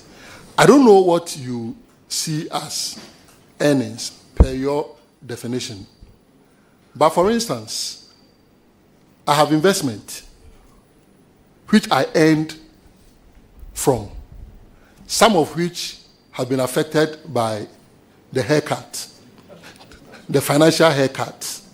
You understand? So I put all these together as my earnings, not just the limited occasional allowance that we had. And that's why I said, I know where you are heading. Because if you don't understand the question, I don't even attempt to answer it. I knew where you were heading. And that's why I said, for 2023 and 2024, that I had that personal responsibility to pay on what I was earning for those years. I have satisfied my tax obligations.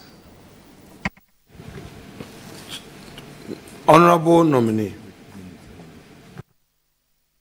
And the committee has the tax clearance certificate before us. Thank you very much, Chair. Honorable nominee.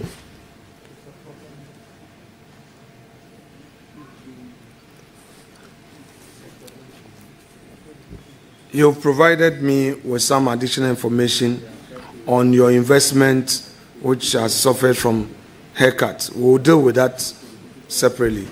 But let me ask you, the allowances that you were receiving, occasional allowances that you were receiving as Director of IT from your party headquarters, were these allowances being paid into your account, or it was also in an envelope tabletop? So, Chairman, it was not paid into my account. How did you receive it? I normally will keep it with my directorate, and then as and when I have to spend from it, I authorize. So you were receiving it cash, in other words, cash? Because these were allowances. Interestingly, I never went to even receive it myself on any occasion. So I will not be able to tell. But what I know is that whenever I wanted an expenditure effected on my behalf, I will instruct and it will be spent via Momo. Okay, so you were receiving occasional allowance. This allowance that you received, which was an earned allowance, you had earned it, it's an income. Did you find out from your party, the director of finance of your party, whether these allowances that were paid you, per chance, they deducted taxes from it? No. Given the opportunity, would you want to furnish us with evidence of taxes being deducted from these allowances from your party headquarters? Yes, if it's available. Now, do you know how much in total, 2023, 2024, you earn by way of allowances that were paid you? I wouldn't know. I would have to check. Okay. So we are dealt with the 2023-2024. On record, you are saying that though you received some allowances, these allowances, you never picked them directly. You normally left them with the directorate, and as and when you needed, some same was transmitted to you via Momo, correct? Not to me. To spend, okay. So these allowances that you earn, you ended up spending them on party activities, correct? Some on party activities, some also on other benevolence? people. Yes, on other people who benevolence. On other people who depend on needed on supports. All right. Now, so we have dealt with one leg of it. Now let's come to the information you volunteered, though it's not on your CV. Your other assets. You're saying that you have some investment, and these investments suffer some haircuts, and that you have some earnings. May I know from you, in the year 2023, how much you earned on your investment? Chair, I wouldn't be able to sit here and I believe the honorable member cannot answer same for I'm not on oath, with respect. I'm not on oath. I'm not on oath to answer this accurately. Doc, and because I'm on oath, I wouldn't want to give a figure that I would not be able to. Right, so that is fair. Yeah. That is fair. I wouldn't overstretch it. So, given the opportunity, Chairman, given the opportunity, will you be able to furnish this committee with how much you earn in 2023 from your investment? Would you be able to furnish us with it? Yes, I will. 2024, Republic Bank. 2024, did you earn some income on your investment? Yes. Given the opportunity, would you be able to? Very well. Now, in your tax assessment, did the Ghana Revenue Authority have the opportunity of knowing all that you had earned by way of investment income? Yes.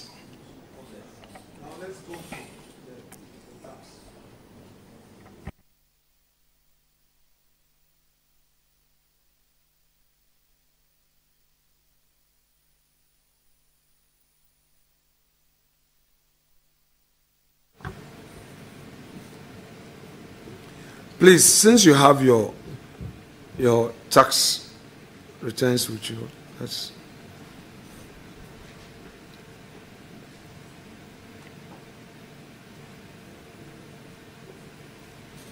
now, it's a one-page document. Do you have it with you, please? You've stated there, 2023, turnover 34,858. It is stated there. Yes. Turnover 34,858. Chargeable income 34,858. Is it the case that you provided these figures to GRA, or they sifted same from the document you provided? I have a tax person who helps me to do it. So I provided the information, and then this was the assessment that was made. Which information specifically? The earnings and everything all put together. Through your bank statement, you mean? Through the the earnings from the bank, that is 2024, 2023, and also a fair idea of what I had instructed to be spent from the support that the party had given me in terms of allowance. So do I take it that the 2023 assessment is a combination of your investment with Republic Bank and the allowances that you earn from the party headquarters, correct? Exactly. Same to 2024, exactly. Correct? Very well. That's what I was trying to explain initially. Yes, but I have to ask you, then you provide the answer. Is that fair? Yes. Very well. Are you able to furnish us with the details of this investment as you've referred to? Yes, I can.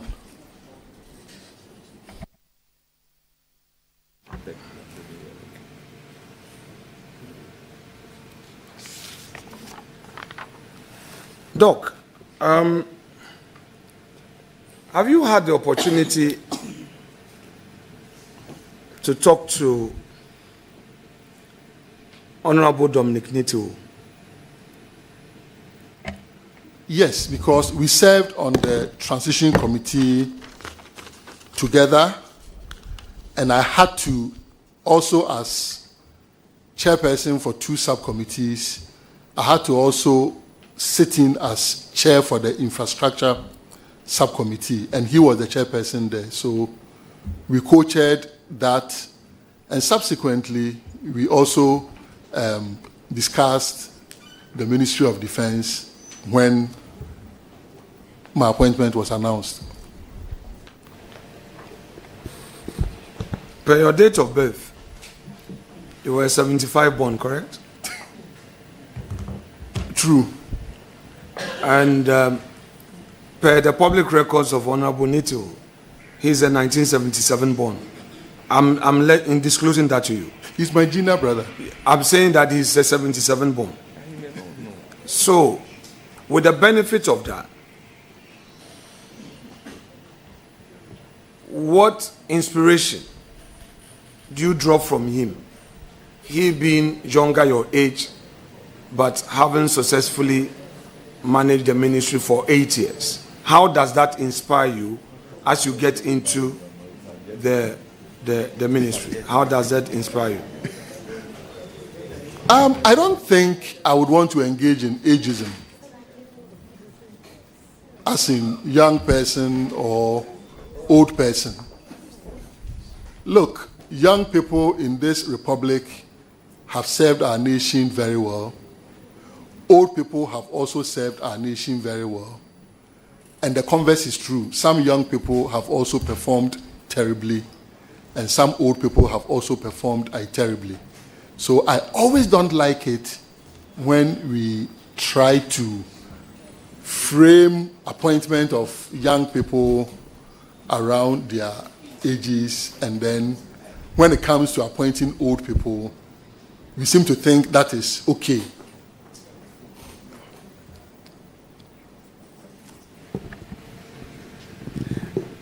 Relax, you are not in a box. You are not in the box. Back to your CV. You have item 3 on page 2 of your CV. Ministry of Communication, February 2013 to January 2017. Then, next one, spokesperson to the President of the Republic of Ghana and minister responsible for information, July 2014 to January 2017. Please clarify that for us. Thank you very much, Mr. Chairman. The evidence speaks for itself. Between 2013 and 2017, I was the Minister for Communications. So for the entire 4 years, I was the Minister for Communications.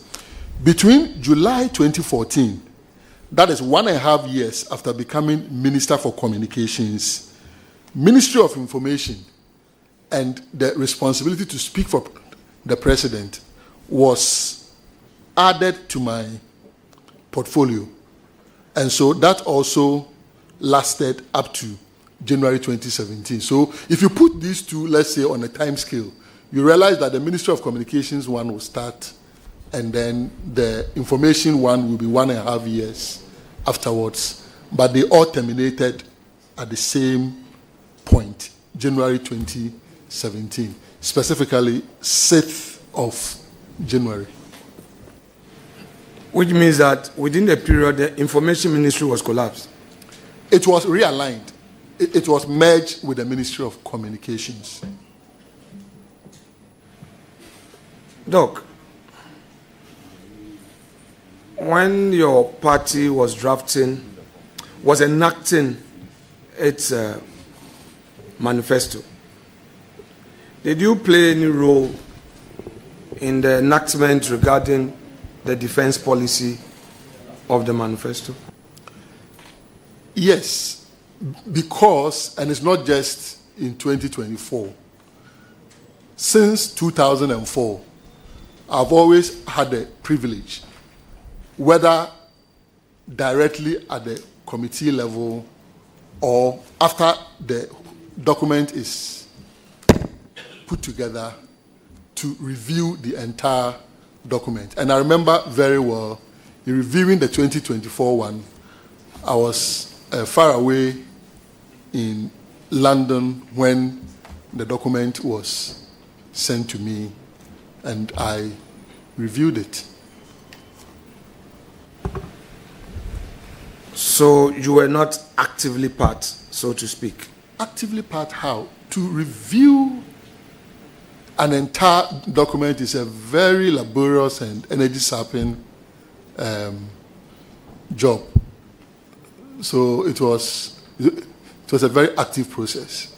So what you're suggesting to this committee is that you were being prepared for this portfolio from what you're just saying? I was asked to review the entire manifesto. Mr. Chairman, that could mean I was being prepared. The entire manifesto? Yes. Okay. No. That's what I'm saying. For. Wait. You see, Doc, earlier I said, take it easy, you are not in the box. Perhaps you didn't understand me. You see, I am asking you very specific questions to enable us make progress and finish quickly. You may have to pay attention to the specifics. When you do general, then I may have to do some follow-ups. You get what I mean? So please, you pay attention. Let's deal with the defense policy of your manifesto. Mm-hmm. I'm saying that the enactment of the defense policy in your manifesto. Were you part of that enactment?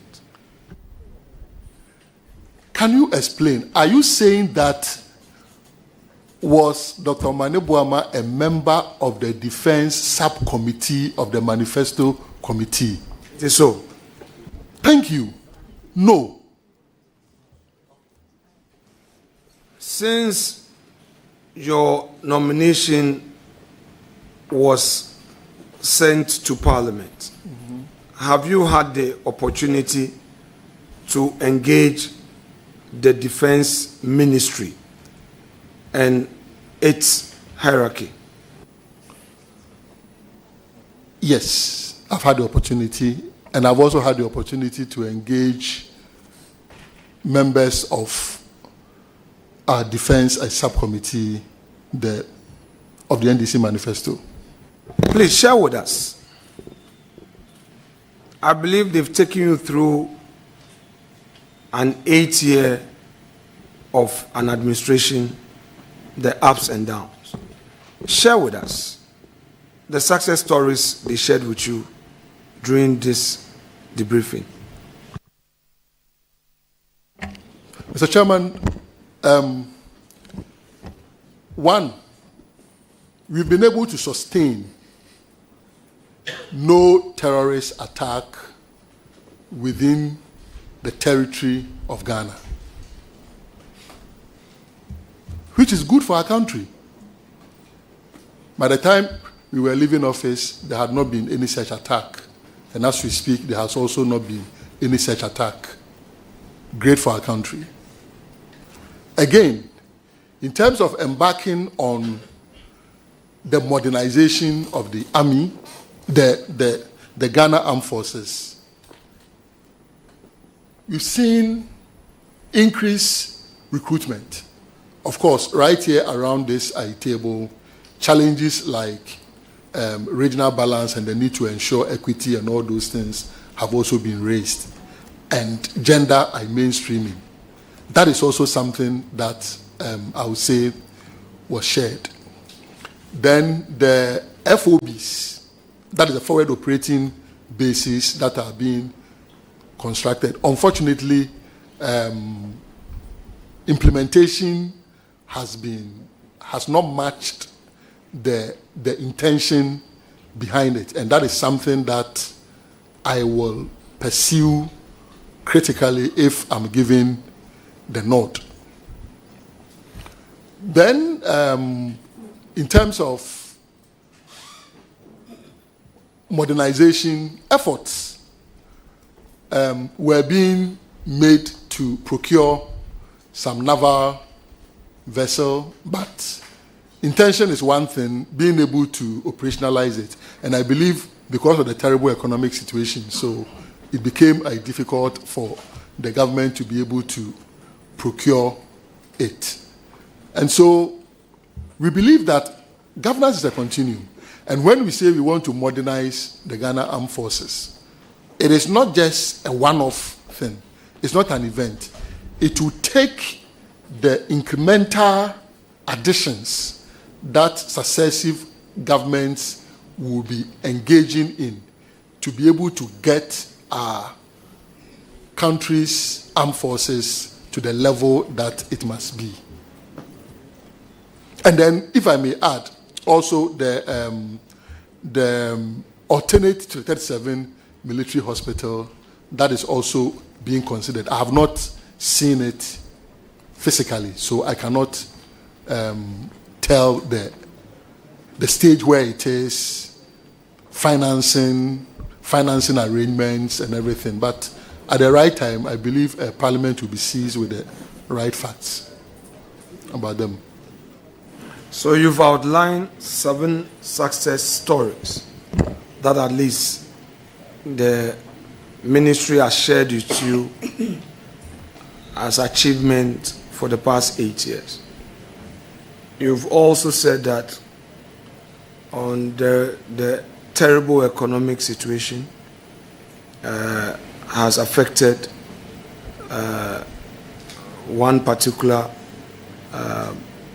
item. In fact, it cuts through. Right, it cuts through. All right. Now, in terms of our military, in your briefing, did you come across any information to the effect that the men and women in uniform are owed salaries because of the economic situation we find ourselves, whether they are owed, their salary payment is not up to date? Was there any such information? I didn't inquire about that. That is something that we can ascertain. Given the opportunity, would you want to ascertain and get this committee to know? I believe this is information that Parliament even will have much more power to derive it than a minister designate. It is even out of courtesy and in advancement of our democracy that a ministry will entertain a minister designate. So if Parliament wants to know whether there are salary arrears regarding the military, it will be good for Parliament to request. Unfortunately, there's a finance minister in place. Maybe through that channel, you'll be able to have good responses. Honorable Nominee, you are the sector minister designate. You've received briefing, and obviously the income, the salaries of soldiers, such a critical thing, is not something to be taken for granted. I'm saying that, don't you think that if November or December were to be outstanding, you would have been told in the briefing? It's my value judgment that you are seeking to derive on something that the answer should be factual. So I'm saying that if Parliament wishes to know this, Parliament should write to the appropriate quarters. I cannot sit here and pass a value judgment of the many things that were discussed, how they should have prioritized that. I don't want to go in that direction. What if I think so, and it ends up that that my thinking may not be the exact situation? So I'm pleading. Well, question asked and answered. Let's make progress. Honourable Member. Honourable Nominee, my next set of questions will be anchored on some documents. To be fair to you, I've made copies and I've actually labeled them, and I have sets of questions, and I'm giving that to you, those documents to you. I have those sets of documents. So with the leave of chairman, we'll pass it through the clerk so that you have it, and then we'll do some exercise on that. Is that fair? Please do. Chairman.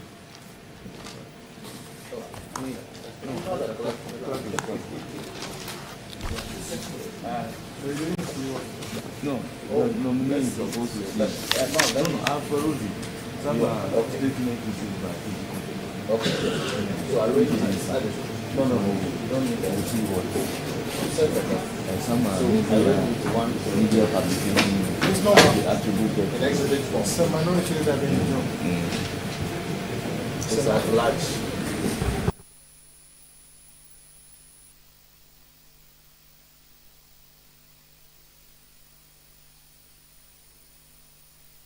So, Honorable Minority Leader, you do us a favor, the particular one that you are referring to, you draw the nominee's attention to it so that he can also be on the same page with you. Thank you very much, sir. Thank you, Chairman. Let's. I've numbered them, please. Okay. Please, let's deal with number 6, please. 6 series of 6.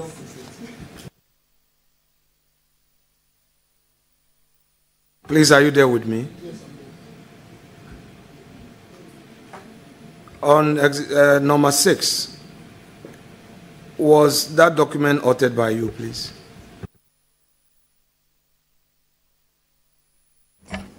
The MPP stopped spreading fake news from the Flagstaff House. We know the Bawumia campaign admits J.D. Mahama will win the December 7 elections. The NDC is not complacent. J.D. Mahama is focused on winning with 2/3 majority in Parliament. MPP fixed Dumso and the economy. Yes. Now, let's deal with line 1. Line 1, first sentence. No. At the time you wrote this, was there any such place called Flagstaff House? Mr. Chairman, it is only by the good nature of President Mahama that his administration has sustained the name as Jubilee House. Otherwise, by now, the name would have been changed to Flagstaff House again. We all knew the place as Flagstaff House.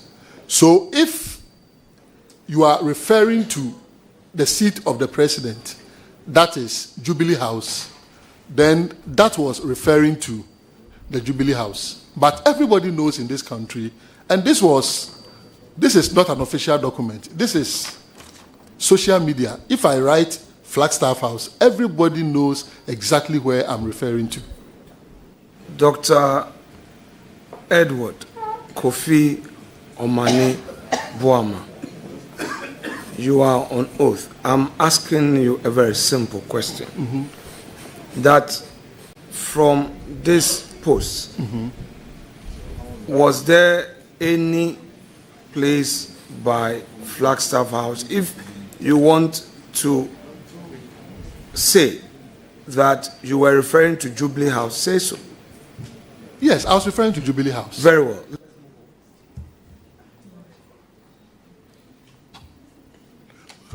Mr. Chair, but isn't it interesting that the 2/3 majority in Parliament, okay, is something that if I discuss today, I must be a very good poster. Thank you, Mr. Chair. Very good poster indeed. Chairman, if you are encouraged by what the nominee would want to veer into, and I take him there, don't again say that time. I have asked him a very simple question, and I've moved away. If now that is the style of the nominee, there's no problem. I would want us to get in there. Well, I don't really mind the invitation.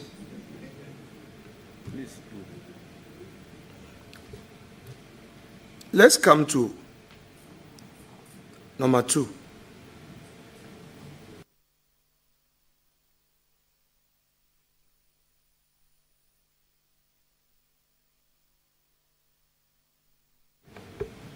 Read for me the first sentence. Read for me the first sentence. Lest we forget. Yes, you labeled this as number 2. Yes, it's there. Yes. Lest we forget.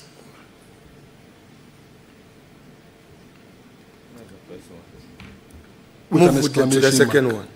The MPP sloganeers of Ghana Beyond Aid afflicted Ghanaians with unprecedented unemployment and choking national debt, leading to pensioners demonstrating.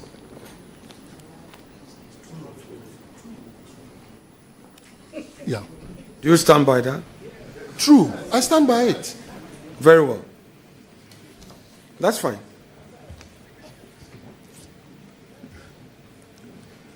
Did you author criminal MPP collaborating with some criminally minded officials?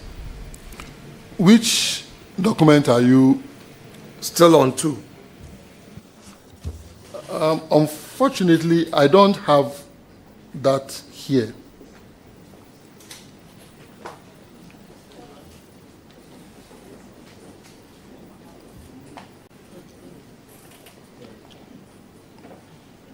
That is not on the two I have.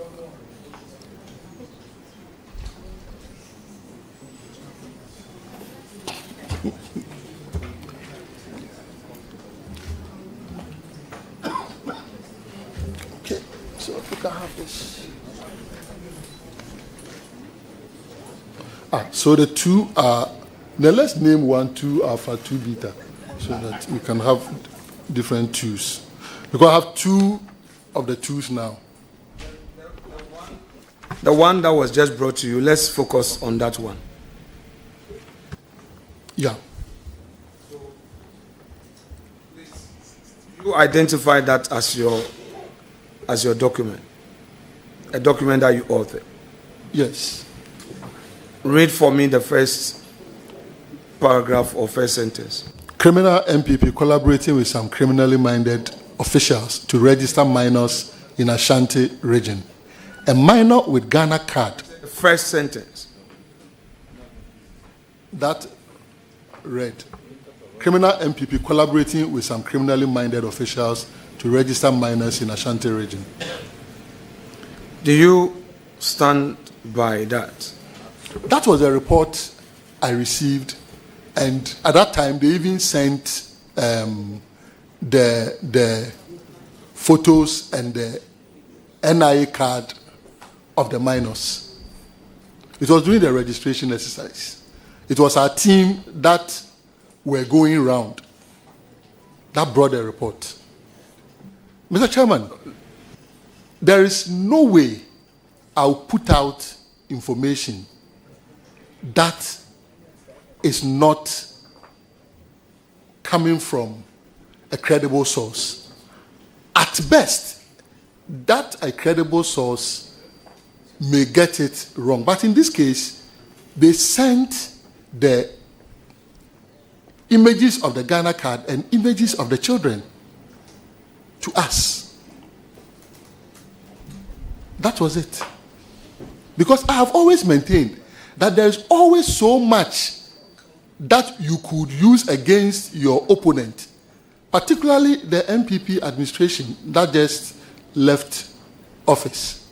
So there's no need to dabble in rhetorics that could not be verified. I was the very person who pursued for 7 months the chunk of ballot papers that were arrested on the 7th of December.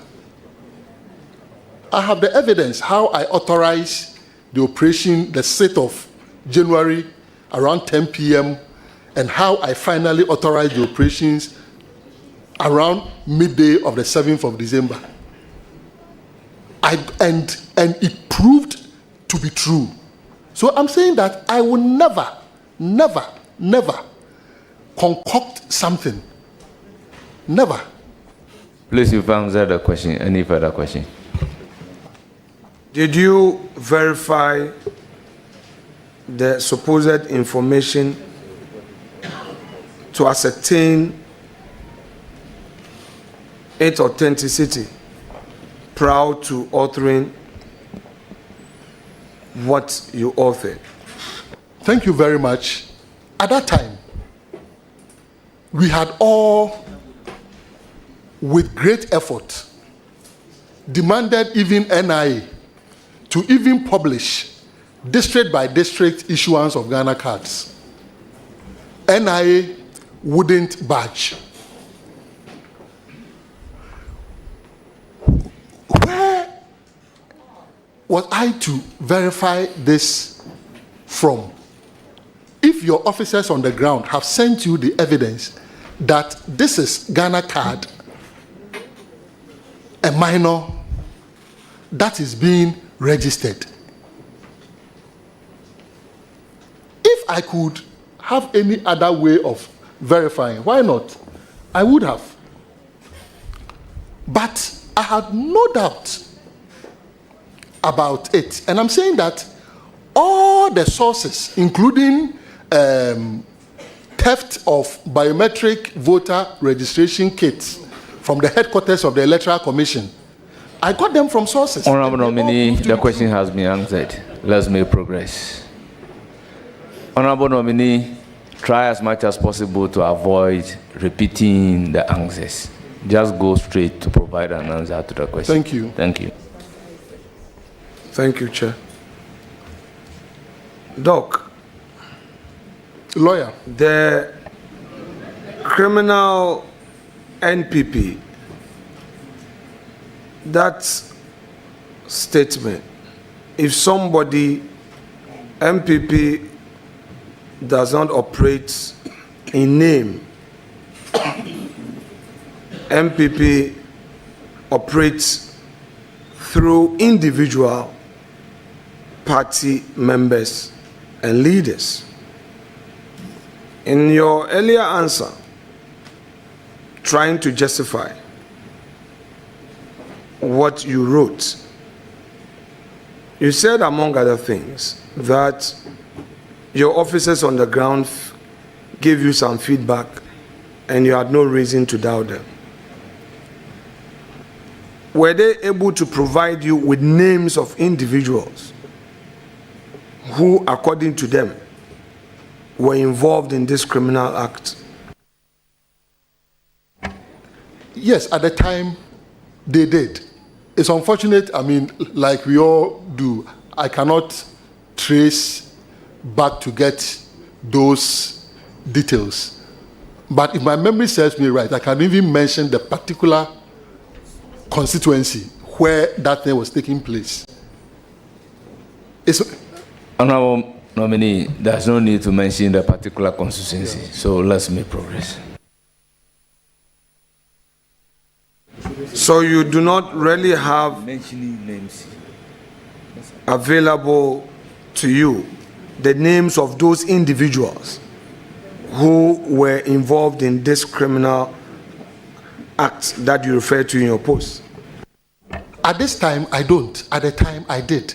Because I've dealt with far more critical issues, data of corrupted voters, register files, and all those things. At the time, I did. At this time, no. Can we go to 3? Is this 3? Yes, please. Thank you. Has it been marked 3? Yes, it's been marked 3. What is the headline there?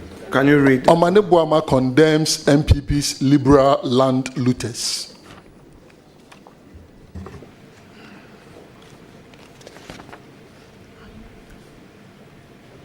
Did you write that NPP had looted state land? Did you write that? Yes, I did. Tell us the basis of your assertion that MPP had looted state lands. The basis is that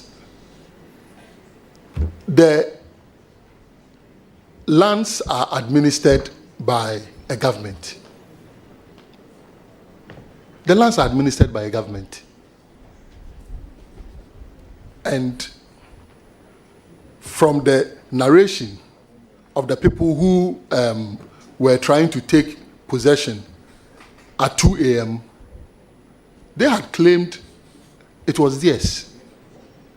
Who else can give the land to them apart from the government of the day? Doc, I've known you for some time. Very long time. And I know what is a political statement and what is a statement of fact. In the story, referring to Ghana International School, the security, and the fact that somebody followed that tipper truck to pour some gravels and all. In all fairness, is there anything stating that the person had actually acquired the land from the state and that person is an MPP? I think you are, no, but I think you are taking it as, when we say a land looter, it is just the one who is going to benefit from it, a beneficiary. No. No. Educators, I'm happy. In fact, I want us to delve into this and stay here for a little while. No problem. In fact, I think when it comes to land looting, we, the politicians in office who sit and allow this unconscionable enterprise to happen are more looters than even those who benefit from it.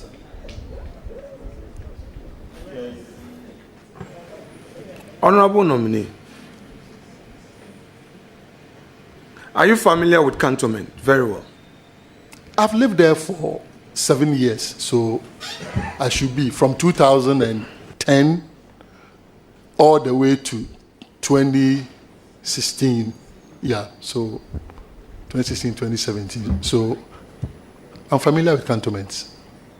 Are you familiar with how land transactions between the state and private persons take place? Are you familiar with it? I don't know the extent that you are alluding to, so I will not be able to say yes.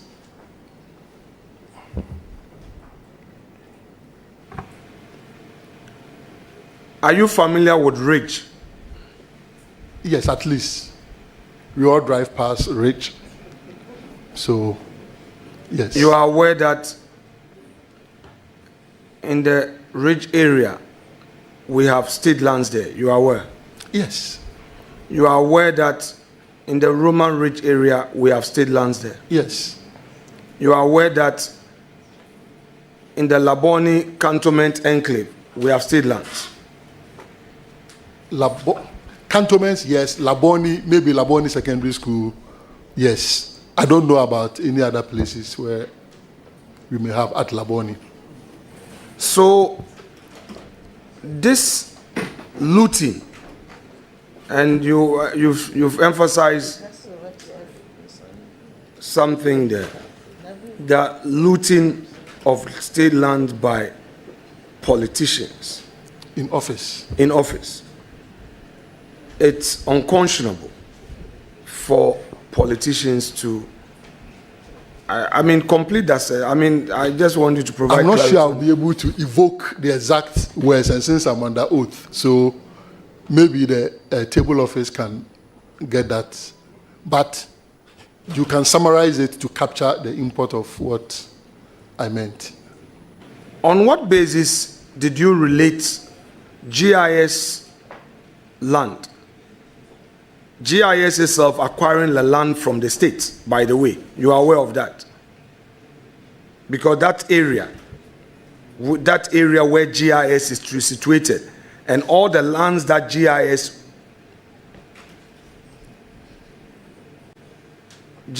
as an institution owns are state land that GIS has acquired. Do you know that?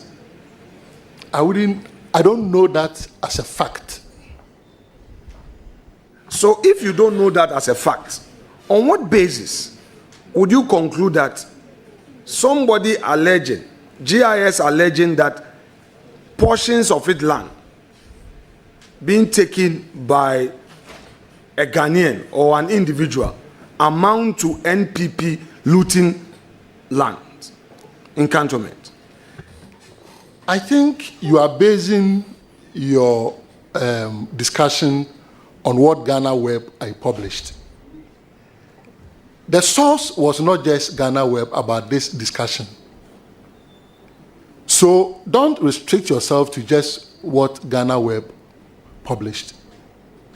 It was about allocation, that it had been allocated, and that is why the individuals had gone there at 2 a.m. to do what they were doing. Ghana Web here is only publishing my post and adding what I will call their editorial aspect to the post. So we need to separate where. So read aloud your post. Let's deal with your post. Let's forget about Ghana Web. Let's deal with your post. Read aloud your post. Unfortunately, my post is not even here. It's just the headline. The actual post is not here. The entire thing becomes a story, and even Ghana Web sources it to a different media house. So we need to distinguish. Doc, I know you to be a very sincere person. Very, very. And I respect you for that. You are under oath. You see, read the entire document. Read everything. Read everything. The Director of Elections and IT for the Opposition National Democratic Congress, Dr. Nominee Buama, has condemned what he described as the activities of land looters under the current New Patriotic administration. His comments come after an attempted land grab at JIS in Cantonment, Accra, was followed by the school's security team and local police. Mr. Buama, in a Facebook post dated September 5, 2024, praised the school's management for standing firm against what he termed liberal land looters. The incident reportedly occurred in the early hours of Saturday, August 29, 2024, when a tipper truck loaded with sand arrived at the school property's gate at around 2 a.m., attempting to dump its load on the land. Franklin Ponsa Mensa, principal of GIS, recounted that the school's security personnel acted swiftly and called in the cantonment's police for support. A plainclothes individual driving a Toyota Camry with registration number ER 29723 also arrived on there's something that is missing, insisting that the truck be allowed to enter the, that is also missing, but they capture everything here. Also arrived on the scene, insisting that the truck be allowed to enter the property. Okay. However, the combined efforts of the school's security team and police officers prevented the unauthorized entry and potential illegal takeover of the land. Expressing gratitude to the security team and police, Mr. Buama condemned the brazen attempt to seize the property. This is also obfuscated, but it's repeated here. Expressing gratitude to the security team and police, Mr. Buama condemned the brazen attempt to seize the school's property. And then they quote me, but they have put something there and quoted. It's not like this. This one I can identify. Doc. So they, Doc. Did the publication misquote any aspect of your post? Honorable, this is as far back as September 2024. Yes, please. And under oath, I will not. Look, if I see this, Honorable Nominee, I know that this is Honorable Nominee, take it easy. So I wouldn't know. When you are reminded that you are under oath, the question that followed is read your post. And your response was to the effect that this is not your post. No, this is not like my Facebook post. So now, what I will want to do is that if the honorable ranking is having your post that he wants you to read, different from what they have written somebody has written based on your post. Yeah. Then he can also read your post louder. No, the thing is, if it had come, let's say, if this... Yeah, I understand that this is somebody's story based on your post, but this is actually not your post. I wouldn't be able to tell if what is in quotation marks, yes, all of it, yes, is attributed to me. To you, but this is not your post. That is why I'm saying that if he by chance have your post as a result of which this publication was made by another person, then he should be dealing with you regarding your post, but not what somebody has written based on your post.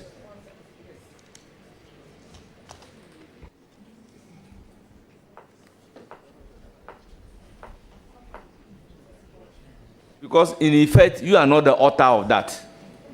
Are you the author of that? What you've read, are you the author? The entire document, no. Yes. It's a journalist writing. Taking leave from... Thank you very much. Let's make progress.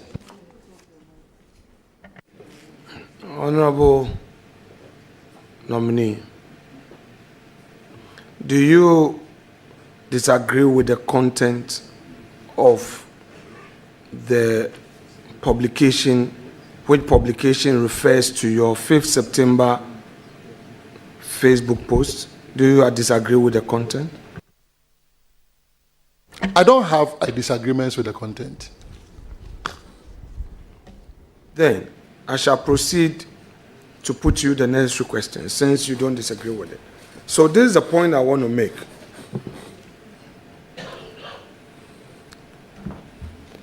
The issue between that so-called claimant to part of the GIS land, the issue between that claimant who was claiming part of GIS land,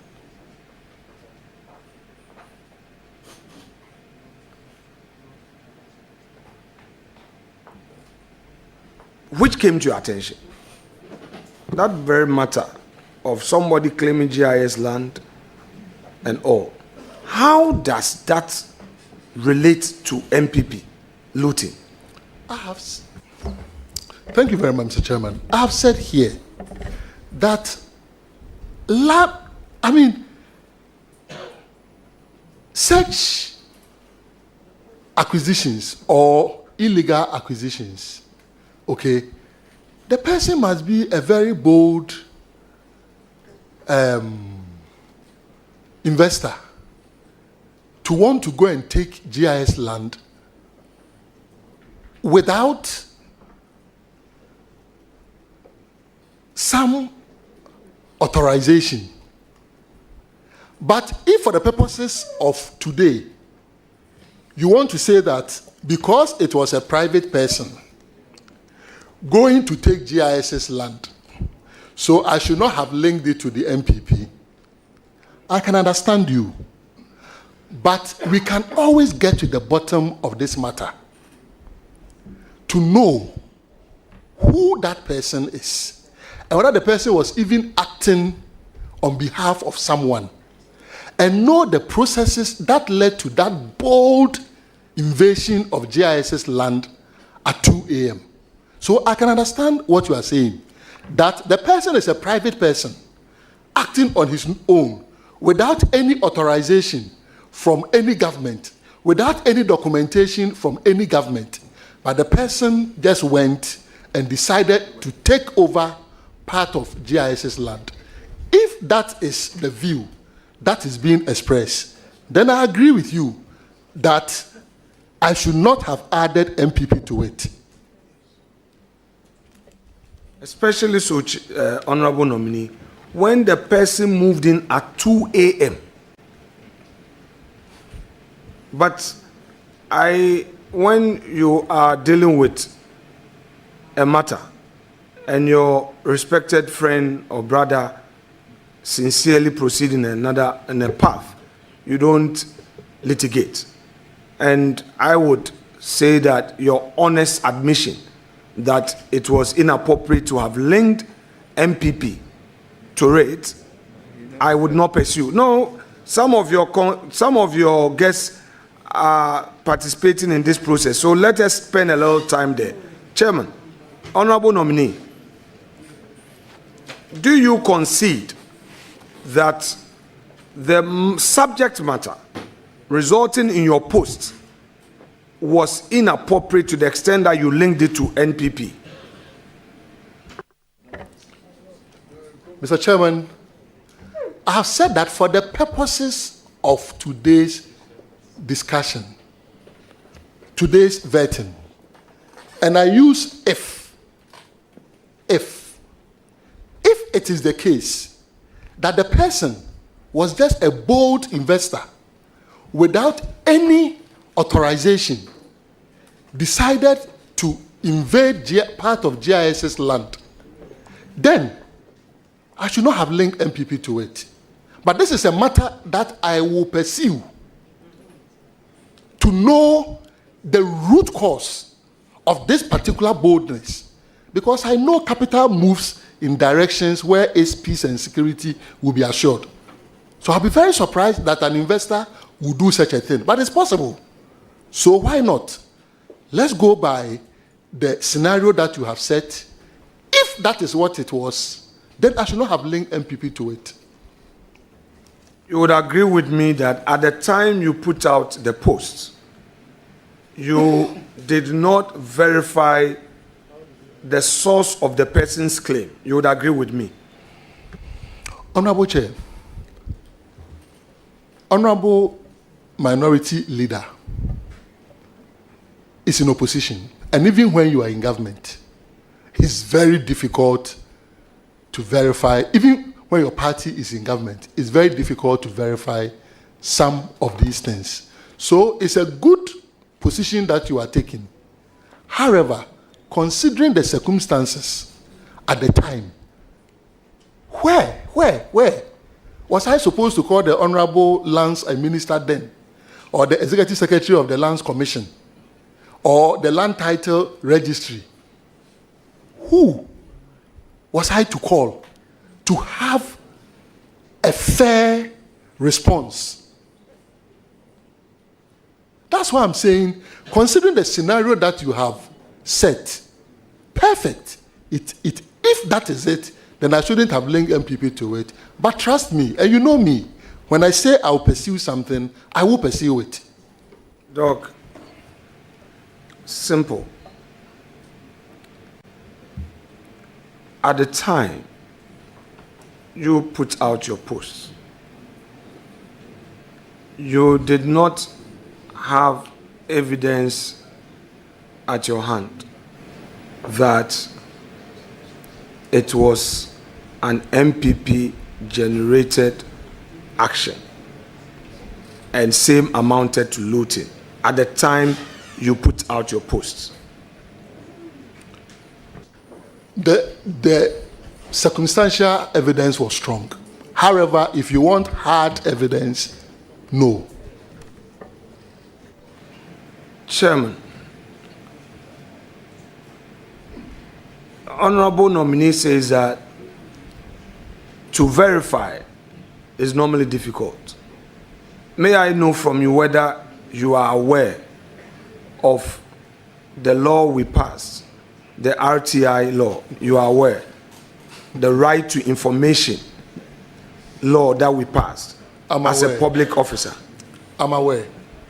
Now, did you explore relying on your rights under RTI to pursue this matter prior to putting out that post at the time?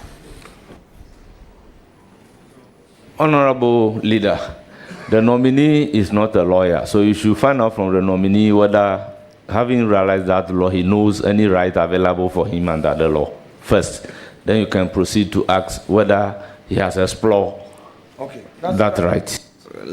Learned Senior, I take a cue from you. We are all learning here. That's fair enough. Okay, so back to your question so that we can make progress. You are aware of the existence of the Right to Information Act? I'm aware. You are also aware that under the law, you as an ordinary citizen can invoke your right to request for any information from any public institution. You are aware? Mr. Chair, I have not read the law, but it's an information that has come to my attention.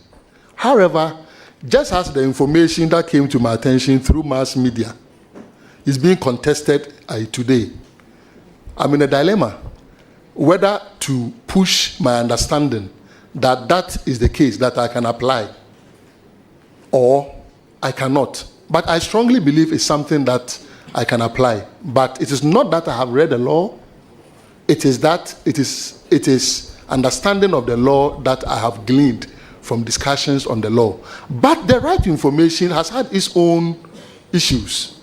If you talk to anti-corruption activists, Honorable Nominee, Chairman gave you a cue. Chairman gave you a cue. Specifics. Please, help matters. Your guests are becoming impatient with me, but you are the cause. Now, I'm not. This 2 a.m. intruder, whose action has resulted in this huge post. Did you, the 2 a.m., the claimant today, the one who sent a truck, a tipper truck to the GIS land, that's the reference point. I'm coming back to a question there.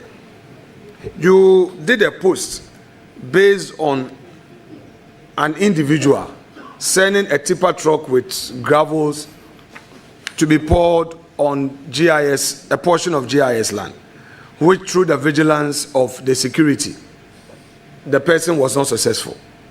Question: this very person, did you get to know his name prior to the posting? Mr. Chair, no.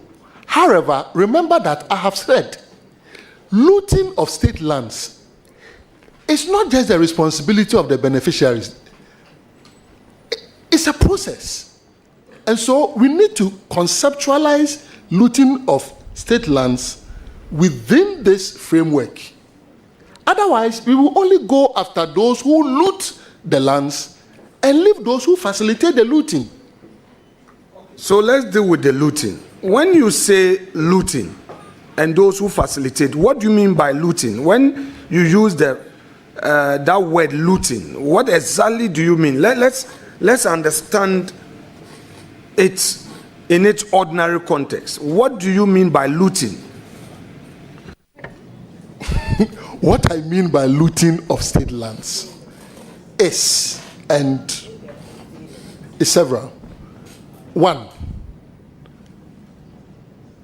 that practice, which today has left many civil servants trekking longer distances to ministries to work because politicians, under the guise of all kinds of policies, in failing, this, that, sell state lands to individuals, some in public office, some retired, some business people, and sometimes even at very ridiculously low amounts.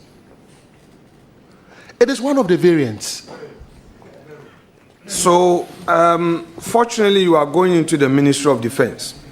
Now, let's go to chain homes. Chain homes. What is chain homes? No, I'll explain. Don't worry. Just take it easy. Doc, I'll get it.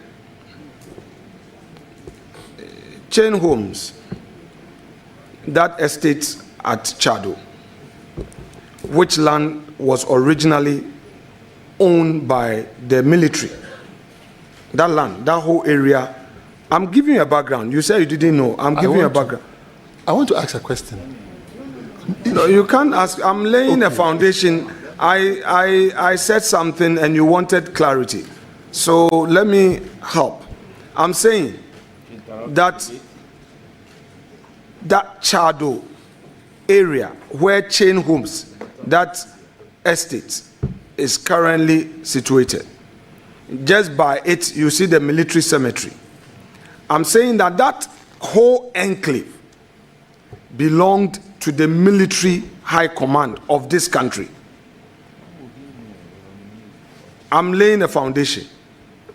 And as a result of this loot you are referring to, a private citizen with a registered entity acquired it from the state. At the time they were getting on the land, the military stopped them several times. Severally, they were stopped. Then eventually, they had access to the land and they built that estate. Would you, as Minister of Defense, be interested in how this land was acquired from the military? Because the whole enclave was estate land. Would you be interested in finding out how the land was acquired by this entity to develop it into this first-class estate facility? Thank you very much, Mr. Chair. I'll be interested in knowing every military land that has gotten into private hands. But what I want to know is it the case that that Chain Homes enclave was owned by the military? I believe with your blessing, when I get there, I will be able to know whether it was owned or if a leader can also assist subsequently with what the components of the ownership is. That will be great. Thank you very much for your answer, Leader. Chairman. Let's proceed. Chairman, I would want to go to number 5.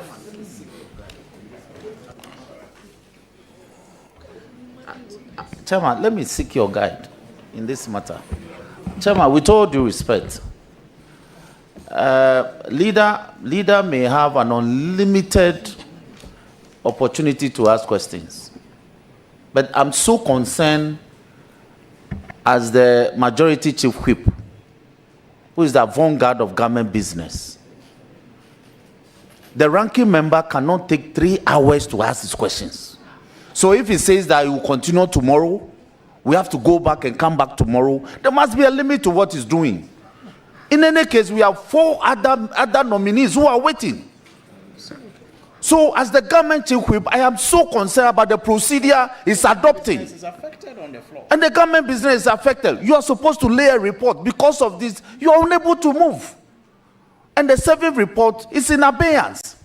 And we are allowing the ranking member to go on and on, the people's address and all that. So Chairman, can we have a guide that when the ranking member has the opportunity to ask his questions, can he have 30 minutes? Can he have 1 hour? Can he have 2 hours?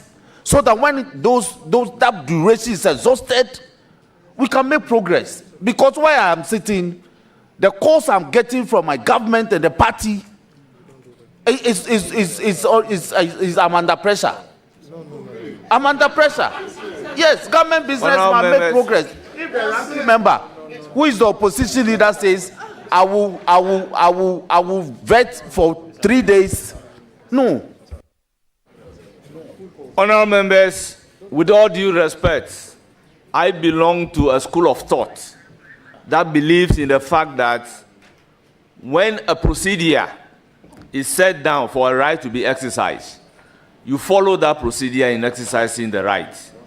By practice, convention, and agreement at this committee's meeting, it was resolved that a ranking member of the committee would have unlimited number of questions to ask. I do not believe that any member of the committee available at which that decision was taken should come to the floor and take a decision contrary to what we have agreed upon, contrary to the practice and conventions. So please, let us not create the impression that this is the first time that a ranking member and a minority leader will be having unlimited number of questions to ask. So please, the public is of the view that I have the power to stop ranking member when he's asking a question. I do not want that view to be fortified by any member of the committee. We've all agreed that we are going by the old convention and practice that ranking member of the committee would have unlimited number of questions to ask. So we are leaving it to the discretion of the ranking member, whether he will be reasonable about asking the question or he wants to ask the question till tomorrow. That is the instruction that we have agreed upon, and that is what exactly I am doing. So public, general public, please take note.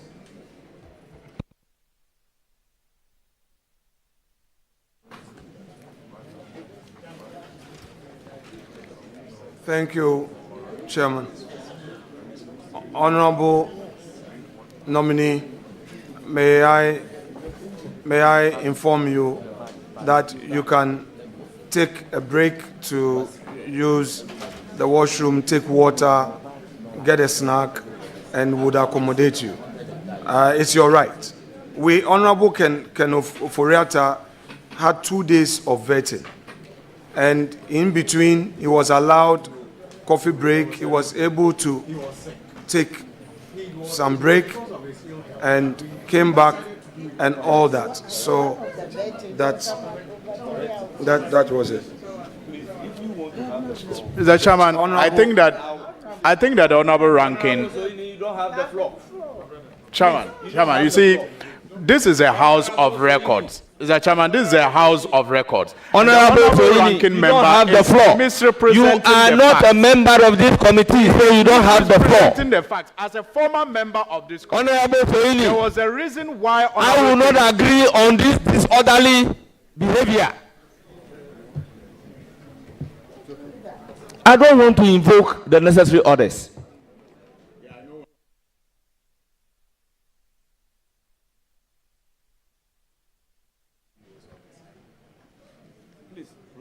Honorable nominee, please kindly have a look at number 5. Number 5, please.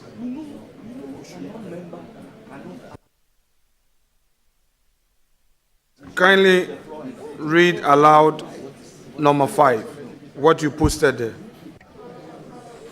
MPP government, you cannot give Ghana's lithium away for peanuts and turn around to tax electricity. Doc, please, are you aware that at the time that you made this post, the lithium agreement was before Parliament for scrutiny? It's possible. It's possible. I won't contest it. And I am, at the risk of being immodest, suggesting to you that, in all fairness to the government, this was most inappropriate. To say that the lithium, Ghana's lithium, was being given away for a peanut.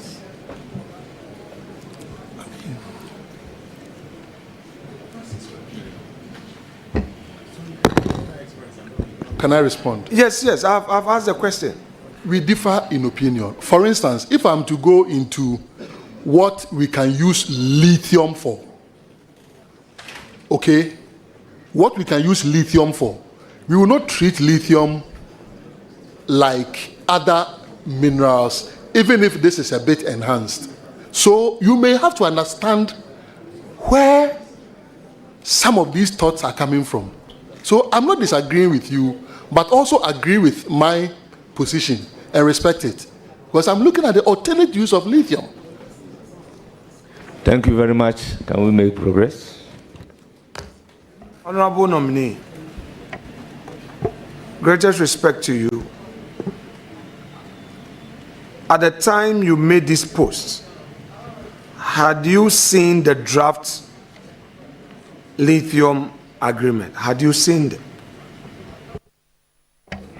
Honorable, such questions, with the greatest of respect, are unfair to citizens. It takes away the role of the fourth estate of the realm.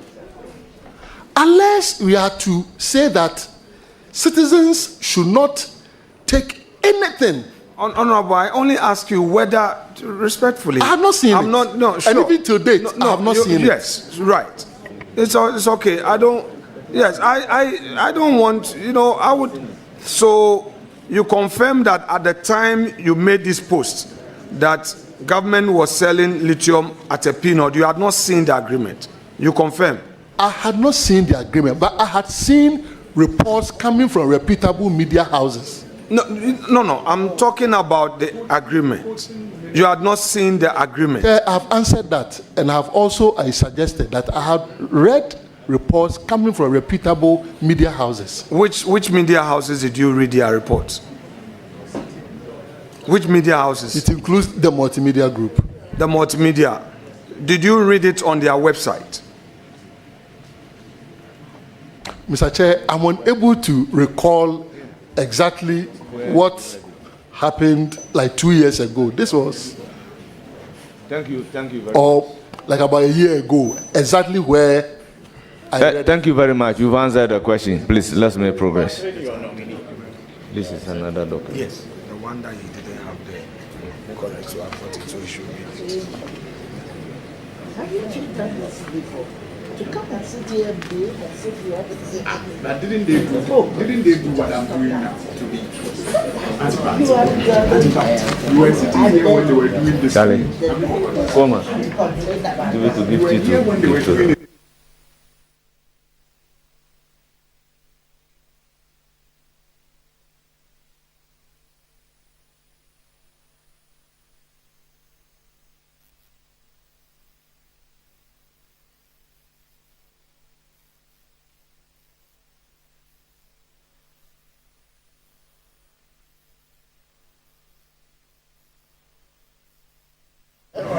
Honorable nominee, most respectfully, you have in your hand a document. First, identify the document. Is it a document that was authored by you? Please. Mr. Chair, Honorable Leader is back to the GIS land. Because at the time, Chairman, I took a cue from Chairman that because it was a media reportage, it would be fair for us to get a source document, which you yourself said it wasn't a source document. So there's a document in your hand. I just want to know from you, first of all, whether this was a document authored by you. Honorable, Yes. You see, we need to distinguish between posts like this, which I can see my profile on and everything, you understand? As compared to something printed on this, you understand? And to expect me, after several months, to say that page 1, page 2, I should confirm it's a document. That's okay. It's very unfair. Doc, that's okay. That's okay. Doc, please, the document in your hands. Which one? The one I just gave you. Okay. Doc, be patient with me, respectfully. I'm very patient with sure. you. So, and I thought, no, relax. Mr. Chair, if you permit me, I thought we had settled on this matter. No. That if his view is that this was a very bold investor who had no approvals from government, just went in and decided to loot part of GIS's land, then, if we are to go by that, then I should not have linked MPP to it. But I said I don't believe that kind of situation is the case. And I promise here that I will investigate it as a citizen of Ghana to get to the bottom of it. So I felt we had settled this matter about GIS's land. His scenario, I considered that if if a scenario was the case, then I shouldn't have linked MPP to it. Chairman, with that explanation and clarity, I would not pursue your post-verbatim. No, Doc. I am with you. I'm acting in fairness to you, because your earlier statement did not get to where you've just gotten to. That is why I brought back the exact post you made. If that is the position you've taken, table office. Chairman, if that is the position, then I will not pursue that document. And I'm being very fair with you. Very well. I'm just being very fair. If that's the consensus you've made, then we don't need to pursue that. So let's move on. Yeah. Let's exactly. have some soft issues. Let's move on. Doc, honorable nominee, politics with me.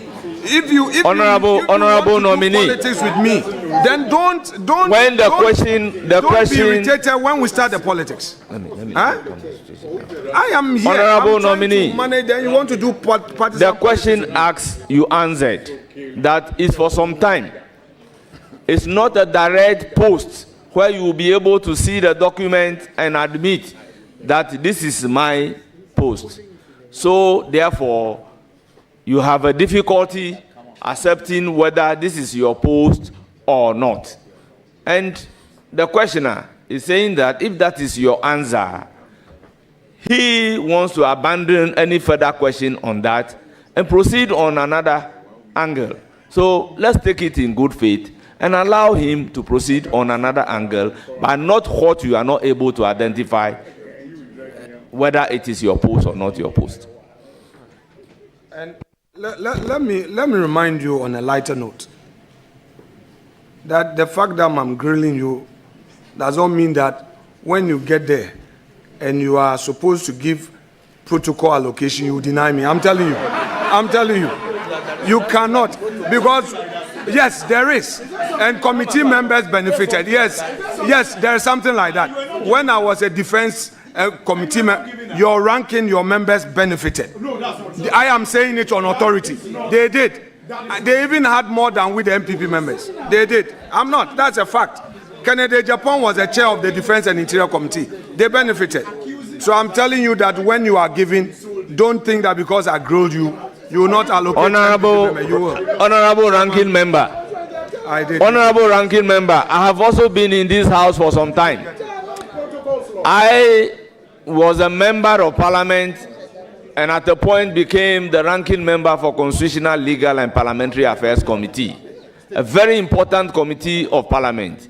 But I know nothing called protocol. What really happened is that our constituents will come with the form. Then as a member of parliament, you have to be pleading with the sector ministers whether or not they can help. So that is what I know. But I have not seen a situation where they say that a member, you have this number of people, go to your constituency and bring them to come and join military. And I'll keep on making this particular point to the Ghanaians. So I beg, please, if some people were treated that way, then there is an element of discrimination. Because some of us didn't know what is even protocol. We go to beg. You plead like you are becoming a defense minister. It is time for recruitment into the military. You will see members of parliament coming to your office to come and plead and intervene on behalf of their constituents. But you won't tell them that, oh, I have 10 members, go and bring them automatically to come and join the military. That is not it. So let me use the opportunity to clear the doubts. Thank you very much, Mr. Chair. Recruitments and enlistments will follow the rules of engagement strictly. You have my assurance.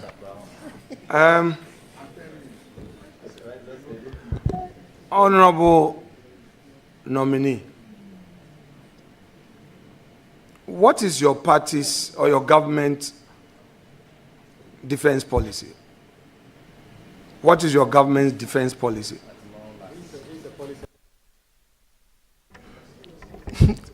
to ensure a safe, peaceful, and prosperous nation that is respected among the Committee of Nations.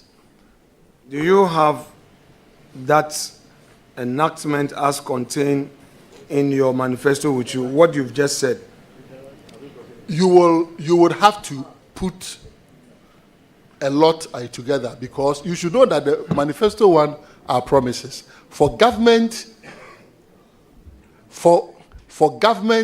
policy, okay, the party has transitioned into government. You are vetting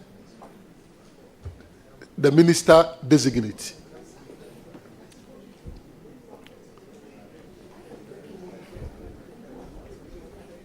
You are vetting the minister. You are vetting the minister designate. And actually, the defense policy document is as old as 2012, thereabout. Mr. Chair. Do you have a copy of your manifesto with you? I do. You have it in soft? Yes, soft. Please open the aspects that deals with the defense policy of your government. We need to have some exercise there. I have some questions for you on your defense policy as a government. You made a lot of promises. Let's deal with some questions on your defense policy.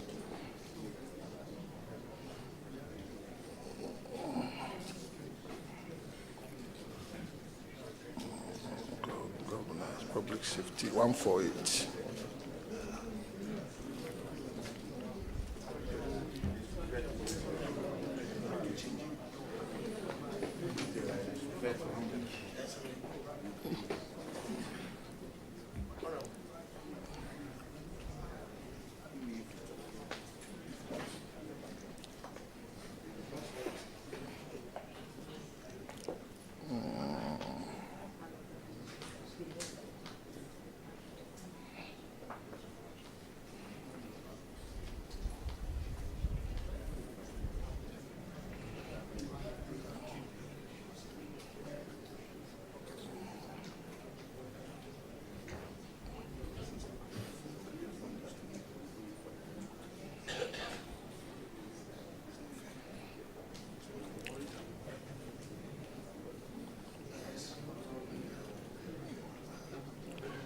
Yes. Mr. Chair, I'm there. Proceed to read it aloud and in extenso. Mr. Chairman, it's quite lengthy. So if you are to... You have a preamble to read. Public safety and security. Public safety and security have declined significantly since... No. Is that your defense policy? You will... They go... You see, you need to take it. Honorable, you need to preamble to your defense policy. So you want the Ghana Armed Forces? Page what? I have your defense. Wait. I have it here with me. Wait. Exactly. So that's why I took it from 6.4. If you want Ghana Armed Forces, it's 6.4.7. Momento.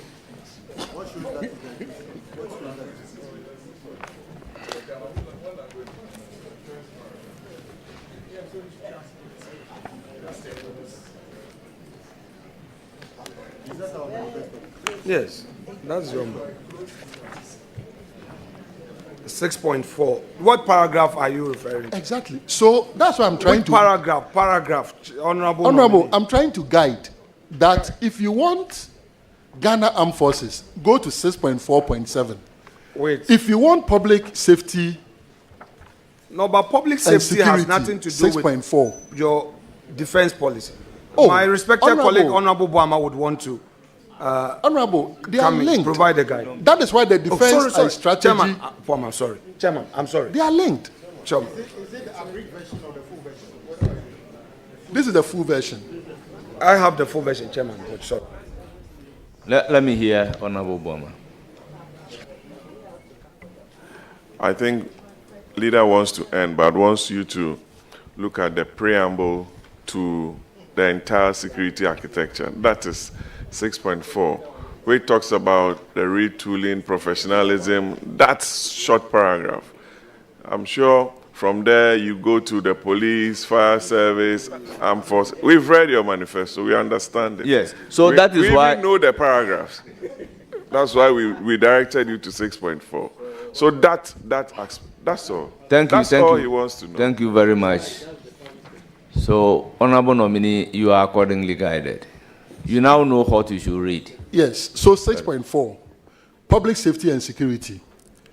Public safety and security declined significantly since 2017. We have seen an explosion of violent crime, partisan political capture of security services, and falling professional standards. The next NDC government will critically review the national security architecture and comprehensively implement reforms to ensure professionalism. The reforms will primarily focus on equipping all security agencies to effectively execute their mandate towards ensuring the well-being, personal safety, and security in Ghana. The following policies will be implemented. Then it goes... Hold on a second. Let's stop there. Now, would you be surprised from what you've just said? And I will quote, public safety and security have declined significantly since 2017. We have seen an explosion of violent crime, partisan political capture of security services, and falling professional standards. I'll pick it one after the other. One, would you be surprised with statistics from the Ghana Police Service to the effect that public safety and security have rather improved? Would you be surprised to receive statistics, data from the Ghana Police Service that since 2017 up until now, we have seen an improved public safety and security? Would you be surprised to see that data and statistics? You'll be surprised. Yes. Very well. Next. Would you again be surprised to receive data and statistics from the police that we have seen a reduction in violent crime since 2017? Would you be surprised? Yes. All right. Now, Doc, I suggest to you that what you just read has nothing to do with the defense policy of your government. I want to suggest that to you. Honorable, you see, this is why you should have listened to me. Because to have a defense policy, it has to be a progeny of the national security architecture. And that was even what was lacking in the 2012 or so defense policy. At the time that there was no national security strategy. So that is why I was asking, should I go and read Ghana Armed Forces? Is that what you are asking for?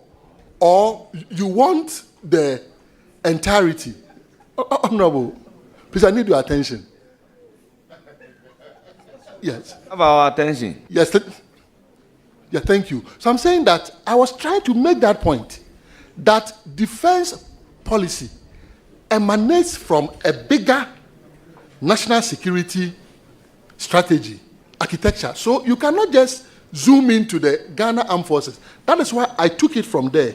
And then when you said no, I then went down to the Ghana Armed Forces. Then I was asking you, should I read Ghana Armed Forces? The Honorable Boama said, no, I should go back to the public safety and security. So if you guide me appropriately and provide exactly what you want, I have the document here. I brought it because of questions such as this, so that we can refer. I will gladly read them, whichever one that you want. Honorable Nominee, you stated in your CV that you were a Catholic, correct? A practicing one, for that matter. Yes, correct. To what extent would you, a Roman Catholic? Which parish, please? Christ the King. Christ the King. Very well. To what extent has the Catholic Church prepared you in moral values to the extent that you are able to embrace diversity, especially as you assume this office as defense minister of your country? Thank you very much.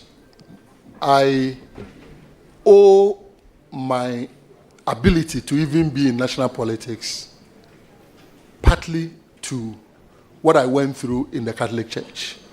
We spoke about the Cadet Commandery 403 in Koforidua, which I was president of.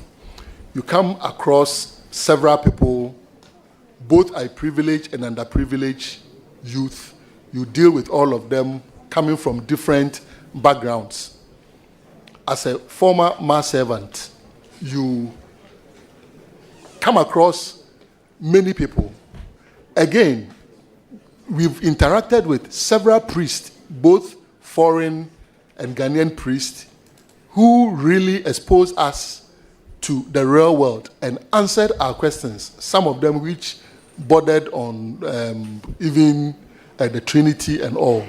So in terms of diversity, the Catholic Church is a very diverse church, people from all walks of life, several backgrounds, and I have interacted with them, and I still continue to interact with them. So how does this background prepare you to embrace the diversity you are going to face at the defense ministry? I go there not just as somebody that the Catholic Church has prepared. I go there as someone who has been baked in many ways through different experiences. My work with the military, medical practice, other political engagements, and everything. So it is holistic. The values that we've been taught, the Christian value of tolerance, is also something that leads me, and I believe that even people who deliberately would decide to take me on the rough road, they believe that he's very forgiving. So he's likely to forgive them. That is why they continue to do it. So I'm going to the ministry as a very tolerant person, somebody who believes in the doctrine of love your neighbor as yourself.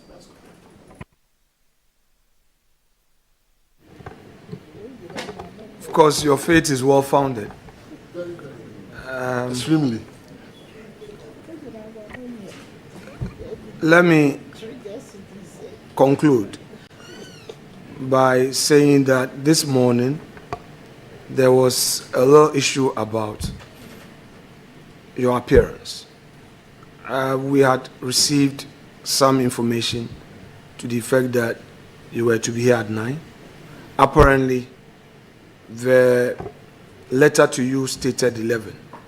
And I think my respected colleague at the bar, Madam Joyce Bawa Mutari, was quick to alert us. But this was after I had passed some comment. Let me unreservedly say sorry to you to the extent that some listeners and viewers had construed that to mean that you were late in coming to us. I mean, I think it is only fair that I, in your presence, reiterate that point. So it was no fault of yours.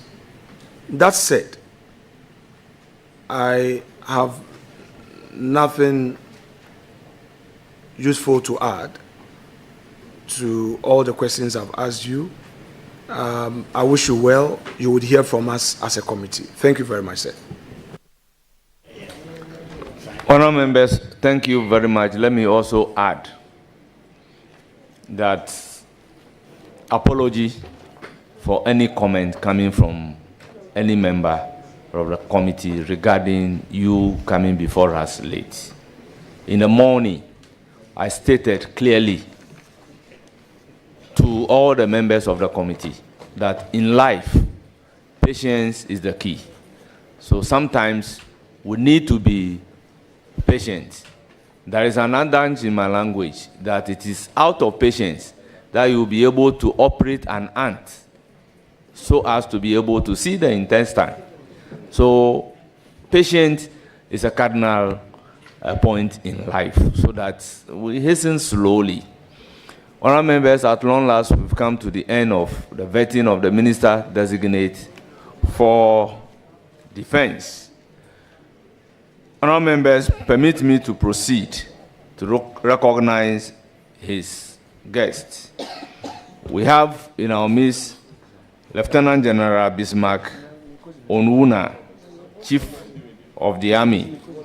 We have Vice Admiral Issa Yakubu, Chief of the Naval Staff. We have Air Commodore Eric Ajafrimpong, Acting Chief of the Air Staff. We have Honorable Joyce Bawa Muntari, Senior Presidential Advisor and Special Aide.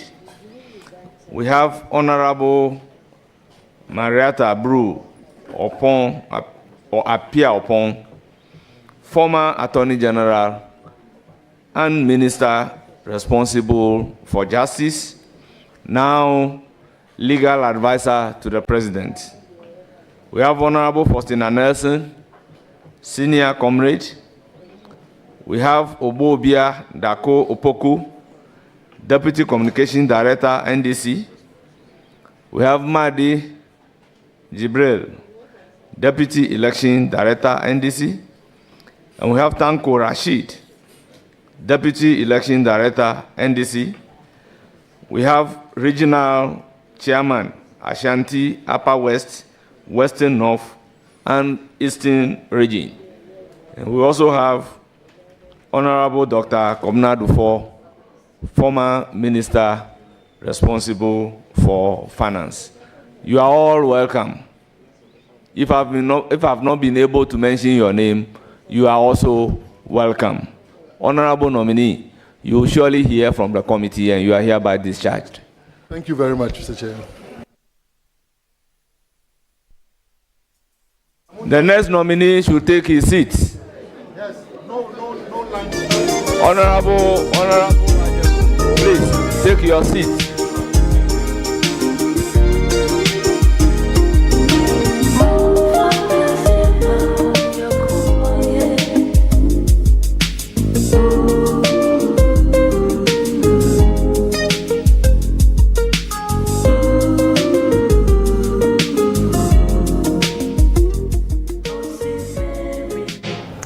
Wow, what a session it has been. Gets intense at a point and then SMS down at another point. One point we're going deep into defense matters. Other points we're looking at political issues. But all in all, a fantastic vetting session of the Minister Designate for Defense, Dr. Edward Omane Boama. Samuel, briefly your thoughts, because it looks as though the committee is going to move straight into the session for the next scheduled minister nominee. I think this has been the longest vetting since they started this vetting process, because they started around 12 midday, around 1 p.m. and it's ending some few minutes after, 7 minutes after 6. And I feel it's been the longest vetting we've seen, since this whole sitting of the appointment committee began last week, Monday. It's been a good one. He was able to answer a lot of the questions, that were posted. But I felt at a point in time he was being evasive with some of the questions, especially the political aspect of it. For the military side, he was very careful. He chose his words carefully.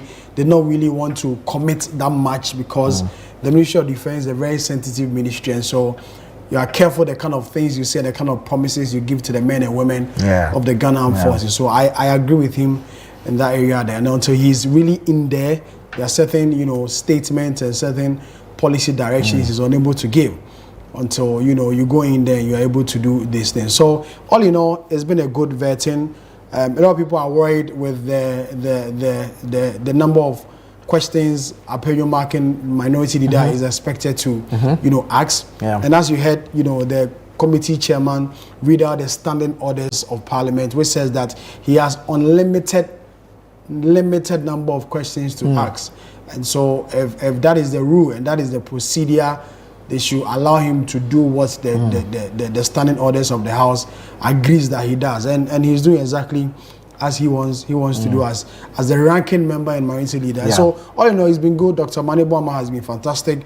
Took us through his life as a medical practitioner at the 37 military. I never knew he worked at the 37 military hospital until today. But then for the other health facility that he worked, the Afra International, I knew he had worked there for some time. And so it's been a good vetting. Basically, the essence of a vetting, so that at least the things that are not known of the nominee are made public. We get to know them so that we can all judge or attest to his competence and technical integrity and his suitability for the ministry that he's been appointed to. But let's look at some of the issues that were raised. I mean, general overview of the services or the security services that will be under his purview or his remit. And then, of course, you go into issues such as the welfare of even the officers in these services. Then there was a question about the ultimate defense plan or policy of the party that he represents.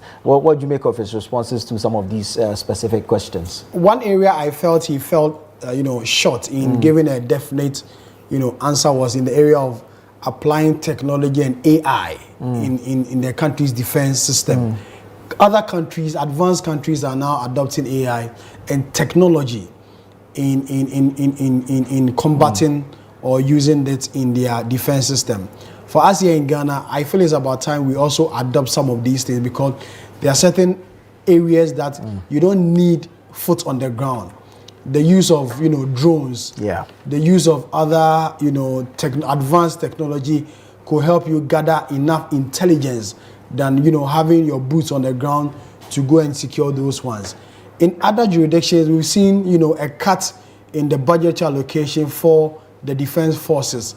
That question was asked in there, but then he said that it's at the purview of the finance, minister, whether to cut the budgetary allocation for the defense ministry to even add more, as far as defense is concerned. Just this morning, I heard I watched the CNN that says that I think Norway or Belgium, one of the countries, is increasing its military funding to close to $2 billion, just so they can remain relevant and remain a superpower as they want. And so if we want our military to be more advanced, to help the fight against terrorism in other parts of Africa, thankfully and thank God enough, we do not have those insurgency here in Ghana. But we live in a country where we are surrounded by, attacks from all this country. The Sahel is not that safe. Of what's happening in Burkina Faso, Niger, and other West African countries. Though we've not had any terror attacks here in Ghana, I feel our military should also be on guard, should be on high alert, to ensure that we don't get these things there. But you can do all these things when there's enough funding, there's enough budgetary support for the Ghana forces to protect our territorial areas and ensure that the men and women in this country are safe enough. Another issue that also came up was the use of the military to fight Galamsey. In the past, it's been quite topical. Very topical. In the past, there's been Operation Hot, Operation Vanguard, and the other operations to help deal with Galamsey. And he was asked how, if it is the best way to go with as far as the fight against Galamsey is concerned, and using the military, I felt the answer he gave in there wasn't impressive enough for me. Because if we are using the Ghana Police Service, which has proven over the time that it's not working, the military is the last option. It's really the last option and the only option available to us. So for me, I still feel that we should use the military in the fight against illegal mining in Ghana. So we'll have to go back to the appointments committee. The MP for Nkraza South, I believe, Emmanuel Kojo Adjei has taken his seat. He's been nominated to the Ministry of State in charge of special initiatives. He's before the appointments committee now. Let's go through the vetting process with him. Can I start? Can I start? Thank you very much. I will proceed to give the floor to Honorable Patrick Yaobwama to start with the questions. Chairman, thank you very much. Let me congratulate the nominee. We all know Honorable Adjei. Honorable Adjei has been Deputy Minister for Local Government before. That's right, Chairman. See. And you've been nominated to the High Office of Minister of State, Office of the President. Rightly so, Chairman. Within the 60 ministers limit of President Mahama, as he promised the good people of Ghana. That's right, and so. I believe you are nominee 45 or 40. I'm not too sure with the numbers, but I'm within. So, Chairman, my first question is, what are you going to be doing at the presidency as a Minister of State? Right, thank you very much, Chairman. I'm the Minister of State in charge of the President's special initiatives. Please, the question has been answered. He's in charge of the special initiatives. What does it entail?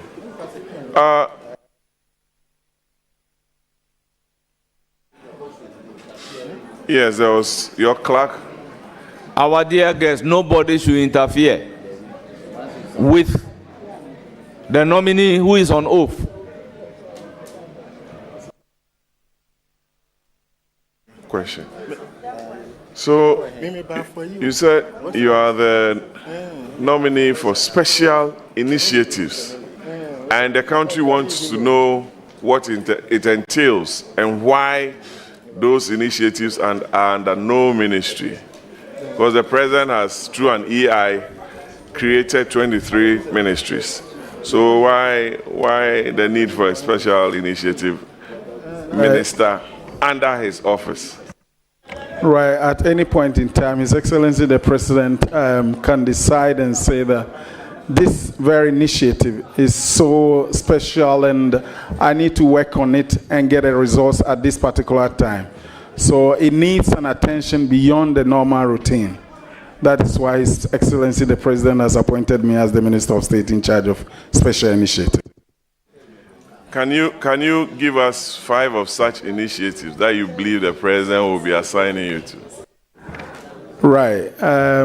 I wouldn't say that the President will assign me, but I can mention 5 initiatives that His Excellency the President might have assigned me to do. Some of his initiatives is to take care of or to solve a particular problem. For example, the light railway system to ease congestion in Accra is an initiative, at least to solve a problem. Apart from that, I can also mention the labor export program, which is also meant to at least take care of our excess skill in Ghana.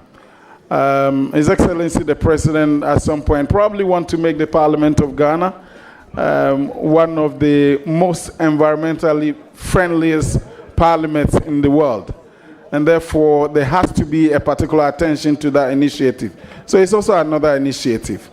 And His Excellency is looking at trying to put enough or sufficient infrastructure for e-vehicles in the country.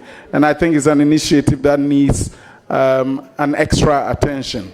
If I may say, probably the national sanitation, the reintroduction of it, is to also take care of a particular problem that we have in Accra and Kumasi. So these are the few initiatives that I can mention. So let me mold my last question. Traffic congestion. You have Minister for Transport, you have Minister for Roads and Highways, the local assemblies are there, and you think it will be an initiative that your office will be looking at. 1, labor export. You have Honorable Peppo being nominated as Minister for Labor and Employment. And you also spoke about Parliament being an environmentally friendly area. A Minister of State has been nominated for climate change and sustainability. There will be duplication of roles there. E-levy, e-vehicles. You have the Ministry of Transport. You have the Minister of Energy and Green Energy Transition. That one too, I believe there will be some duplication of roles there. And the National Sanitation Day. What will Honorable Ahmed be doing our local government since the Sanitation Ministry has been subsumed under the local government ministry? In just 2 minutes, tell us and decouple your roles from some of the duplications that are identified. Right, thank you very much. It's basically not going to be a duplication. For example, if a Minister of State have been assigned to work on a light railway, I will be collaborating with the Minister for Transport and also any other minister that is involved in doing such a job. So there wouldn't be any conflict at all. Well, thank you very much, Nominee. Congratulations. I'll proceed to give the floor to Honorable Haji Aladi Ayamba. Thank you, Mr. Chairman. Mr. Nominee, let me say a big congratulations to you. Thank you. You have worked so hard. You have always been there. And from your responses, I know you are going to do a yeoman's job. Because once you are ready to collaborate and to work hand in hand with others, there is no way there's going to be anything like conflict of activities or work or whatsoever. So we are always there. Wish you the best. Continue smiling and work hard so that the NDC will continue to be in power and Ghana will be the beneficiary until. Congratulations. Adjei, you are done. Thank you very much. Thank you. Thank you very much. I'll give the floor to Naudo Lesoa, please. Thank you, Chairman. Honorable Nominee, I wish to congratulate you on your nomination by His Excellency John Dramani Mahama, who said he's going to appoint 60 ministers, and he has done just that. Osia Dieyo, he says and he does it. I know you'll be able to deliver on your mandate, and I want to wish you the very best.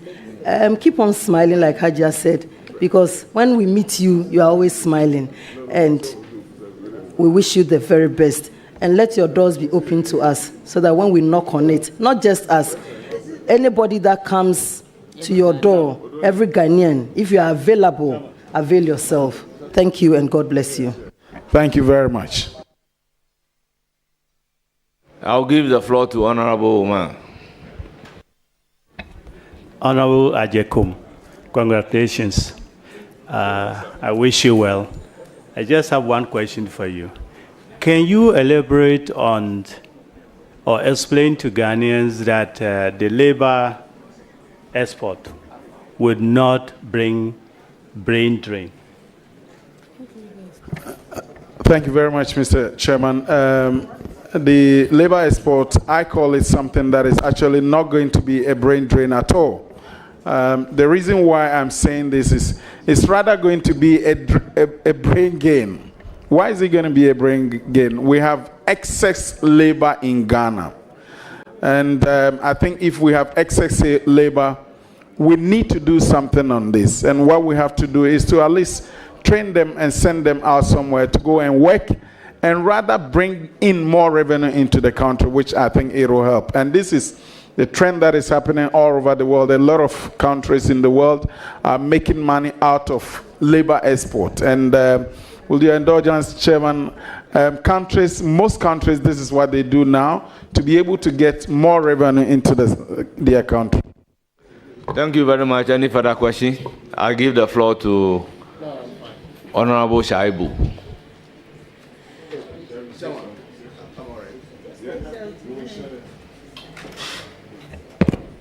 Chairman, thank you very much. Honorable Nominee, congratulations. Thank you. I wish you all the best. Thank you. The new role to be played. I'm confident that you will do a great job. Thank you. Thank you.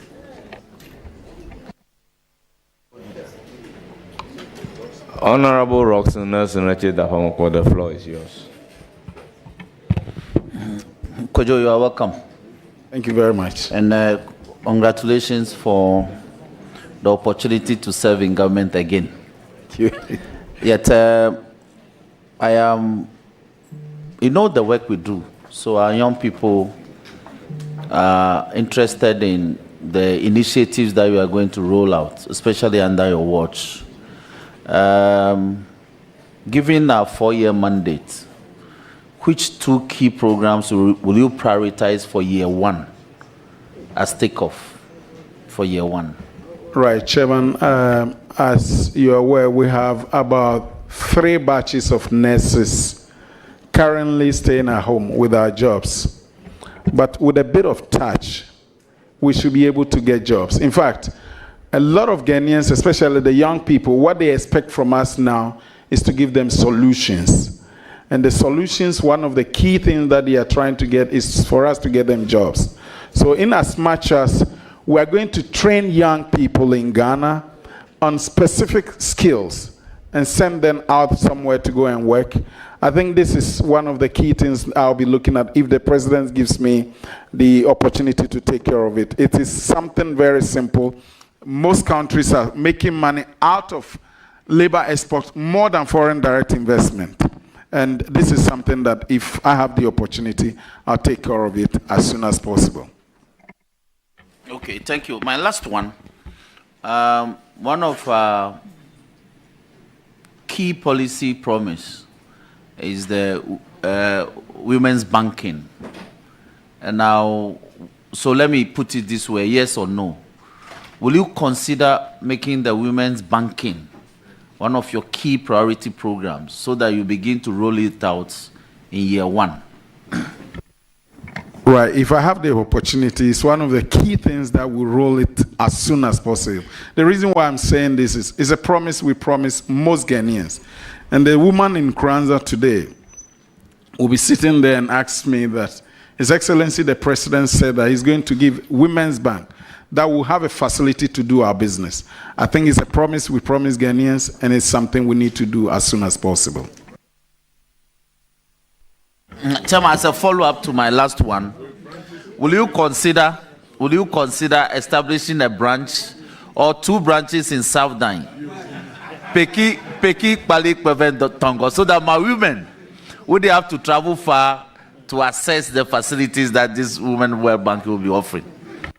Rightly so, Chairman, but I'll not be able to say that I will consider 2 branches. But when it gets there, definitely we'll be able to have a chat and see how best we can consider Southine. Thank you.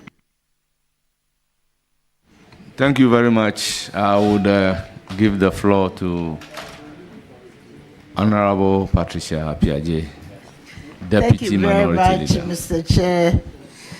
Mr. Chairman, I'd like to take this opportunity and congratulate my good friend for this, for being nominated by His Excellency John Dramani Mahama.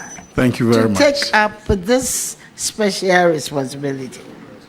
If I got you right, and I want you to reiterate it, I believe when the president engaged you, the president indicated which areas he would like you to take special initiative and work on. If you don't mind sharing those areas with us before I go on to my next question. Thank you.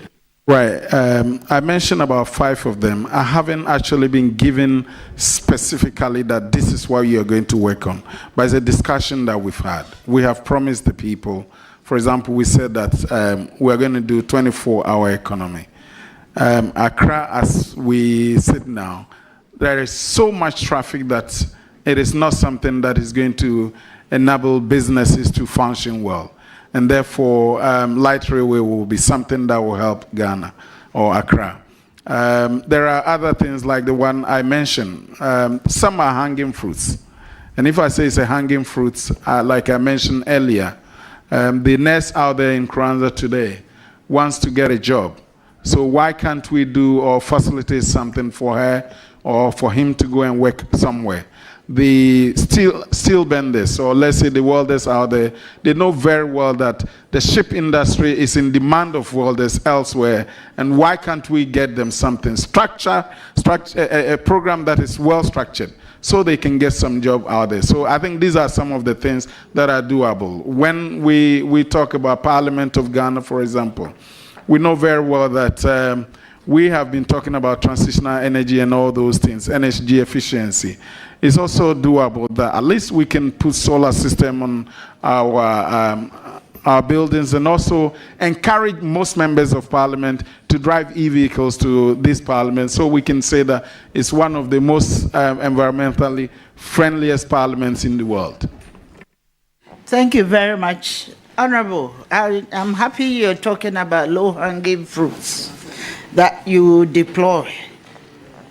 You remember in July, we passed the Affirmative Action Act, and it requires a lot of initiative from various sectors to ensure its implementation.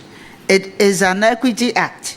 So we are not calling for equality, but we're calling for about 30% of women's involvement in every aspect of our life. Why wouldn't you consider as a priority to ensure that, given this special initiative, you're going to ensure that you take up the issue of the implementation of the, I know that is the gender ministry that's supposed to do it, but with your support, I want you to tell us how you can facilitate this process to ensure that every sector is taking up, thinking of wearing those lenses, or be deploying the necessary strategies to achieve that. Thank you. All right. Definitely, in my ministry, if a particular program or a project is given, we'll definitely make sure that at least the 30% that you're talking about is being seen into, and make sure that it happens. Thank you for that assurance. I remember the last administration, that is the NPP administration, we initiated the Infrastructure for Poverty Eradication Program to provide local solutions to local problems. In that direction, a multi-purpose ministry of special development initiative was created. But in your case, there's nothing like that. Out of its development, authorities were established to be the main implementing agencies. Further, the NPP government managed to achieve some successes under this through the construction of mechanized boreholes, construction of small dams under the One Village, One Dam, construction of prefabricated warehouses, among others. My question is, what do you make of this policy, and how do you intend to continue and make it better? Thank you very much. Right, thank you very much. I think it was policies that were initiated by the elsewhere administration, that is Excellency Nana Addo Dankwa Akufo-Addo's administration. I think it made some impact, and it is not something that I'll be able to say that it is coming to me for me to work on. Because if you look at the designation, I am a Minister of State in charge of the current President's special initiatives. And therefore, if it is something that I'm asked to do, I will be able to work on it. But I sit here now, I've not been given that mandate to be able to work on it. Right. Thank you very much. President Mahama, the flag bearer said the next NDC government would eliminate all wasteful government initiatives if elected, and that the flag bearer would also allocate funds from projects such as highly pursued one district, one village initiative into other viable projects for economic development. My question,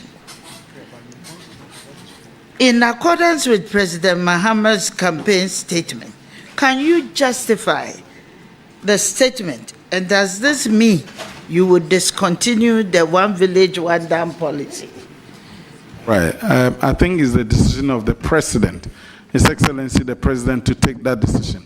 I do not have those powers to say as to whether I'm going to continue with the project or I'm going to terminate those projects. All right. You've already mentioned some programs that you plan to implement to address Ghana's unique development challenges.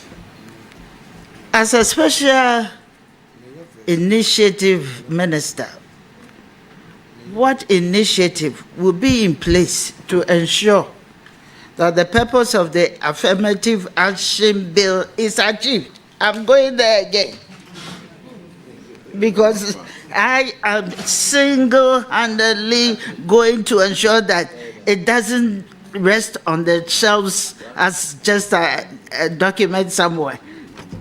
Please, thank you. I want you to be specific. Thank you. Mr. Chair, I think I mentioned earlier that at any point in time that I have a project or I have a program that I'm working on, if there's anything to do, I think we'll take care of affirmative action with that 30% that we have to work on.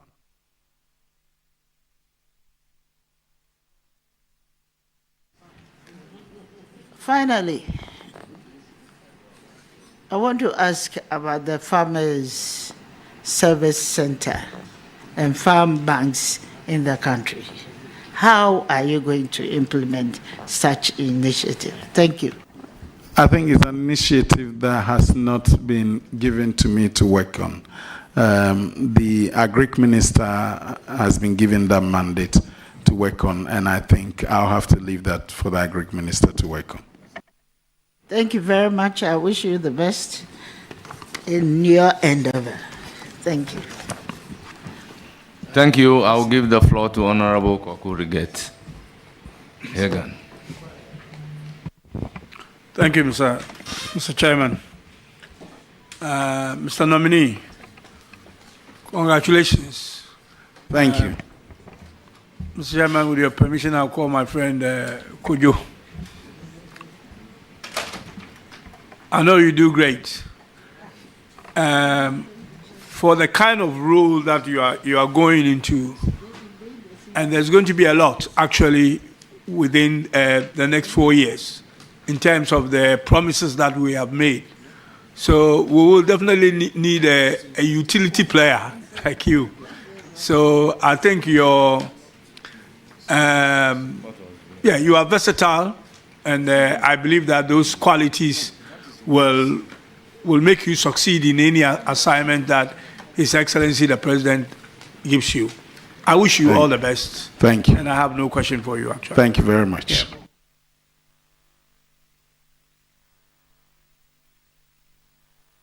Honourable members, I will proceed to give the floor to the ranking member.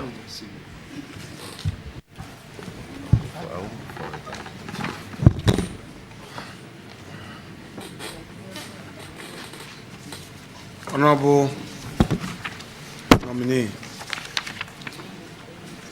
you'll finish this with your tax clearance certificate. At least so. Yeah, the 2024, you have turnover nil, not applicable, and then chargeable income nil. Did you have to pay anything to the tax authorities? No. You didn't? No. But the certificate that you have, you haven't paid anything in December to them for 2024. Yes, rightly so. As at the time I was getting this... So what I'm saying, you've not paid anything for 2024? No. All right. But... December 2024, you mean? Let me take you back. Okay. Did you pay any tax to GRA for the year 2024? Yes. When did you pay it? My tax are deducted from source. Now, how did you obtain your tax clearance certificate? From GRA. Get on to the certificate you have.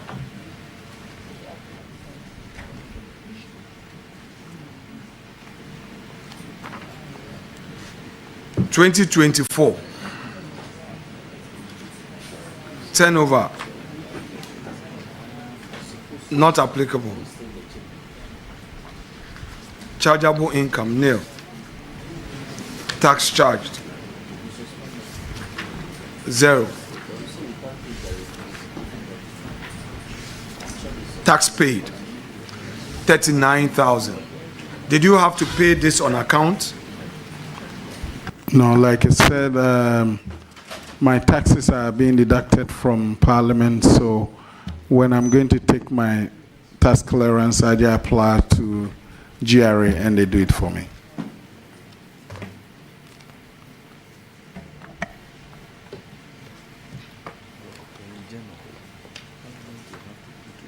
I got it.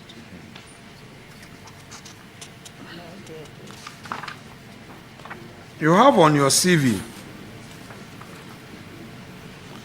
2007 September to 2008 July.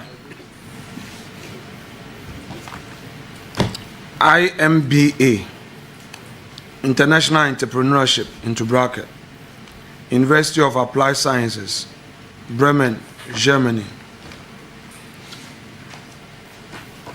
How did you undertake this program? I undertook it in Germany. I know Bremen University, you do some in Moscow, some in Bremen. Was it that type? It's called a dual master's program. So why didn't you state that? Would you want to take the leave of Mr. Chair to amend your CV, because I know about that program? Yes, I have actually put the two together, stating that I did Westminster and I did Hochschule Bremen, which is University of Applied Science. But my campus wasn't in Moscow. There are about 4 or 5 campuses, which is Wilmington, Valencia, Westminster, and Bremen. So, Honorable Nominee, let's stay there. So, you indicate postgraduate diploma, global business, University of Westminster. When? From when to when did you pursue this one? Right.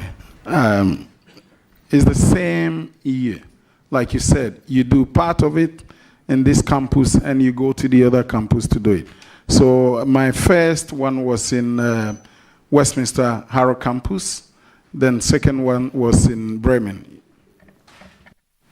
So are you saying that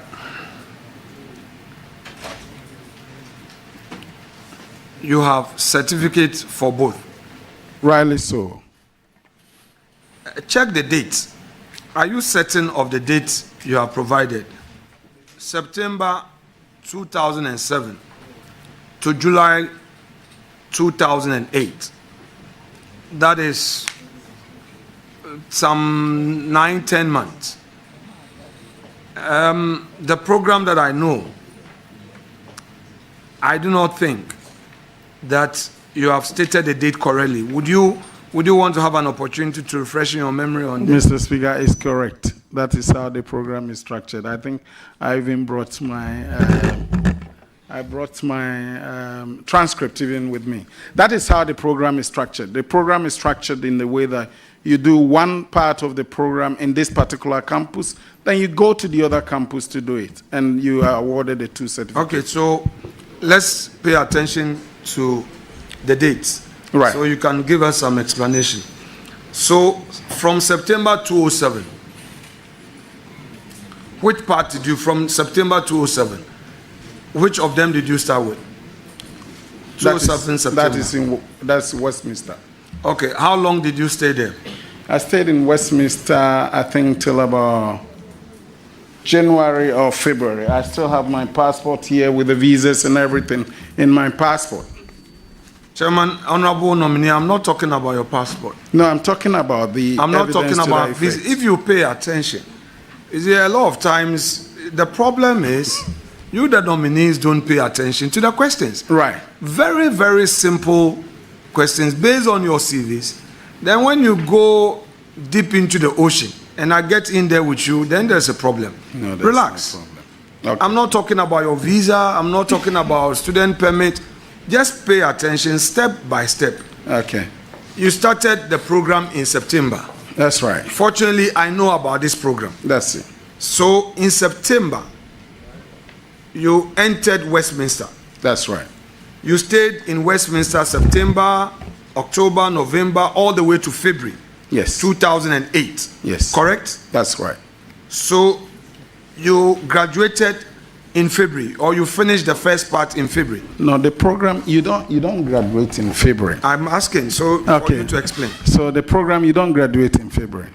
It's a dual master's program, a program that 2 universities come together to work on it.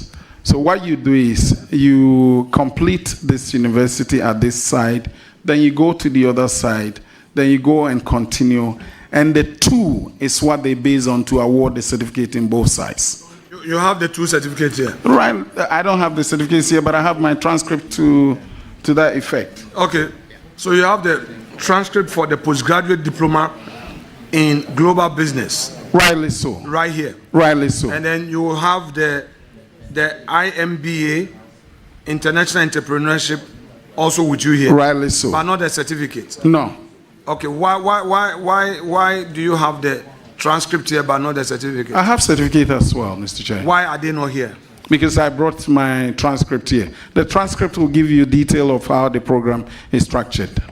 Chairman, with your leave, whilst we go through the questions, with your leave, since he has them here, I may want to be going through whilst not to deliver.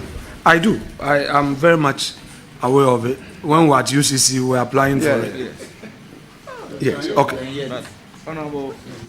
No, your microphone. Honorable Ranking Member, we are dealing with a colleague member of Parliament. Don't worry. Let's give it to him.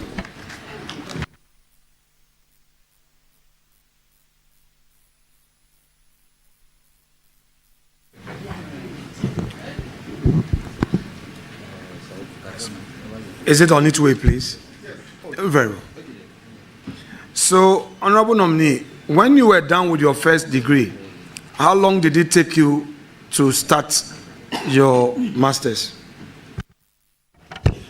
Mr. Chairman, I went straight to the other program. You went straight, what do you mean exactly? When I finished in 2007, and from 2007, that's it, you can finish it to the, oh, sorry. Honorable Nominee, just take your time, sort the certificate out, then you can proceed to answer the question. Okay, I've given it to her. Very well.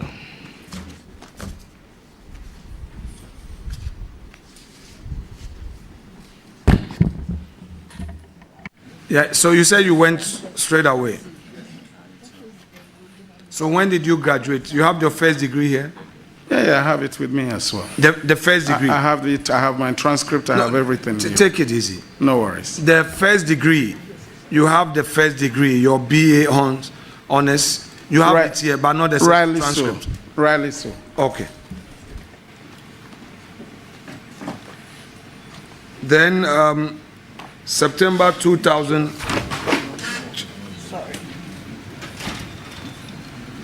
Okay, we have the Westminster here. The Westminster one is here. Do we have the University of Applied Science? Do you have it here? Pardon? It's part of it. No, Chairman, with respect, what I have with me here is the University of Westminster, and then record of learning and achievement. Then we have the model. We have the postgraduate diploma in global business.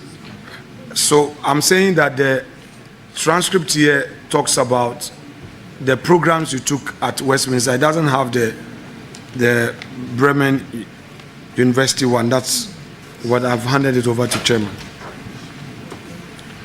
And then you said you have your first degree here.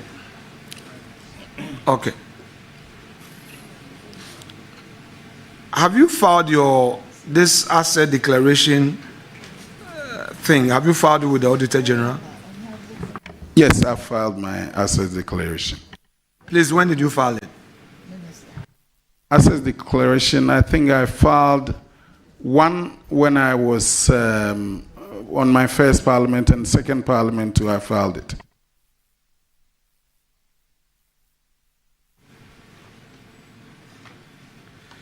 Let's go to page 1 of your CV. You have contact information, your phone number, postal address, box 16 in Nkranza. Do you have a residence in Nkranza? Yes, please. You have a residence in Accra? Rightly so. Where in Accra? I have a residence in Ashoman Estate. A property you've rented or you've bought or you own? I own. The lease to that, do you have it? No, I don't have it here. You don't have a document to read? No, I don't have the document. Okay. But you've paid for the land? Rightly so.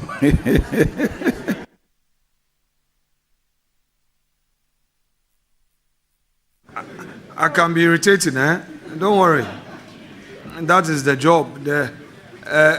Once upon a time, a British opposition leader said His Majesty's opposition leader's job is to oppose. But on this occasion, I'm reasonably doing inquisition for your own good. All right? Yeah. It has to be sufficient.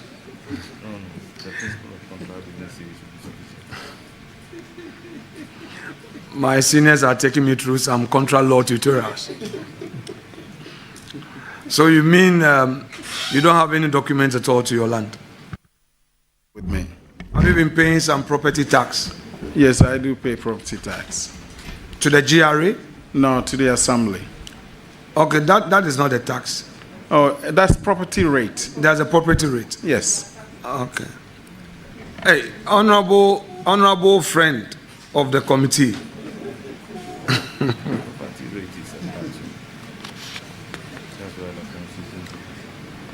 You have indicated that your hometown is in Nkranza. Yes, Mr. Chairman. You're referring to where your mom comes from or where dad comes from, both of them? Both of them. Very well. Honorable Minister of State in charge of special initiatives. What is this all about? Special initiatives. What's it all about? What was it about during your tenure of office? Tell us. Right, thank you. But I can help you before we get there. Prior to receiving this nomination, did you get any briefing from His Excellency or anybody authorized by him as to what role you expected to play with this portfolio? Rightly so. So with who? The president himself or persons duly authorized by him? The president authorized somebody to give me a briefing. So what was the briefing? What were you told? I was told that His Excellency the President has got a lot of initiatives. However, there may be certain special initiatives that he will ask me or he will task me to take care of. And that initiative may need something beyond the normal routine. And that is something he gave. Okay. What were some of these initiatives? I mentioned, I think you were not here earlier, I mentioned about 4 or 5 of them. Please repeat them for my purpose. Right, thank you. I think I mentioned the labor export program. I mentioned the light railway to take care of the hectic traffic situation in Accra. I made mention of the making sure that we have green parliament, which is one of the greenest in the world. I also made mention of putting in place the right infrastructure and sufficient... This is your accent, is it American or the British? Which of them? This is the Nkranza one. This is the Nkranza one. This is the Nkranza one. This is the Nkranza accent. Which one?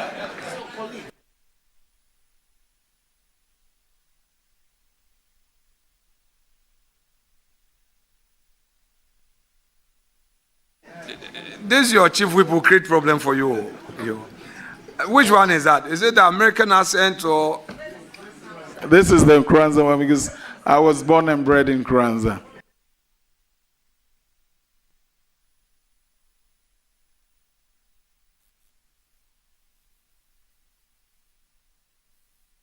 Yes, go on. You were. I've mentioned, I think about 3 or 4 of them already to you, Mr. Chair. So you would not be responsible to any minister? Not as I know. So from the briefing, the president authorized person gave you, you are supposed to report directly to the president, correct? Rightly so. I'll be reporting to the president. Your previous portfolio was deputy local government minister, correct? That's where I know ranking. Your previous portfolio in government was deputy local government minister, correct? That's right. So.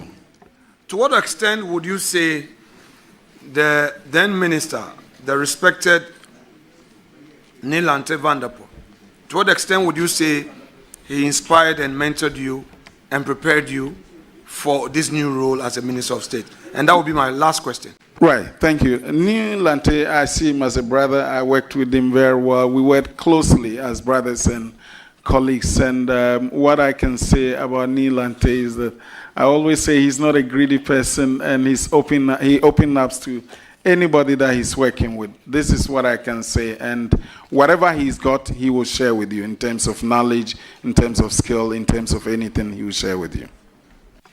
Honorable colleague, thank you. You are a good fellow, and I wish you all the best. I'm sure you would hear from the committee. Thank you very much indeed for indulging me. Thank you. Thank you. Thank you very much. Thank you. Please, order. This is parliamentary proceedings. We don't clap. You read it, sir. Honourable members, though I do not have the list of the allowable 10 members to accompany the nominee, let me use the opportunity to welcome all of you for coming to support the nominee. Honorable nominee, I will then proceed to ask you my question. 1, after your nomination, have you ever been in my office to give me money as a consideration of you being approved? Honorable Chair, I haven't been to your office. Honorable member, have I ever, personally or on phone, requested for money from you in order for you to get approved? Never.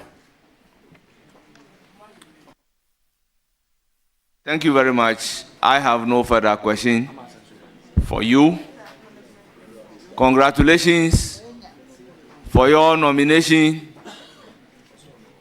and attending upon the committee to answer questions posed to you. You hear from the committee. You are hereby accordingly discharged. Thank you. Next nominee, please take your seat.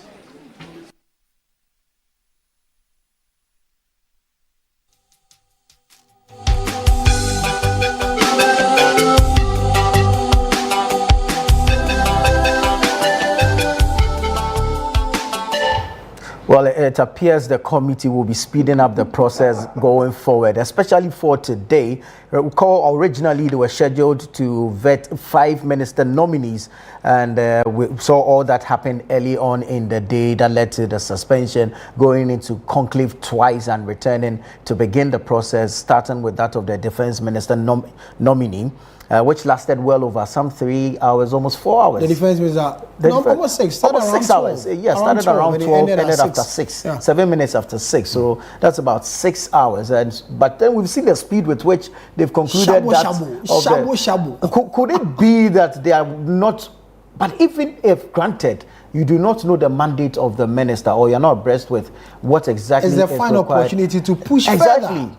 Because if you ask me, the minister did not perform creditably, if you ask me. No. He appears to me he's going to be vetted, approved, and awaits instructions on what to do. Yes.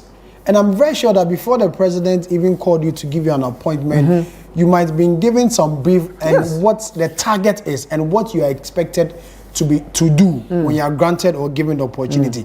Does it mean he didn't get any briefing from the president? No. Does it mean he was not told his job specification? Or is it that he was not told exactly what he's supposed to do?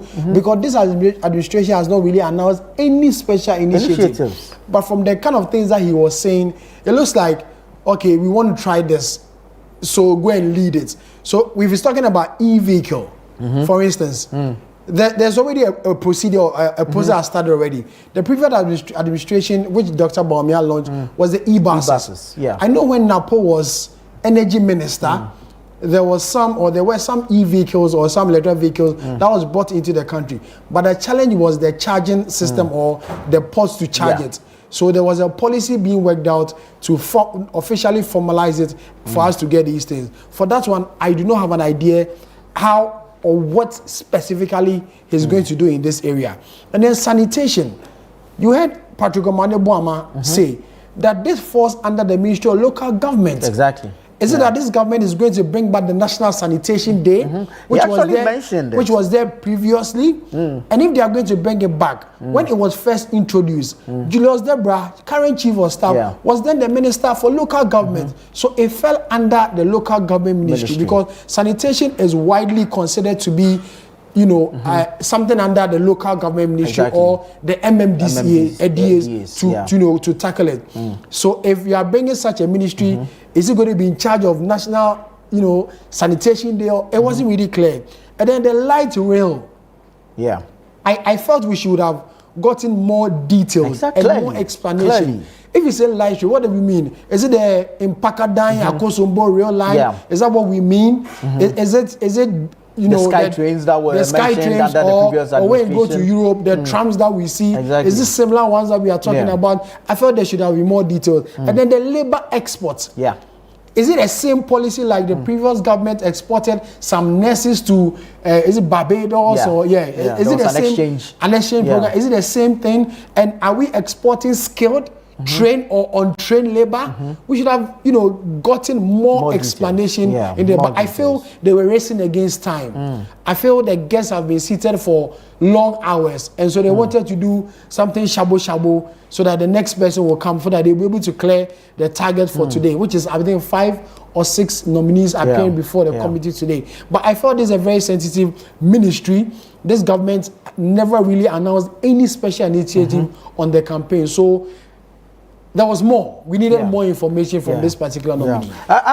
If you ask me, I am quite disappointed, and I won't mince words here because, I mean, the previous administration was clear when it mentioned special initiatives, and it communicated same very, very clearly. And so, if you are going to, I mean, set up a Ministry of State in charge of special initiative. This is a functional ministry, not a sector ministry. And so we should be able to get some specifics, some details. He spoke about the 24-hour economy. The president has an advisor on the 24-hour economy. Definitely the 24-hour economy will be a policy of the finance ministry, employment ministry, trade and agribusiness. And so is this a duplication or a multiplication of functions? You see, we need to be clear on some of the, as you spoke about the labor export program. Same question I'm asking myself. There's an employment and labor relations ministry. You get it? And even if you're going to, are you now going to train people from scratch? If so, the type of policies or schemes he mentioned under same, there is a youth empowerment and job creation ministry. There's Youth Employment Agency. Is this a duplication which also of train functions? skilled people in these areas? I was really looking forward to this particular vetting, but I must say at the end of the day, I am disappointed. I am disappointed. And they cannot tell us they are racing against time. Nobody caused this delay but themselves. And they have, as the minority leader mentioned, record the vetting of Ken Oforiatta. Yeah. It took 2 days. Yeah. So they could have taken their time to do a thorough job so that we know exactly what is happening. But let's go back to the appointments committee. They are beginning the vetting of regional minister nominees. The nominee for the Greater Accra region has taken her seat. We see Lion Nilaya Foteago behind her, and he's a big man. Yeah, he's a big man. Regent Baba. Yes, you see the NDC's regional chairman also, Ashimo there. And is this my Gizo I'm seeing? It is. Yes, that's my Gizo. The good old my Gizo also seated there. Promises to be interesting. Let's go to the appointments committee for the vetting of the Greater Accra regional minister nominee. My name is Linda Obinewa Akwele Oklu. I come from a sibling of 5. I'm the second born and a twin. My mother is a girl from Osu. My dad, Fanti. I have worked with Provident Insurance. I have worked with Standard Chartered Bank, SNATE, Infinity Investment, and Old Mutual Life. Thank you, Mr. Chair. Auntie, Honorable, Auntie Fancy. Mpacho, yeah, matrilinear, Auntie. Enjoy Mpacho, is the Papa. Papa Fancy, but Auntie Fancy. Mpacho. No woman may young cream. Okay. Chairman. Chairman, I think the nominee is our colleague. I have seen our very senior former MP seated behind her. I've seen another senior of mine, of ours, the former Kpong Katamanso MP. I've seen my respected colleague, Honorable Ashimo, also in. The former MP for Shai Osudoku himself is also there in his traditional mama. And who else am I not seeing? Well, Honorable nominee, I have seen Honorable Henry Kote, former Minister for Greater Accra Region, former Interior Minister, former MP. I have seen Honorable Titus Glover. It appears that you have an army of wise men supporting you. You've conducted yourself well in Parliament. You are a respected colleague. I don't see why Honorable Doyo should be so close to you as if there's going to be a problem. I have some few questions for you which may take some 2 hours, but don't panic. Don't panic. By your good conduct, I'm sure we will reserve those questions for another day. Congratulations. I don't have the power to discharge you, but I'm sure Chairman is going to discharge you. Have a blessed evening. Thank you. Thank you very much. Let me use the opportunity to acknowledge our revered chiefs, former members of Parliament, former ministers present here to give moral support to the Minister Designate for Greater Accra.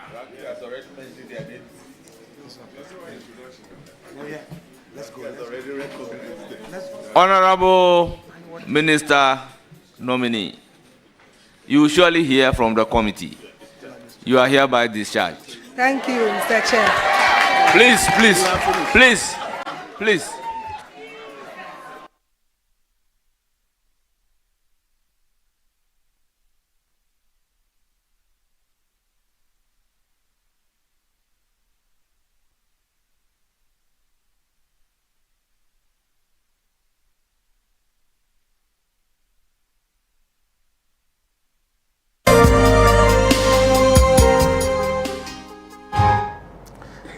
Samuel Afe, what in the name of vetting just happened? What did we just witness? Greater Accra region, with all its problems. How many MMDAs are in this region? With all its problems, not a single question to a regional minister, designate, incoming, supposed to be the head of the Regional Security Council. And because she brought along all these people are described as battalion, not a single question, and she's discharged. Accra with all its problems. Jeez. Did we not just report that scrap dealers have returned to the Bublushi area?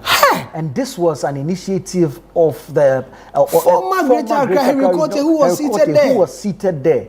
No one is interested in that. No one is interested in decongesting the city. Look at the Tudu area and how long it would take you to get through the CBD of Accra. Look at the filth we have to deal with in the region. And see how these baller guys take all over our streets. And when you are driving, how difficult it is. You, Henry Kote, started an initiative to ban these guys from our main road and then the motorway. And now they are back. And nobody, all the MPs or all the members seated on the committee all live in Accra. And they don't see all the challenges in Accra. And yet, Accra is dark. Let me reserve my comments. There are no I may be forced to say certain things I am not Traffic supposed lights to say. are malfunctioning. Accra is dirty. Accra is smelly. And no one found the need to ask a single question. We won't go far. Kwame Nkrumah Circle. Yes. Just use the underpass. The filth there. The filth. You have no idea. You can't imagine. And then the head of the Greater Accra Coordinating Council, supposed to be, comes to sit in front of you and not a single question. And that because you are one of us, you have conducted yourself well, you will hear from us. This thing needs to stop. Charlie, we understand that it's getting late, and the fact that they've been sitting, she came with an entourage, elderly people and all that, they've been waiting since morning. But you see, it is not the fault of the Ghanaian, and so should not be at the expense of the Ghanaian that you discharge a minister nominee, a regional minister nominee, not for any mean region. That's the region that hosts the capital city of a sovereign nation like Ghana. Charlie, we are not serious and as with a country. all its challenges. I have always agreed with people. I now agree with people who have always said that we are not a serious country. Today, it has confirmed all the things that I hear about this country. We are not a serious country. Maybe we need to check the records and see if this has happened before. At least ask her a question or two. ask her a question or two, her vision for the region. Because every minister comes with its own vision or her own vision. Ask her a vision, her vision for the region. What are you going to do to decongest the region? What are you going to do to deal with the sanitation situation in the region?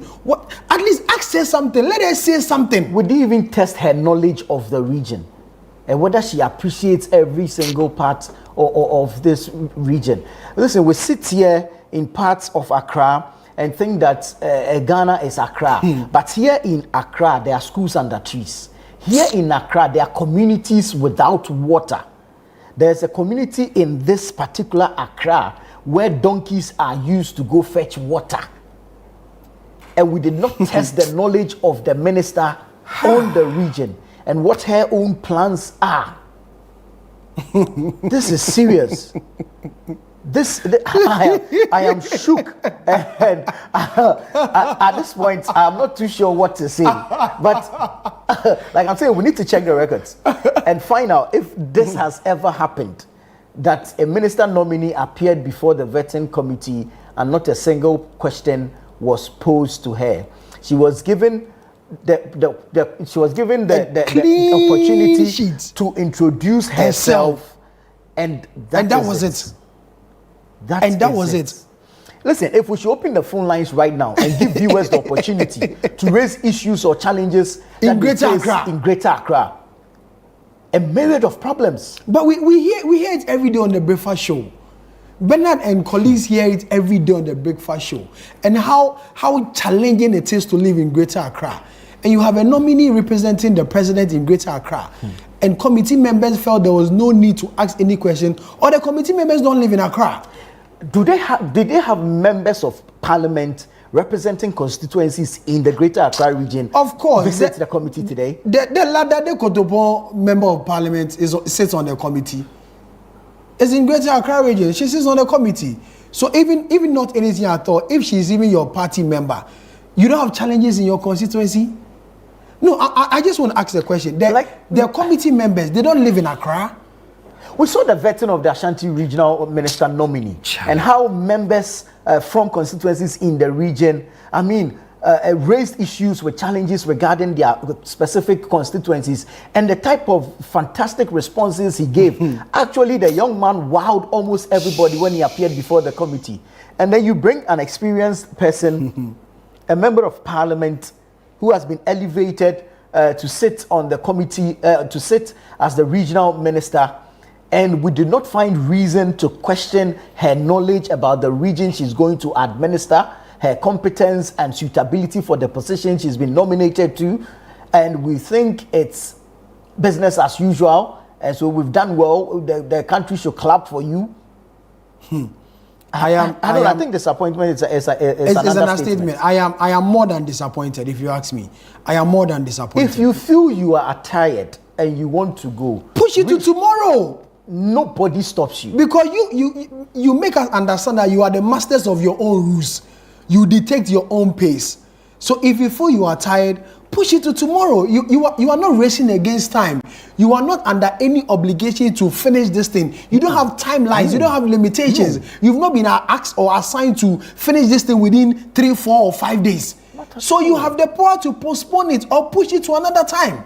If you feel you are tired. We've actually appreciated you for the speed with which you've done some of the vettings to meet perhaps deadlines of the president as part of his promises and the timelines that he sets for Ghanaians, but not at the expense of the good people of Ghana. And so, may God forbid though, and so, if she goes in there and she's sworn in as minister and she underperforms, how do you hold her accountable? Would they have moral right to come and criticize her? Would the committee members have the moral right to come and criticize her for non-performance, if there will be any at all? Would they have the right to come and question certain decisions that she takes that affects the region? Well, let me reserve my. At this point, I'm not sure what there is to say. I may be forced to say certain things. Well, let's go back. Let's go back to the appointment committee. I think this time around it's Gilbert Adjei, Minister Designate Works and Housing, who is currently taking his oath as is being administered by the clerk of the appointments committee. Let's see how the session will go. If it's going to take same format or there's going to be a change to it, because this is a ministry that will have works, it will have housing, it will have water resources. And so let's find out. Mind you, he is not a member of parliament, and so we'll see how his vetting will be conducted. Let's go back to the appointments committee. Thank you, Mr. Chairman. Mr. Chairman, my name is Kenneth Gilbert Adjei. Was born in 1978 in Accra, Kolebu. I had my primary school in Kumasi, Martyrs of Uganda through secondary. I had my first degree at Gimpa, followed up with masters at University of Ghana, Legon, and then had a second master's also at University UPSA. I worked as a marketer in insurance and then a former deputy defense minister. Thank you. I'll give the floor to the ranking member. Honorable nominee. Yes, Mr. Chairman. We've been playing golf together. Yes, Mr. Chairman.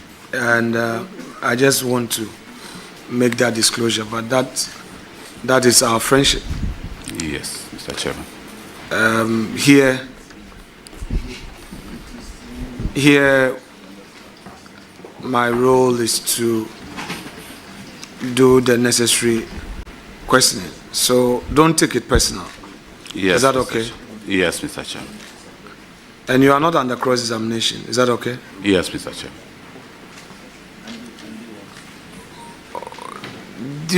Were you told of your date of birth? And have you had cause to doubt your date of birth? Mr. Chairman, no, please. Have you ever changed your date of birth, or it's been so since you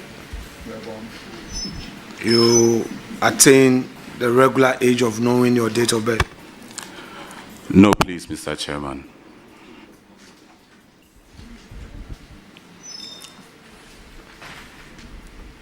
On your CV, you have talked about your employment history and all. Share with us your private sector employment history. Mr. Chairman, I started work with CDH Insurance. And then from CDH Insurance, I moved to Phoenix Insurance. I moved to Benefits, and then from Benefits to Phoenix. At CDH Insurance, I started work as a business development officer. And then I moved to Phoenix as head of broker relations, and to Benefits as head of broker relations, and to Phoenix as head of marketing and branch operations. So it appears that although you are a 78 born like my good self, you had the benefit of the O and A level. Yes, Mr. Correct. Chairman. You sat the common entrance at class 4 or class 5, which is which? I sat the common entrance at class 5. Class 5. Now, share with us. You had the experience of being a deputy minister. How has that prepared you for this new role as a substantive minister? Thank you, Mr. Chairman. As a deputy minister, I was assisting my minister in policy formulation and overall leadership at the ministry. So moving to this new ministry, I'm going to use the skill that I got as a deputy minister as a place. Thank you. You appear tense, so let me bring some humor here. You stated in your hobbies golf, which I know for a fact, and then live band music. What's your favorite?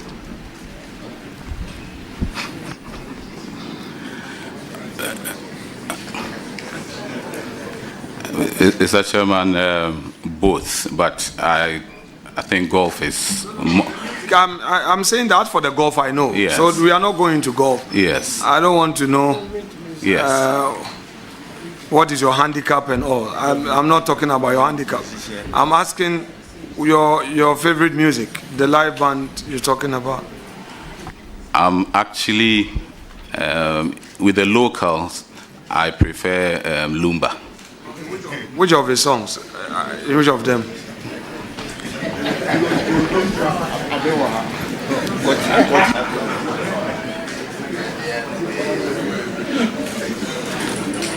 Yeah, no, sir. Okay, so go ahead. Let's try. Mr. Chairman, the truth of the matter is, I'm not too conversant with the words, but I just enjoy the. Yes, so do the movement.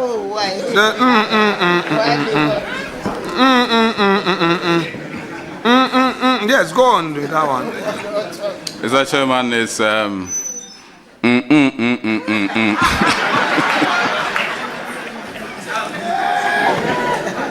It was just to,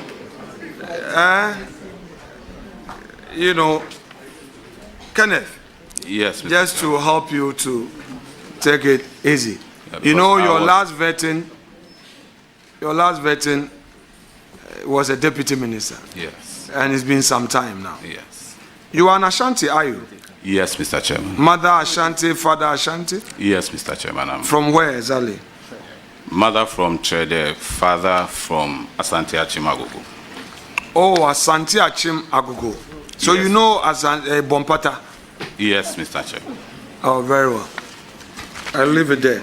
Chairman, I think I have nothing useful to add.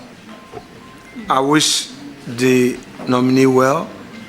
I will yield now to my respected colleagues, Honorable Boama, Honorable Asenso, Obri Yeboah, and then, not the least, my good friend Kojo Oponkroma, my Fanti brother. And I'll Kojo Anya Fanti view. I can Sepa mi Anka Fanti. I think I'm done with my work. Honorable, when everything is done, you hear from the committee. Thank you. Thank you very much. Start with Oponkroma. Honorable Kojo Oponkroma, you have the floor. You have plenty of questions. Chairman, thank you. Kenneth, congratulations on your nomination. Thank you, Mr. Chairman. And we will wish you all the best on this schedule. I have two main questions and then possibly some follow-ups. The first has got to do with housing. We've got a housing deficit of about 1.8 million units, and there's a lot of intervention from the private sector and the public sector, but it appears a lot of it is only happening in the urban areas. Recently, there's been some more work on intervening in the rural areas through the district housing program. My question is, what is your view of this program, this approach, and what are your plans for it, if any? Thank you, Mr. Chairman. Mr. Chairman, I think the district housing policy is a laudable one. It's a laudable one because it brings affordable housing to the people living in the district and in our rural areas. Mostly, when people are transferred to rural areas, they hesitate, basically because where they will stay is a problem. So I believe that if we continue with the district housing policy, it's something that will help a lot. And our Ghanaians in the various districts are going to benefit from that.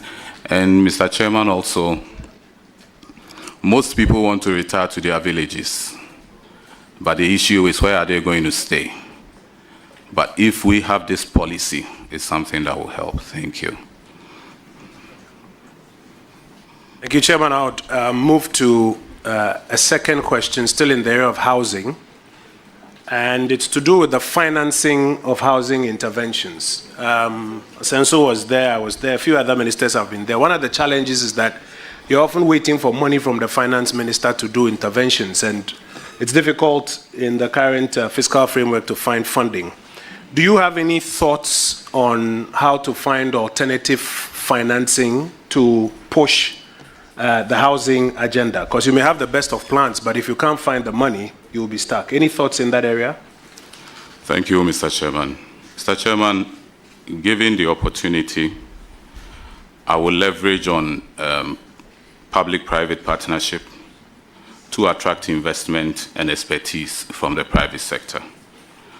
I would also, given the opportunity, I would also partner with the private sector and key actors such as GRIDA and other international organizations to come and support the housing sector. Thank you. Yes, go ahead, your very last.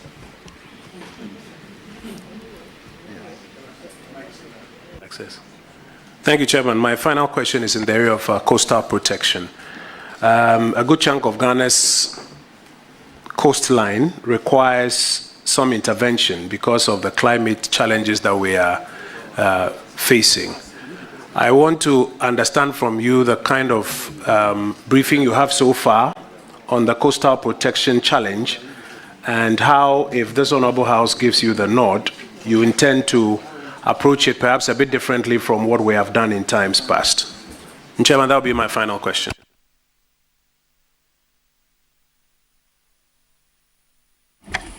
Thank you, Mr. Chairman. Mr. Chairman, I got briefing from the ministry, and Mr. Chairman, let me read what the pointers that I put together. I noted that about 84 kilometers of coastline has been protected now. And about approximately 347 kilometers of course our coastline is at risk. So there is a big issue. But sea defense, asking how to protect our coastline, is expensive, and it's actually GOG kind of support that we use to work on it. So given the nod from this house, we will look at alternative arrangements to see how best we can embark on that and bring and solve the rest of the coastline issues that we have. Thank you.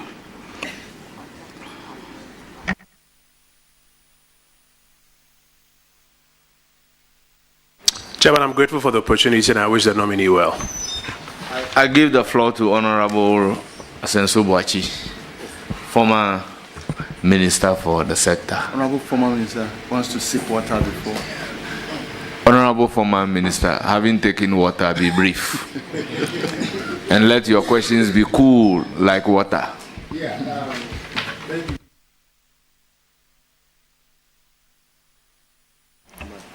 Thank you very much, Honorable Chair. Mr. Kenneth Adjei, first of all, let me congratulate you for your nomination as Minister for Works and Housing and Water Resource. Honorable Chair, the nominee has been given an enormous responsibility because his ministry actually provides responsibility for 2 of the 3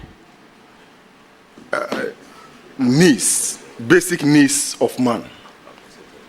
That is shelter and water. So his nomination speaks volumes of the confidence and the trust that the president has in Honorable Ken Adjei. Because the ministry is so important to the general economic development of our country, the past government, the Nana Addo Dankwa Kufuor Bawumia administration, embarked on 2 important legislation to improve upon the housing market in Ghana. One on the rental housing and the other on home ownership. The first has to do with the Rent Act, which has been on the drawing board for many years. Mr. Chair, if you recall,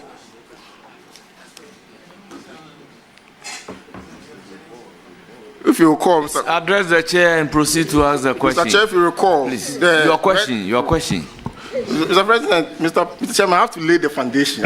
Please, you don't use ages for the foundation. Please, go ahead and ask the question. I will not be able to ask the question.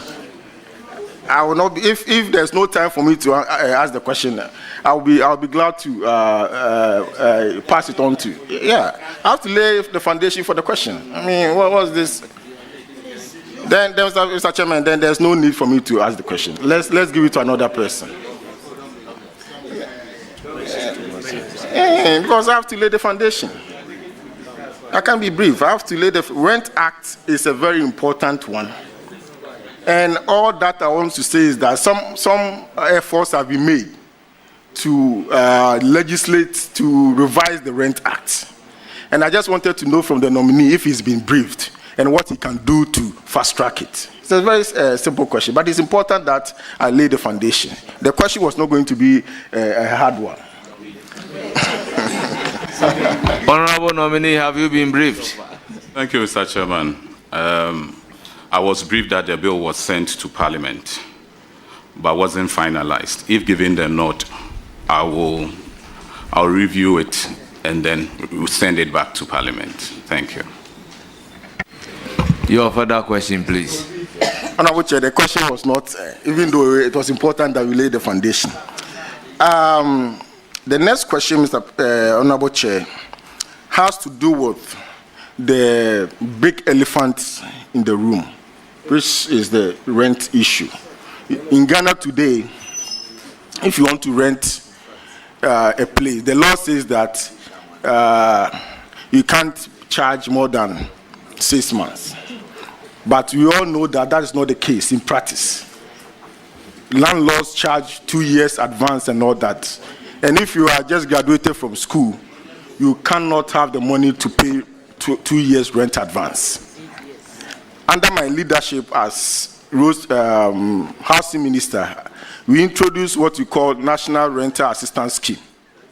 Today, that scheme has helped pay rent advance for 2,600 beneficiaries. And the default rate is 0. Means that the program is going on very well. What it means is that government will need more money to support the program so that a lot more people can benefit. But in the era where we are talking about budget cut, expenditure cut, I just want to find out from Honorable Ken how he's going to help improve upon this program and also get more resources to fund the program so that more beneficiaries can get the opportunity. Thank you. Thank you very much. Before you answer the question, I thought today we have big elephant. You say big elephant. Today we have big umbrella, not big elephant. But no matter how big the umbrella is, it can never be bigger than the elephant. Yeah. We can have umbrella bigger than elephant. Self-dementia.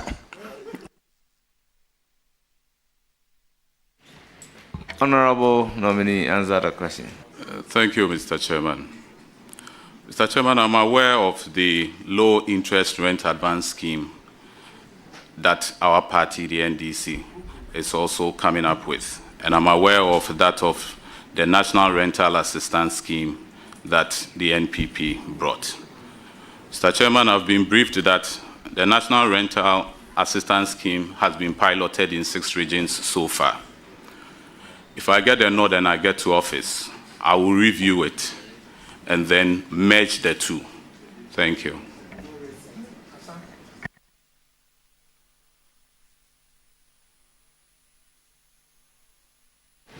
Do you have a further question?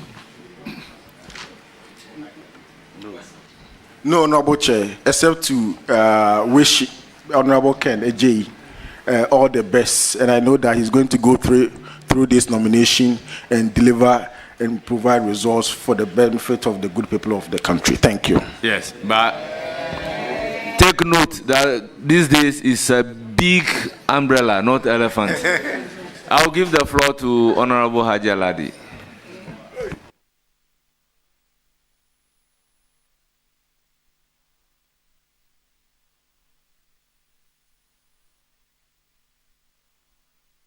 Thank you, Chairman, for the opportunity.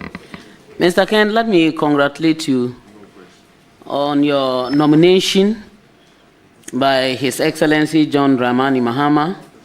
I have no question. I have known you since. I know you might have, the face might be looking something, but it's the same Adjei Ladi. I know how hard you work, and I know how good you have worked as a deputy minister. From your response, you have made it clear that it's transfer of learning. What you have learned, what you have practiced, what you know is what you are going to bring on board. And I know you will do well. I wish you all the best. All I will say is that don't forget about the rural areas. Don't forget about the women. Try as much as you can where women are mostly and accommodation is needed. Try and support, notwithstanding which party or which color, so that at least the women will have a space to be able to work. Their children will have a space. You know how we women are. So I would just say congratulations. I wish you the best, and may the Almighty Allah protect you in your designation. Thank you. Thank you, Madam Chair. Well, I'll proceed to recognize Ritana Odelesoa. Thank you, Chairman.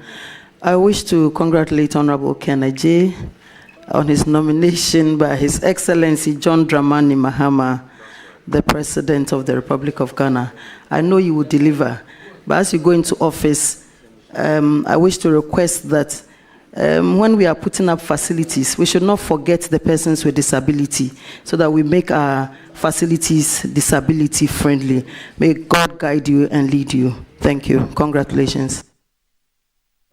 Thank you, Mr. Chairman. Very well noted. Thank you. Thank you. I recognize Obri Eboa, Honorable. Thank you, Mr. Chair. Congrats, Honorable Nominee. I've known you for about 25 years now, and I know you are very competent, and you will definitely excel. I, however, have some few difficult questions for you to answer. Honorable Nominee, some contractors have raised concern about their unpaid certificate for works executed for works in housing. As a sector minister, what mechanism will you put in place to ensure that these issues do not keep coming up? Thank you. Thank you, Mr. Chair. The issue you are talking about is of great concern to me because contractors take loans for their contracts. If they are not paid, it becomes an albatross on their heads.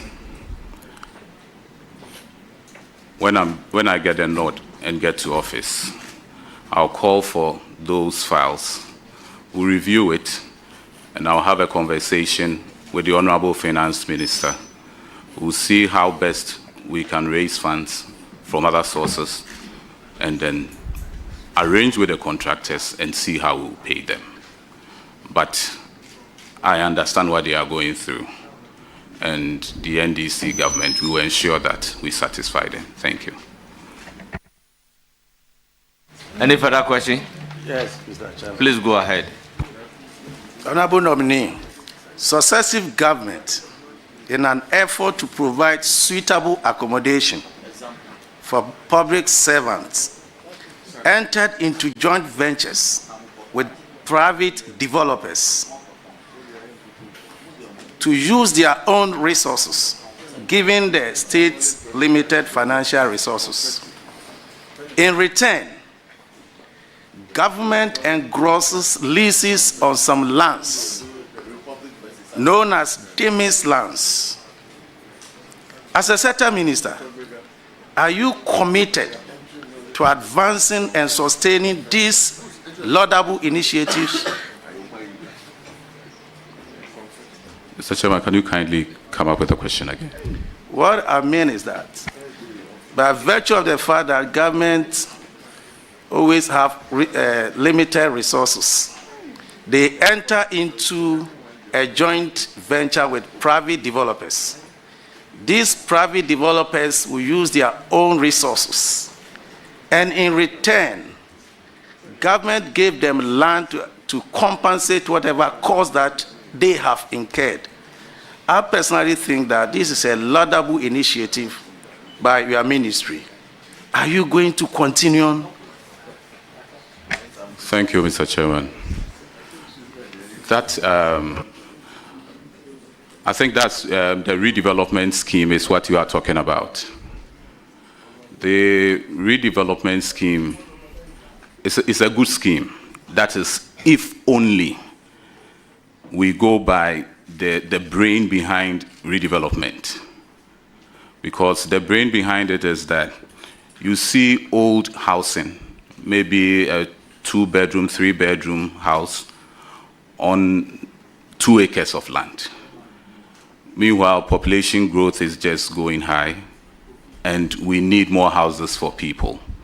So if the houses are taken, if the lands are taken, and they use it to build more houses on that land for more people to have use of it, then I think it's a good thing. But when I get to office, when I get a nod, we will look into that. Thank you. Thank you very much. Thank you very much. Honorable Chair, that will be all. Very well. I proceed to give the floor to Honorable Patrick Yaubwama.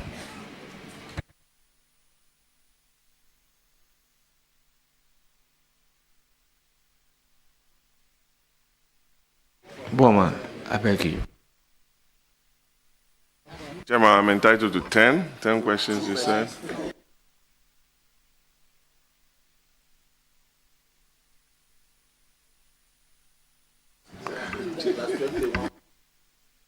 Plus.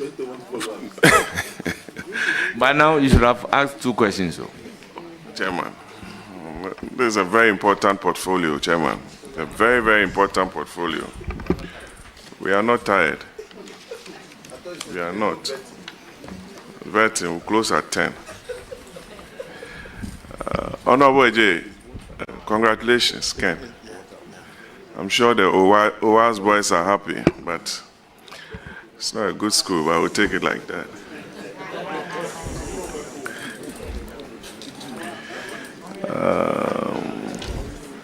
I'm sure the Premper boys are itching to hear your response to some of the questions.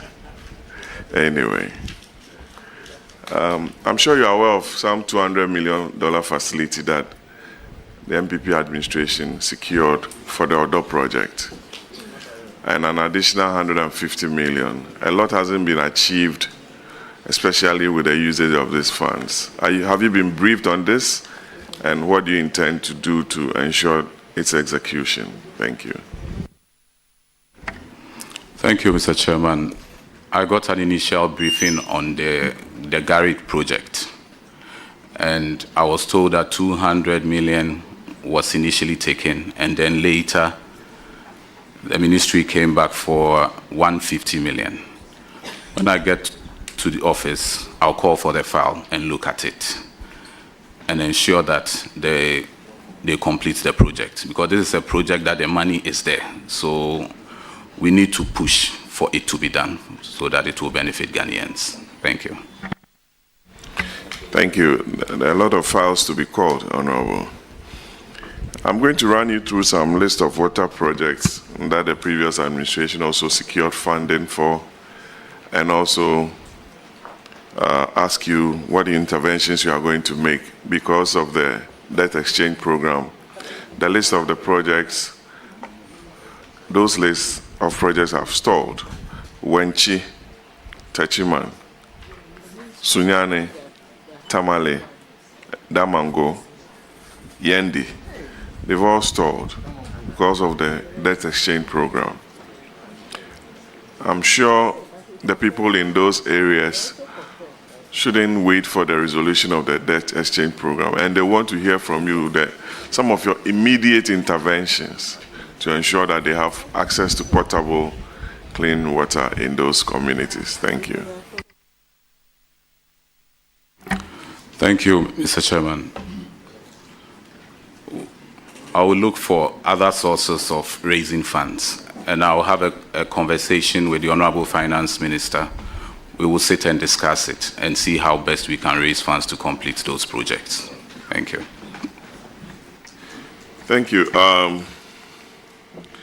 Having received my letter revoking my appointment as the board chair of Ghana Water Company, I'm sure after this vetting, Dr. Callistus will send a release to Ofosukwache that he's been terminated, or the new terminology now is revoked. Very well. Ghana Water Company, if government contracts loans through Parliament from the executive, it's on-lended. The on-lending goes straight to Ghana Water Company. As a result of this, Ghana Water Company has over 6 billion cedis on its books, making it very, very difficult to enter into some partnership or raise financing to service some of the obsolete pumps and undertake some routine maintenance of pipelines and some extension works. That's a big issue you'll be encountering. There's also a challenge with the desalination plant at Teshi, which I know there's some arbitration process that has been triggered because of some issues with Abengwa and some other partners. You'll be notified. Would you consider privatizing Ghana Water Company like it's done elsewhere? There's not a single utility company that provides water. Ghana Water has over 1 million customers. Will you consider sending a proposal to Cabinet, where in the UK they have Thames Water and what have you, South Africa, Rand Water, and a lot of utility companies? It cannot be that a country like Ghana, we have over 30 million people, 33 million, relying on Ghana Water to provide urban water supply, and Community Water and Sanitation Agency providing rural water supply. Will you consider, and it's very, very important to look at that. Government is saying they are going to privatize ECG. Will you consider, given the situation in which we find ourselves in, to privatize Ghana Water Company Limited? Thank you. Thank you, Mr. Chairman. I will consult stakeholders. We'll have a stakeholders meeting, and then we will decide on that. Thank you. Any further question? I heard the nominee saying that he's going to consult stakeholders. Stakeholders.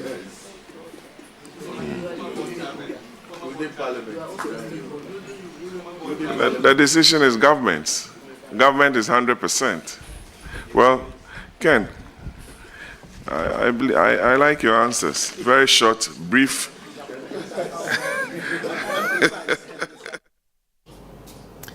You're still watching Channel 1 television. This is our live coverage of the vetting of ministerial nominees. Kenneth, Gilbert, Adjei, Minister Designate for Works, Housing and Water Resources, currently before Appointment Committee. I've been doing this all day with earlier the host of the City Breakfast Show on 97.3 and The Point of View here on Channel 1 television, Bernard Avle.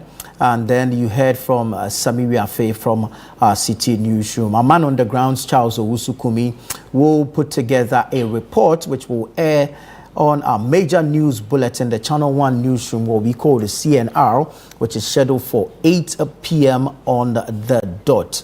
My name is Nanatufo Boateng. Many thanks to you. Stay with us here on Channel 1 TV. We'll go back to the vetting, and of course at 8 p.m., Channel 1 Newsroom will come to you live on this channel. A good evening to you on Channel 1 television and on radio, 97.3 City FM.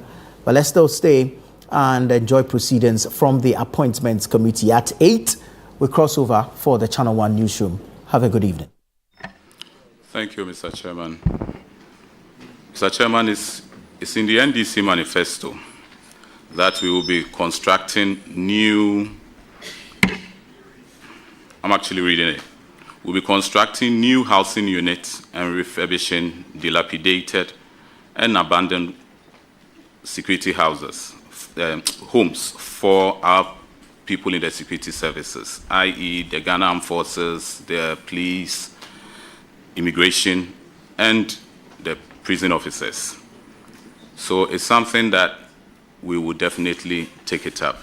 We will look for funding and ensure that we do it and get good accommodation for our men and women in uniform. Thank you. Chairman, since I was asked to deputize for the ranking member, I believe, I don't know if your vice chair has questions. How many more questions do you have? I'm done. Okay. But I was asked to deputize for the ranking member. Yes. And if the ranking member speaks, there's a vice chair who comes in, then you come in with your introduction. Chairman, do you agree with that? Let me ask the question. But Jerry wants to ask one question. I've given him, Thus, you are permitted by the available ranking member to ask one question.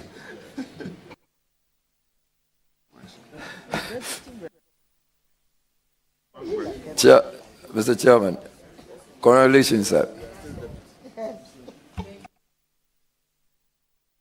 So in Wejagbawe, we have the Weja Dam, but we have had issues with water flow for close to about 4 or 5 months now.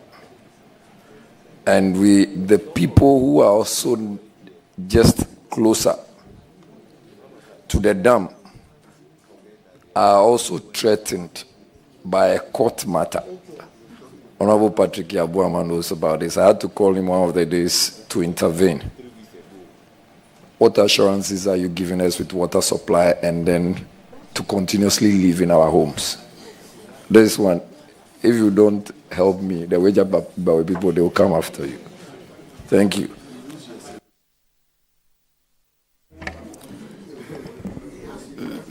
Thank you, Mr. Chairman. I'll get the details and then we'll see how we resolve it when I get to office. Thank you. Thank you very much. The deputy ranking and deputy minority leader is here. She wants to make a comment, so I will give her the floor. Right, thank you very much. Maybe I should also disclose here that he's my son. I've known him for much longer time than I could imagine. And I've always known him to be very calm, very highly respectful, He's a very selfless person. And I know that most people know that he's somebody who can really perform. Somebody who is a good listener is always someone we should always target to serve the needs of the people. So I'd like to congratulate you and urge you on that the good qualities that you've exhibited out there, let it be your hallmark, and then pursue this ministerial appointment with a lot of success. Thank you very much. Yeah. Thank you very much. Thank you very much. I have usual questions that I've decided to ask all nominees that appear before us. So, proud to your coming to be vetted. Before or after your nomination, did you have a direct contact with me or indirect contact with me? No, Mr. Chairman. Did I ever demanded money either directly or by phone as a condition for you being vetted and approved? No, Mr. Chairman. Thank you very much. And I must commend you that I have received an external report. And this is the way you are described. You are selfless, dedicated, committed, hardworking, obedient, calm, respectful, and not quick-tempered. Please, keep it up. Thank you, Mr. Chairman. I proceed to recognize the presence of Mrs. Portia Edna Adjei, spouse of the nominee. Andrews Nana Kwesi, Ashanti Regional Chairman. Nana Ajakoma Difie II, Queen Mother, Asante Mampong. Honorable Mutawakilo Adams, Managing Director, Ghana Water Company Limited.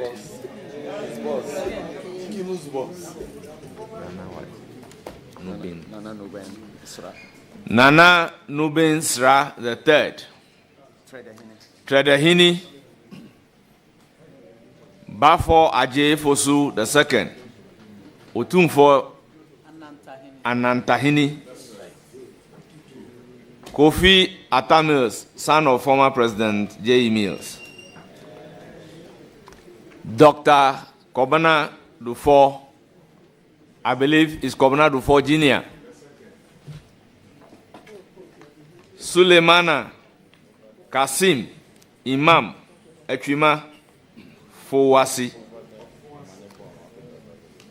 Lawyer Samuddin Mohammed Kamil, and all parliamentary aspirants from Ashanti region.